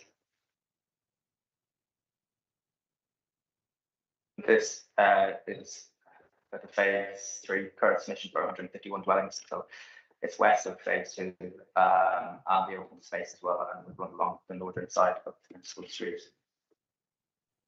This is site plan of the Loop Road application, which will be considered by committee in the next item, following the consideration of the current residential application. Here is site plan for 108 dwellings. I've imposed the approved 34 dwelling site, which is north here. I've included a photo of this crossing facility across Principal Street and the Sea Link, the lead kickabout facility to its current proposal for 108 units. See the feature here to be obtained. So I'll provide more detailed plans in due course. Just show some photos of the postal site. So these are aerial photos of the design and access statement. So it shows the postal site in orange of the existing hedgerow through by Principal Street. This is the access point with Shaftesbury Road. And these are some on the ground photos of the site in question. So this is facing southeast towards Close Street Lane, southwest towards Close Street Lane as well. You might just see the dwellings along that street. That's quite a rural, narrow laneway. This is some further photos, again showing the countryside edge, and this is taken. This on the bottom right is taken from the higher ground of the approved site facing south, and you can see Dunkirk Hill just about in the background.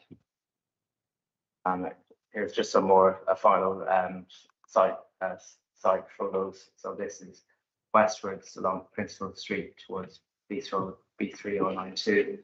This is the existing hedgerow within the site, so it will be largely retained apart from a couple of openings for pedestrian permeability.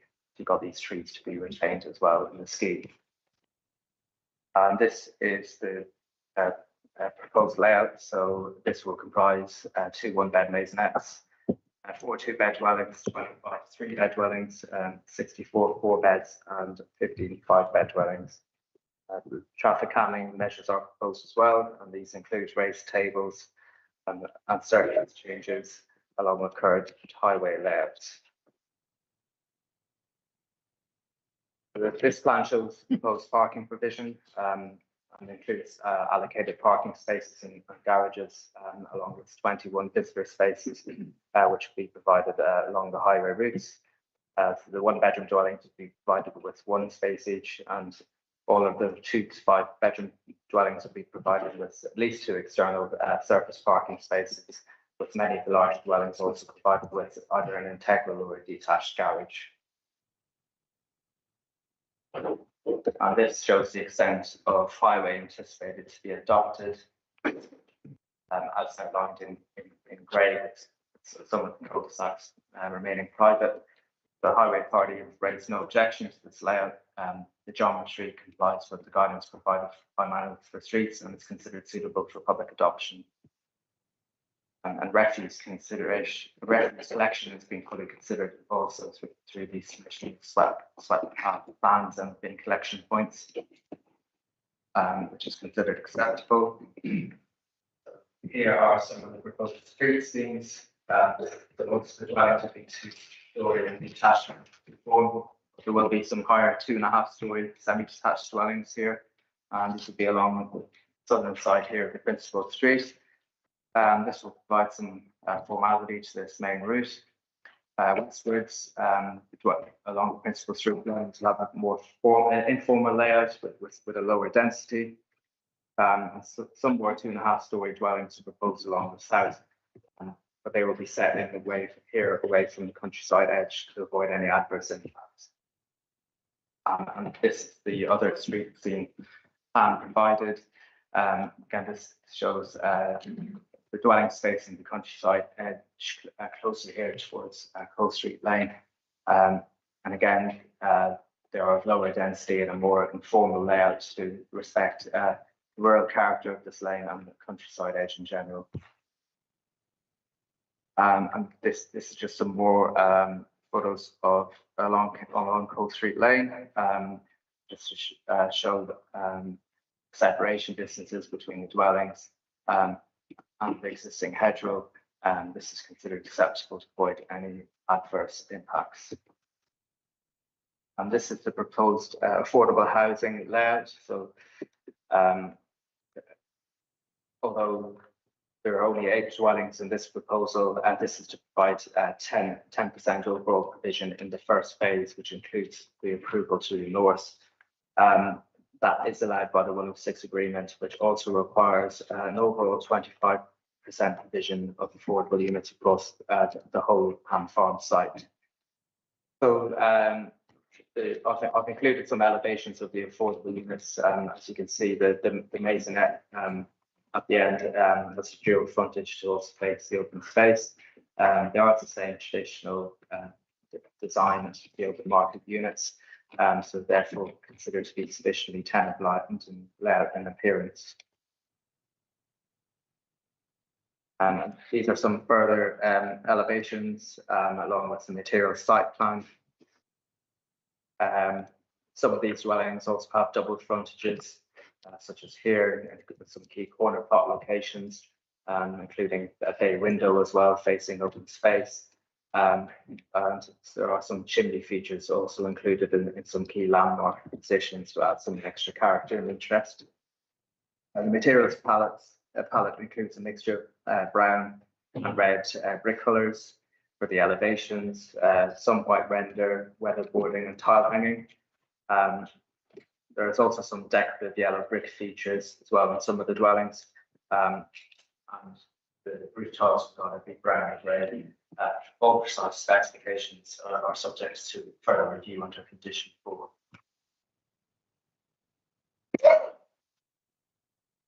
Sufficient amount of street trees would be provided, bearing in mind the required service provisions for the dwellings, as shown here. Detailed on-plot landscaping plans for the whole site have also been offered. It's been demonstrated that conflicts between both landscape and drainage services can be avoided. Also part of the approved 34 dwelling public open space, which residents of the current proposal will be able to use. This includes a leak facility, and these are the approved play space equipment. And the approved gigabyte area is further north here. Our proposal does have some public open space provision. So there's a green roof running north to south along this hedgerow and feature tree. And this includes play facilities along the way. Standing amongst tree trunks and boulders. This will be integrated within this existing landscape, and all of this would be retained apart from a couple of openings, but that is to provide an appropriate pedestrian permeability throughout the proposal. But to summarise, the principle of residential development has already been established through the outline. The current proposal is in accordance with the local plan, the Gillingham neighbourhood plan, and the relevant supporting guidance for the strategic site allocation. It is acceptable in terms of its layout, scale, appearance, and landscaping, not lead to any material harm to the see other material considerations which require refusal of the issues there, the conditions in the report, and also the completion of the unilateral undertaking. And that is to secure the great requested compensation payment that was required as part of the district's license, the outline previous cycle. Thank you, Lars. Your presentation. Very informative. Go to the applicant agent, Gareth Jackson, please.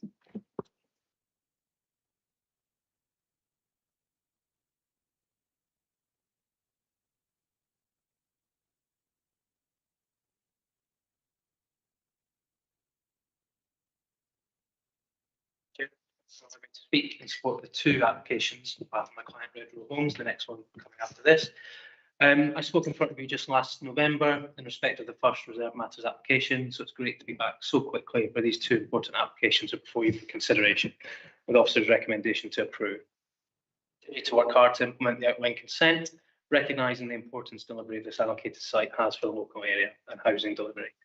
The applications are now the second and third presented to this committee, and I thank the officers and their team for their work in getting us to this stage and being able to recommend them for approval.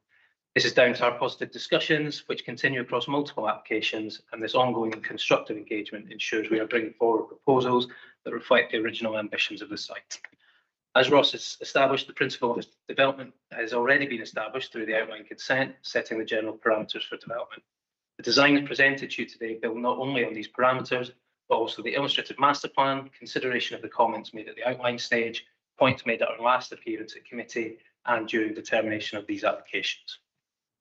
The applications for 108 dwellings is closely connected to the northern parcel approved by this committee in 2023 and has been through a number of iterations to satisfy comments raised by officers.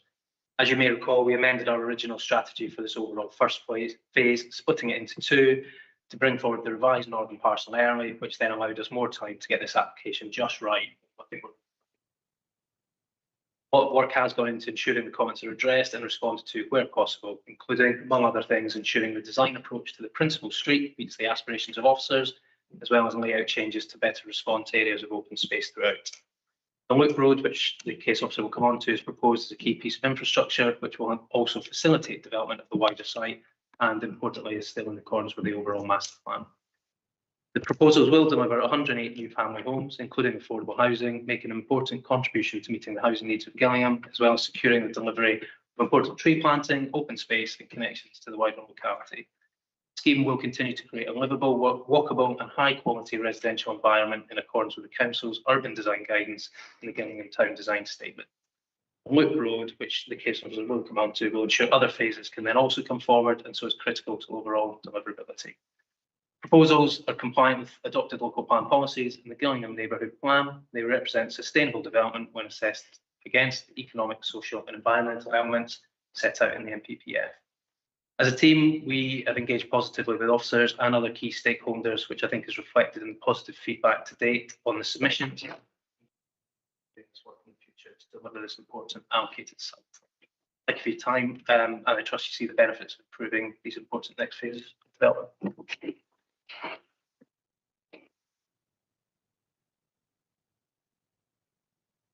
Any questions? Thank you.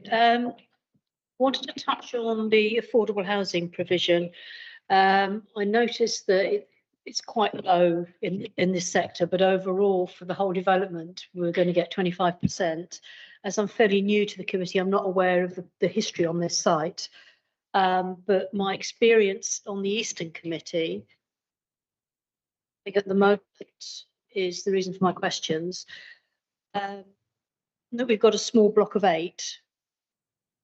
Is there a registered social landlord already signed up to take on these units? Because what we're seeing in the East is, rather than have with the Section 106, is that developers are coming back and saying they can't get an RSL to take over a small development like that because it's not cost effective for them. And we're having to move away from affordable housing to rent to first homes or some other form of affordable housing, which isn't helping our housing waiting list. I wonder if you could give me a response to that, please. Thank you, Councillor. So As part of the submission, I'm not aware of any mention of a specific registered provider. But what I would say is that the entire outline approved site for 961 dwellings is governed by the same Section 106 agreement. So that obviously secures a minimum of 25% addition, but also the tenure, also the 50-50 split between affordable rent and shared ownership. So any subsequent change to have to be submitted as a proposed deed of variation, and that any potential further consideration by all interested parties. It is going to be a material change to affordable or shared ownership provision. So there's formal mechanism just to be submitted. Can I ask then, if that does come back, can that come back to committee, please? Anne. Yeah, I think it's a good point that you raised there about small amounts of affordable housing, whether registered providers would want to take that quantum on. I think Ross has pointed out that across the whole site, there's going to be much more affordable. So I think that a registered provider would look at the other phases with the other units that will be proposed. We do have a provider that does specialise in affordable housing, looking at phase 2, so places for people. So they're taking forward that phase 2 with a greater proportion. In Gillingham, because of land values, the actual policy requirement is 25%. So in other areas in our local plan area, it might be slightly higher, but in Gillingham it is 25%, and it will be policy compliant across the whole of the, as Ross has said, across the whole of the phases. And that's written into the 106. So the original 106 had viability mechanisms. So after each phase, they could actually revisit it because it was uncertain at that stage, the viability. But the new developers that are taking this forward, the actual people that are taking this forward have actually said, we don't want that uncertainty. We don't want to have a viability assessment at each reserved matters or at the set times. We're actually going to commit to the 25%. So it does look low on this first phase because it's 10%, and it is unusual to see so many dwellings with so few affordable housing units on there. But it was all part of the viability work that was done at the outline. But thanks for raising it, because it's good to explain that and go back to the sort of outline position. So the hope is that there will be an RP to take these on.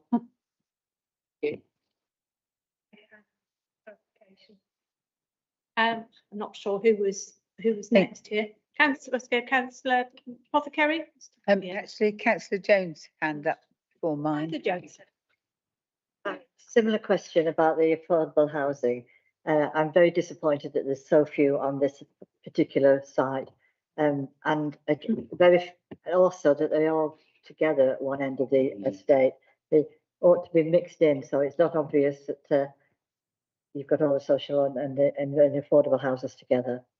Can they be mixed? Even these few, can they be mixed in better with the other ones on the estate? And when we look at the rest of it, can we kind of mix the social and affordable housing more in, like they do at Poundbury, which works very, very well?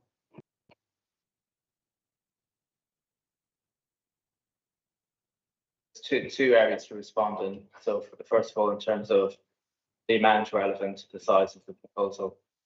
So the 106 agreement allows for a 10% provision across this first phase. So this current proposal, there's only 8 units for 108 in total, which is slightly below 10%. But the 34 dwelling proposal immediately to the north, where I showed where the open space is, has 7 units there. So if you add, so that's 15 units in total, which is very slightly above actually the 10% provision. But again, in the context that Hannah outlined, is that the original 106 actually had a viability mechanism for each phase, which that kind of outlines this uncertainties at the time. So it's actually an improved situation since then. And then in terms of the location of these units, that often registered providers, as I understand it, actually want affordable units to be in clusters such as this.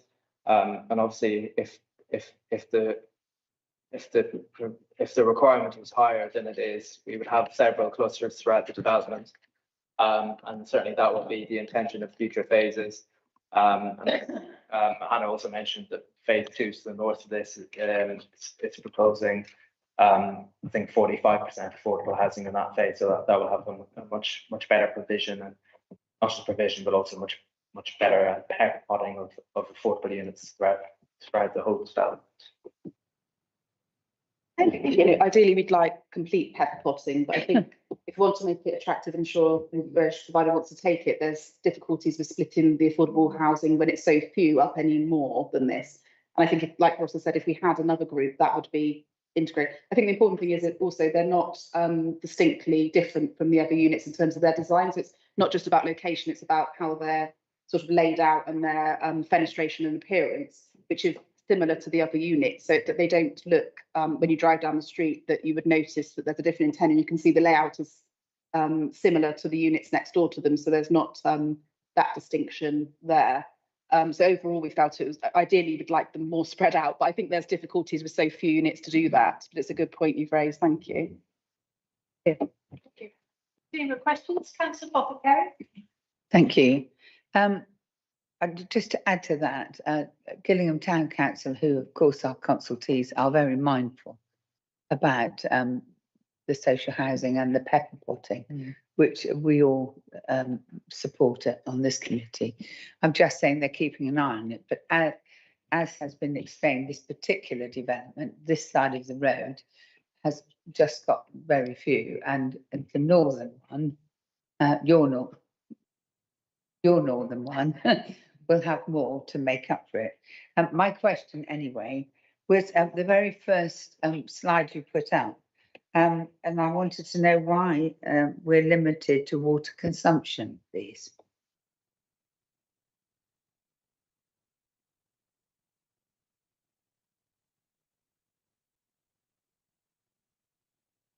Yeah, that's just to a requirement of the current building regulation requirements. So this is national from the sustainability statement, which was provided with the amendments to the application. So sorry, I'm not next to building regulations. I don't know why the rate is as it's set out. But it is so that dwellings would be more efficient in terms of water use. Thank you.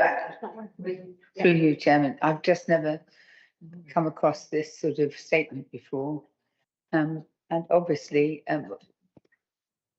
will this apply to the whole development across the piece or just this particular area? Do you know that, please? Yeah, as I said, this is the current building regulations requirement, and it may change again in the next year or two. They do tend to change to respond to the problems we'll have with the general. So yeah, each development will have to comply with the applicable building regulations. So yeah, I can't say for sure if this specific requirement will be the same in future. Just have to see. Just coming back again. As I said, I've never heard or seen of anything quite like this before. One aspect of this site will be a commercial area, as you know. If, for instance, a laundrette wanted to set up a business there, would that be permissible under these sort of regulations? Would you happen to know that? I think there are different regulations for commercial units under the building control regime. So yeah, as I said, I'm not qualified to figure. I don't know. Thank you. I didn't mean to be difficult. I just wanted clarification. Thank you. Okay, thank you. Any other questions? Councillor Taylor. We've got an answer up for you. The question that you're asked to trying to answer is the fact that there was a declaration by, I think it was Southern Water, to state if there's any further developments in certain places, they can't give them water. And that has been actually said by them. That's probably an answer which you're looking for there. That's been come out just quite recently with Chalmers development as well. Any further, they won't be able to provide water. That's what they've said. Not on there. My other question, which is probably the one I wanted to know, I've seen this vast area for development and this, that, and the other. Amenities, village halls, schools, this, that, and the other. How are we tapping into that regarding the additional areas? Because this is massive. You know, I'm not on there. That's my question. What are the amenities? Okay, thank you, councillor. So this is the outline, with land use plan. Let's try and clear it for you. There's a mixed use local centre that yeah, I was looking at some community vision. The 106 agreement doesn't specify specific use or specific minimum floor space, so the details aren't to be confirmed yet. In terms of other amenities, the land on a marked blue here is an option for the primary school to expand. Again, we don't have full details. That could be a new build, an extension, a new building, or just some extra play area, etc. So again, that process is safeguarded in the 106 agreement. That's north here. That's in the northern end of phase 2. We've got public footpath networks that will be improved up towards the existing primary school here as well. And then you've got routes towards town. And then apologies, what you can't quite see in this plan here is that the east of Shaftesbury Road has been recently expanded in terms of provision. So there's an Aldi supermarket, there's a petrol station with convenience store as well. There's also a garden centre, a cafe, there's some other businesses there as well. So could there be an application to say could there be an addition, like David White Homes, they always put a community hall in or something, and they'll give us something like that, or school.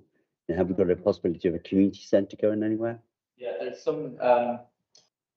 There is a sports pavilion requirement here. That's what I'm looking for. Yeah, That's what I'm looking for.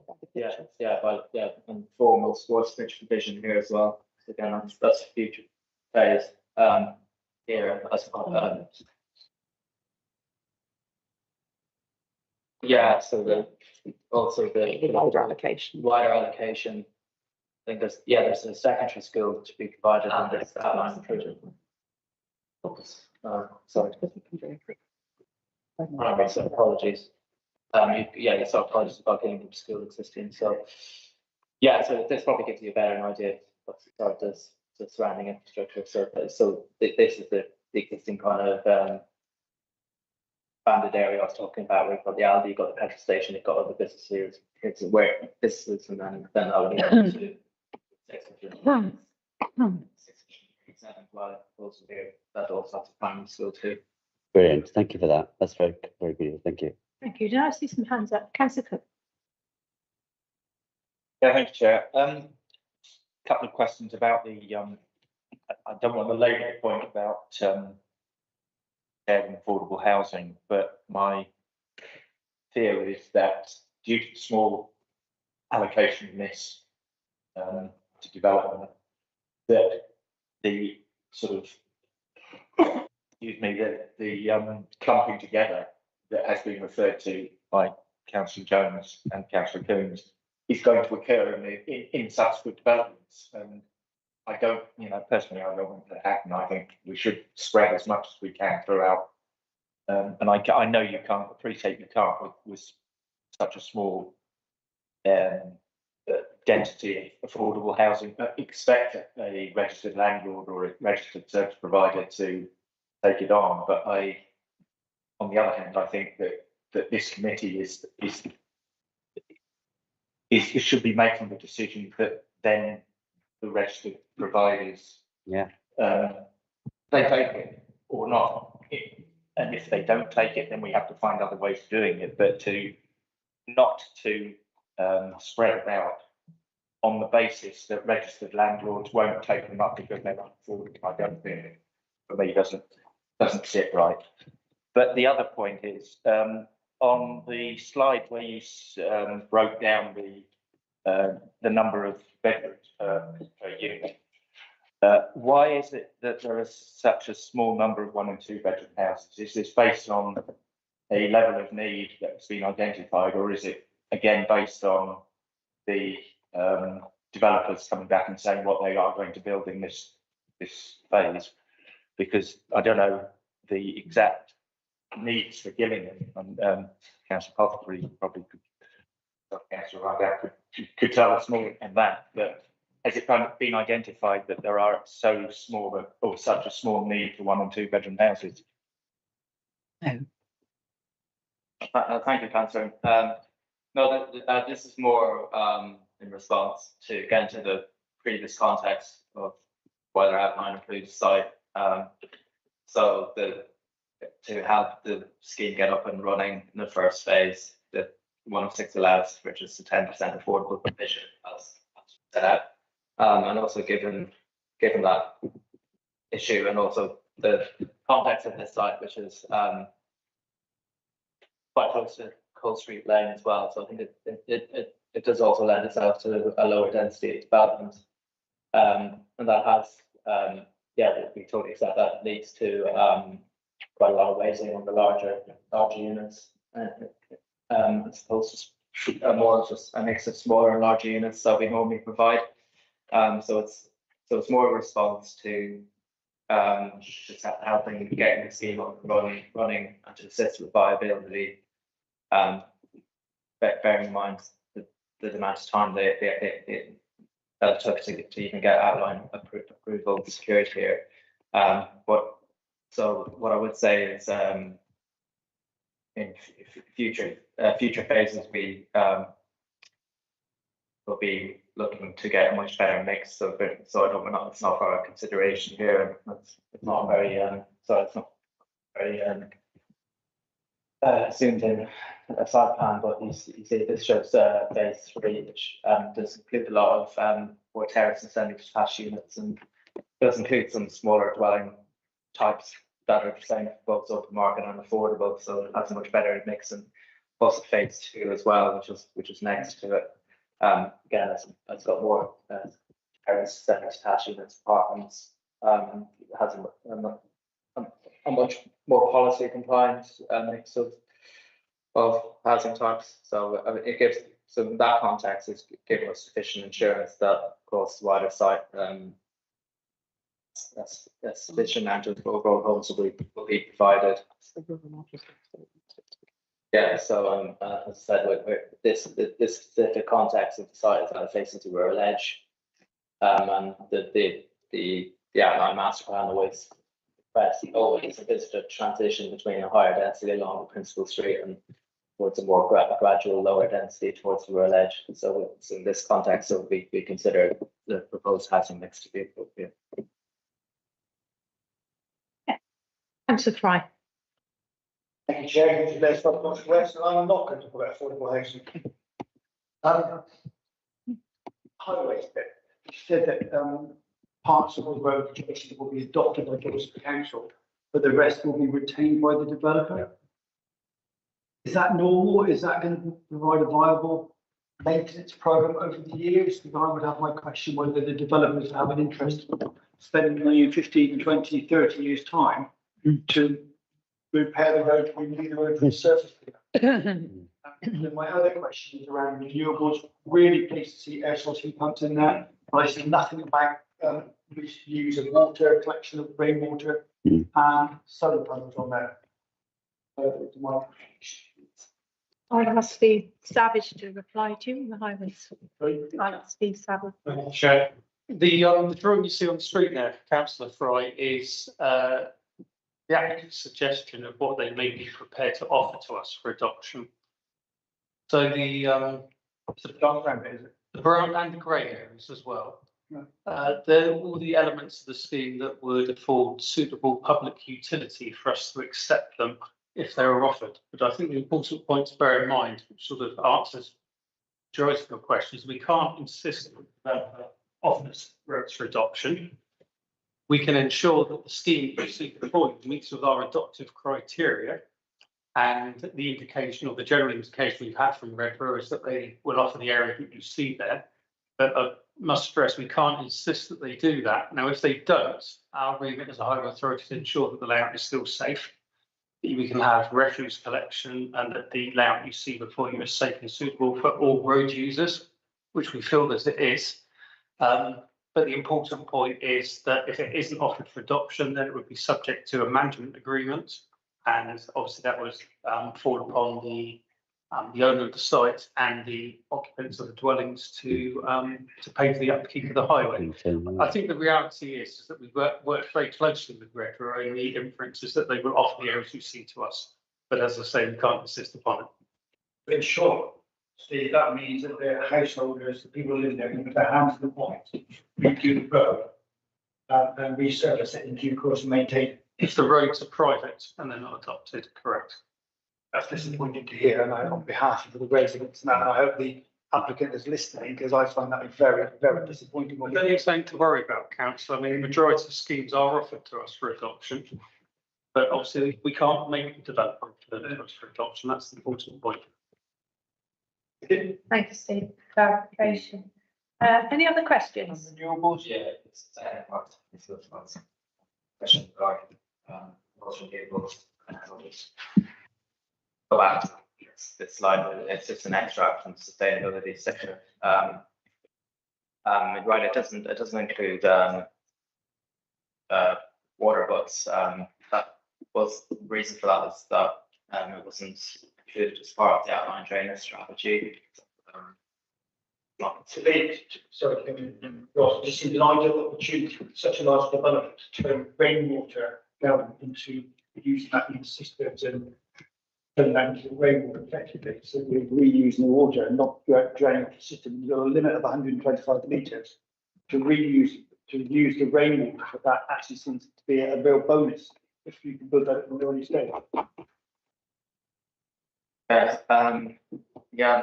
The issue being, as I said, is that the outline permission has a site-wide drainage strategy that includes such features such as attenuation basins and underground storage, etc. That wasn't the case after that stage, and it didn't include for the provision of water butts. So, and the more detailed designs have since for this phase have been submitted to our flood risk management team for review, and that has been considered acceptable under the outline planning and conditions as well. So, in that context, it's not considered reasonable to provide additional requirements in that regard. In terms of other renewables such as solar, again, it wasn't a requirement at the outline stage. As building regulations have changed since then, and that does mandate some changes such as charge on points, but also provision of air source heat pumps as well, which is now become a set of building regulations requirements that will be given as part of these levels. Thank you, Chair.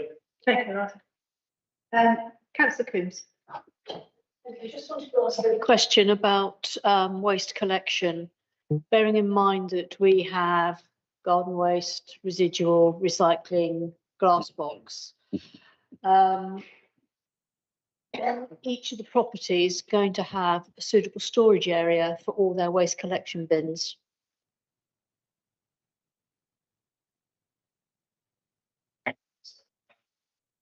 Showed sweat pattern analysis for the whole site, and I'm pretty sure it's not very detailed.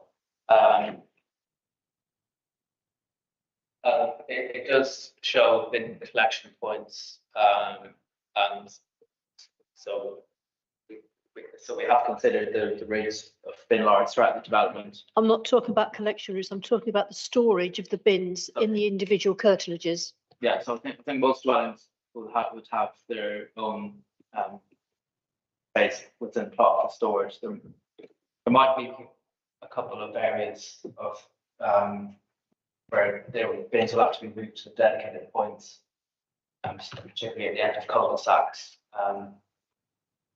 so that there was insufficient pull distances as part of the requirements. It has been reviewed as part of the proposal.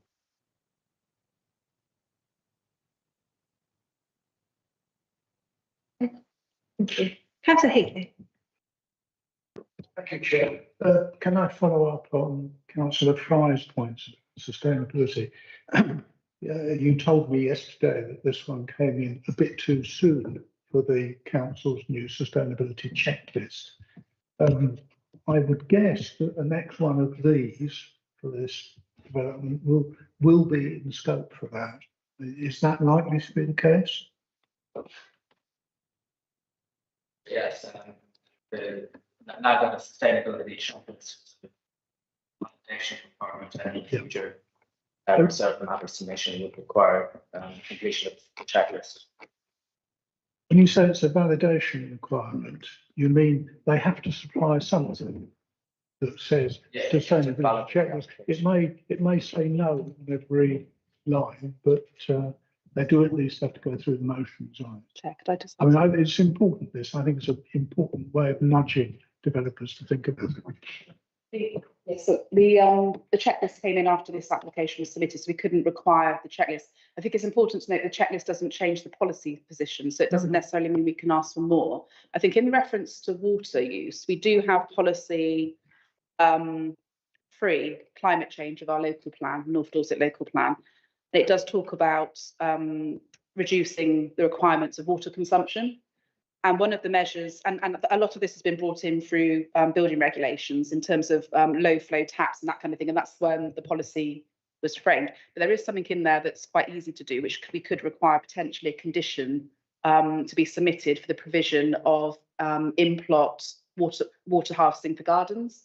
It does mention this in the condition in the policy, and it is stated to be a requirement of new buildings to provide that. So I think we could potentially draft a condition that requires a scheme for the provision of water butts to be submitted to the council for approval, which has the benefit of, I don't think we can get into the technicalities of what the flow rates of taps, and it's very difficult to enforce, but seeing whether there's a water butt there or not on a house is something I think we could reasonably control. And if you read the preamble to the condition, it's talking about exactly the concerns committee are raising about the need to consider the use of water and reduce the consumption and the demands we put on our water supply. So I think that is something we could underpin, we could support, especially since the outline application and also, you know, the climate change emergency that council's stated. So I think it would be a matter of requiring details to be submitted for approval, and we would look to provide a scheme that we could work up with an agreement with the developer to provide something along those lines. Thank you. Really good, thank you. Chair, that sounds really valuable. Yeah, absolutely. Is there any way that can be elaborated on, for like underground rainwater storage that can be used in cisterns and flushing toilets at all? Might be straying slightly into building control regulations because they have dramatically improved in terms of water consumption for dwellings. So I think some of that policy has almost been superseded by building regs improvements and water efficiency measures inside the houses. And I think we have to be careful about what we're requiring the developer to submit in terms of already having to require those building regulations. But I think the actual use of people, you know, in gardens, and hopefully you want people to grow stuff for shading and things like that, if they have a supply there, water that has a, you know, a benefit, I think overall potentially. Okay, thank you. All questions sorted? Right, we're going to debate then. Can I go to Councillor Apothecary as school member?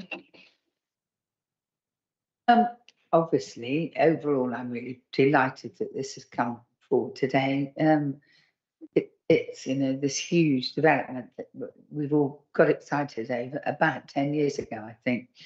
And, you know, the fact that it gets closer to actually happening, it is really welcome.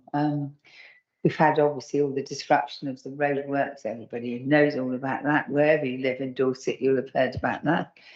And when the road works and the utilities been put in, we can start on all this stuff, and we can't wait. I don't think now. It's very, very welcome, and I'm very happy to recommend approval of this. Okay. Got a proposal to approve, Councillor Apothecary, and second, Councillor Fry.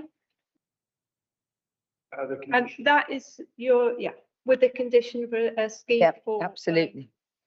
That's Yep, okay. Then we'll go to the vote then. All those, Chairman, I indicated to speak. sorry. Councillor Coombs. Picking up on the point that was made about the adoption of the roads, it's something that we're seeing more and more of. It's happening a lot elsewhere, and I totally agree with Councillor Fry. It's double taxation on those residents because they're still paying their full whack of council tax, and yet they're going to be asked to be tied into a management contract with the developer for the upkeep of certain parts of that estate. And what's worrying is not just roads, it's maintenance of open air play areas, the whole lot. And yeah, everything that people would expect to be provided through their council tax, they're going to be paying another thing for. And I wish there was a way that we could make residents aware that, because until they actually do the searches and their solicitor comes back and says, oh, by the way, you've got to pay for this on top, this annual charge. You know, if you're buying a flat, that you're going to pay a maintenance charge for the building. But if you're buying a freehold property, you know, this is a stealth tax. And I don't think I know of anyone that sits on the planning committee that likes it. And it's not fair on residents. I know we can't do anything about it, but I just wish we could get the word out there. Chair, can I come in, please? Councillor Coombs, thank you for your comments there. Councillor Fry. Can we condition that they have to ensure that the potential purchasers are aware at an early stage that there's a tax on living there? I don't think you can charge. Say them we do. Can we condition that? Maybe not, but I'll let Officer Condition, I don't, but to respect, I'm not sure what the condition would actually say. I think to be a condition, it would have to be required to make the development acceptable in planning terms. So I think it would be unreasonable to attach a condition saying the roads may not be adopted. I think the best we can do, and I think Councillor Hughes has summed it up, is that we have to make the development, sorry, Steve has mentioned it, make the development capable of being adopted. So it's up to adoptable standards. So it's the widths are acceptable. It can be offered for adoption, but we can't compel developers to offer it for adoption. With the other facilities, such as sort of open spaces, we always seek to try to get a cascade in the Section 106 where it's offered to the town or parish first, and then it goes to a management company if those bodies don't want to take on the space. But even that isn't always possible because we don't have the policy or legislation to be able to insist. And I do feel that, you know, that is not the ideal situation, because absolutely we would like all spaces and all roads to be adopted, because we do hear stories from where people have moved in and not been aware of all the charges that are placed on them, and that's not what we want. But unfortunately, I don't think we can condition or put any obligation on the application. It really is down to people doing proper searches and understanding what they'd be liable to pay before they purchase a house, unfortunately. Developers cash cow. And it is a lot of, as Steve said, a lot of developers, most developers do offer their roads for adoption. And I think a lot of, you know, some people wouldn't want to buy a house unless they knew the roads were going to be adopted, and will understand that some areas aren't adopted because they're private areas that are shared responsibility between, you know, a group of houses or a single house. But yeah, there is the danger that people might not fully understand that because it is fairly complex, isn't it? It's unfortunate that we are. We are. Okay, go back to the proposal then. Councillor Pothucarry proposed, Councillor Fry seconded. So to the vote, those in favour of approval of this application, please show. 3, 4, 5, 6, 7, 8, 9. Yeah, unanimous. Thank you very much. Then moving on. Item 30. Reserved application 2023-00628. Again, west of Shaftesbury Road, land on Hound Farm, land south of Gillingham, Shaftesbury Road, Gillingham. And this is to construct a loop road and associated drainage and substation to facilitate future reserve matters applications in line with the grant of outline planning permission to 2018-0036 Act. Again, referred to committee because of the strategic nature of the site, and presenting officer is again Ross Cahill.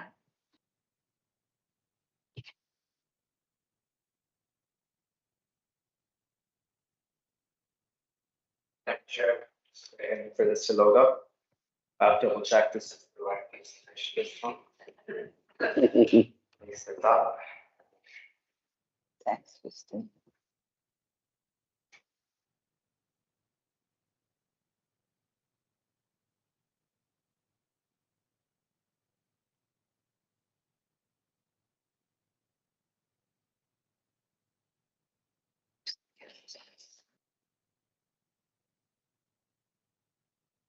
The dates, dates are a bit disappointing to see. Site visit 31st of March 23. Decision dated June 23.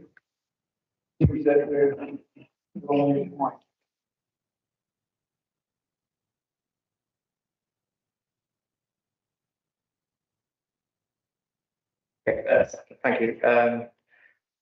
Yes, this is the reserve matters application for a loop road and associated drainage and substation, and this is to facilitate future residential development, the same site and farm in Gillingham.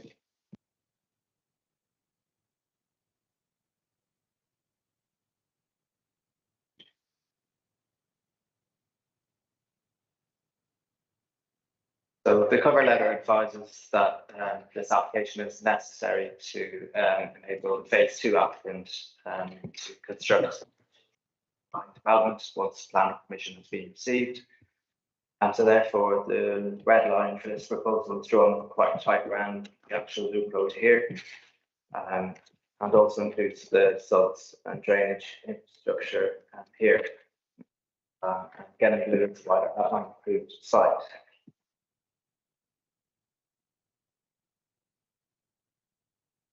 So the route of the loop road follows what was envisaged at the outline master plan stage here. But it will also retain most of the existing hedgerow. The proposed northern basin is at the same location as shown here. And yeah, in accordance with the other outline approved parameter plans. I'm having some trouble with chains. So the southern basin has been agreed under outline condition 17 as part of the high level drainage strategy and flood risk assessment.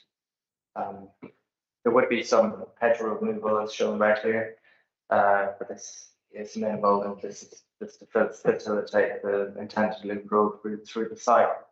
There's also some peripheral tree removal to require drainage to the sub-facility, but as the majority of the wider tree groups here near the existing neighbours will be retained, and this is accepted as it would not reflect the integrity of the wider groups.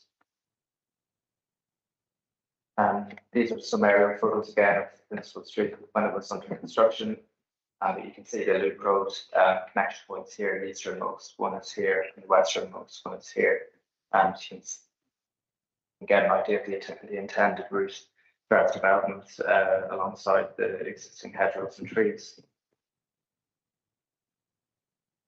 And this is the aerial photo of the Principal Street facing east. The loop road junction scanner in the background here, and just behind these trees on the side as well.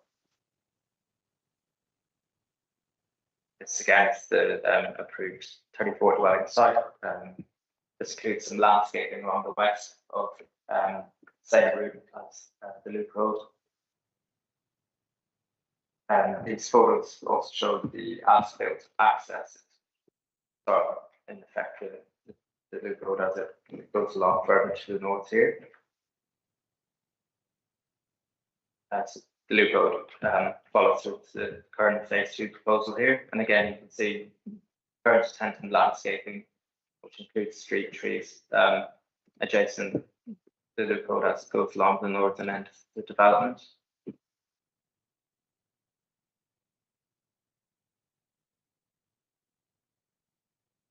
The proposal also includes a substation here, this is immediately north of the Loop Road. It's opposite the phase 2 public open space, which just runs along as a wedge here. A condition will be imposed to confirm the noise level on sensitive receptors, and this will ensure that sufficient mitigation will be provided to prevent any adverse impact. And this is the final section of the Loop Road along the current proposed phase 3. So again, we've got the westernmost junction here. Again, this connection point with phase 2. So again, it's intended to provide 3 trees along this Loop Road. It's also intended to retain the existing western hedgerow. It's how it will integrate with the SUDS requirements as well. And this is for the phasing plan for the outline approved development. This also includes the road route. I think this gives a useful overview of how it would serve all its different phases. So the principle of this proposal is already established, and it's in accordance with the local plan, the neighbourhood plan, the relevant supporting guidance for the strategic site allocation.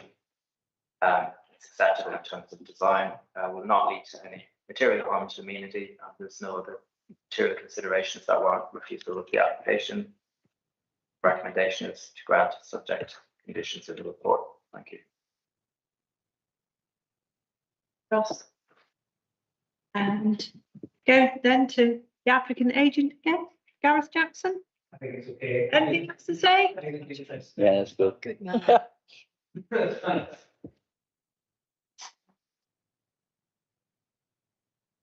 Councillor I'd like to propose it. Second it. Right. Any other questions or comments to make? Sorry, can I just ask, when you're building a road, is it possible to build in a channel so all surfaces go in to stop it being dug up again and again whenever anything is needed? Never. It just makes sense to me. Perfect sense. I don't. Mr. Gas, Mr. Electricity, Mr. Pipe Water. There's an answer. The home surfaces go through the carriageway. Yeah, but you're building a road, can't it just go down a channel? I can only say that's the way that we as an authority build and adopt highways. You do get roads where the services are separate or they have a separate channel. It's not traditional road building. So. Yeah, I agree. Okay, folks. As a bulk area, and I have walked this road a few times, and all the services are in the main principal street. They're ready to connect to developments. Oh, we were most impressed with, I think they're along the side. So to approve this application, all those in favour? Unanimous. Thank you very much. Right. Right. Last but not least, we have item last planning application. It's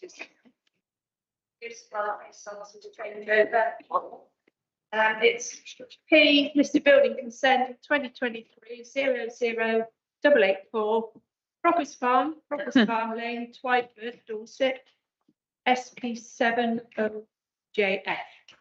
And it's the demolition and removal of 2 timber sheds attached to a listed building. And it's a committee consideration because the property is owned by Dorset. So I will now hand over to Lucy Bruce, presenting officer. Thank you. Thank you, Chair. As mentioned, the land is in property and was owned by Dorset Council. And the proposal for demolition and removal of 2 modern timber sheds attached to 2 listed buildings. Pardon me. So Rockers Farm is a very rural area. It is not in a conservation area. It's sort of south of Shaftesbury. It's currently a working farm with modern farm buildings, and it consists of 2 listed buildings. There is the main farmhouse, which you can see on the top left corner, And then an outbuilding just on the southwest of the main farmhouse that is also listed in its own right.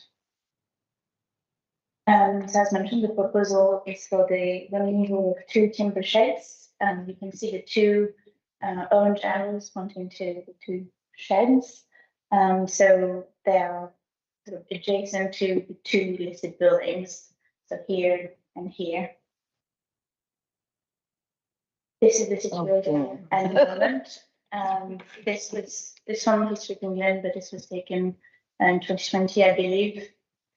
So you can see modern buildings that are not considered to be heritage listed or to have any historical or architectural interest. This is a very recent photos of the same sort of conditions, and they are believed to be unsafe for the tenant at the moment, if they have not already collapsed due to all the rain lately. So this is the existing elevation and the proposed you can see here. So it's actually considered that the removal of those timber sheds will enhance the character of the listed building and listed buildings that fill them and their setting. There will be repair needed in the thatch, and you will notice that the condition of the thatch roof is not great, so they will have to redo it, but the repair to the thatch as a consequence of the removal of the shed is not considered to need listed building consent. That will be a repair, and then later on they will apply to, if needed, they will apply to rethatch if they consider that they listed building consent, but it doesn't need to at the moment. So the purpose is not considered to harm the history of fabric nor the character of the listed building. The site is a site of special scientific interest, so an ecologist has been on site and has identified nesting birds and bats. So there's mitigation measures such as bat boxes and bird boxes to be relocated on site. So the bat boxes are the red dots here and here, here and here. And that's valid, so there will be conditions on applying the mitigation measures set by the ecologist. So the constraint are the impact on the grade 2 heritage sets and their setting, and the site of special scientific interest. It is considered to have a positive impact, as I mentioned, on the character and appearance of the listed buildings and on the settings. And no impact on the special scientific interest due to the mitigation measures identified by the ecologist. So the recommendation is to grant subject to the following conditions. No speakers registered, so Approval, Chairman, as per officer recommendation. Second. Good job.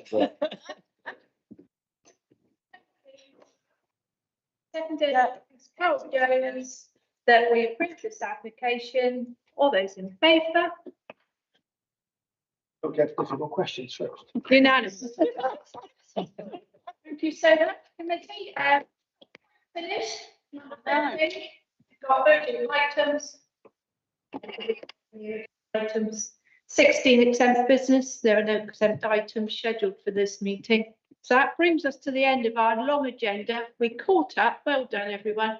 I can I take this opportunity to thank you all for your attendance and perseverance with this, and wish you all safe journey home and enjoy the sunshine, baby. Thank you, Chair. Well done. Well done, well done, well done. God.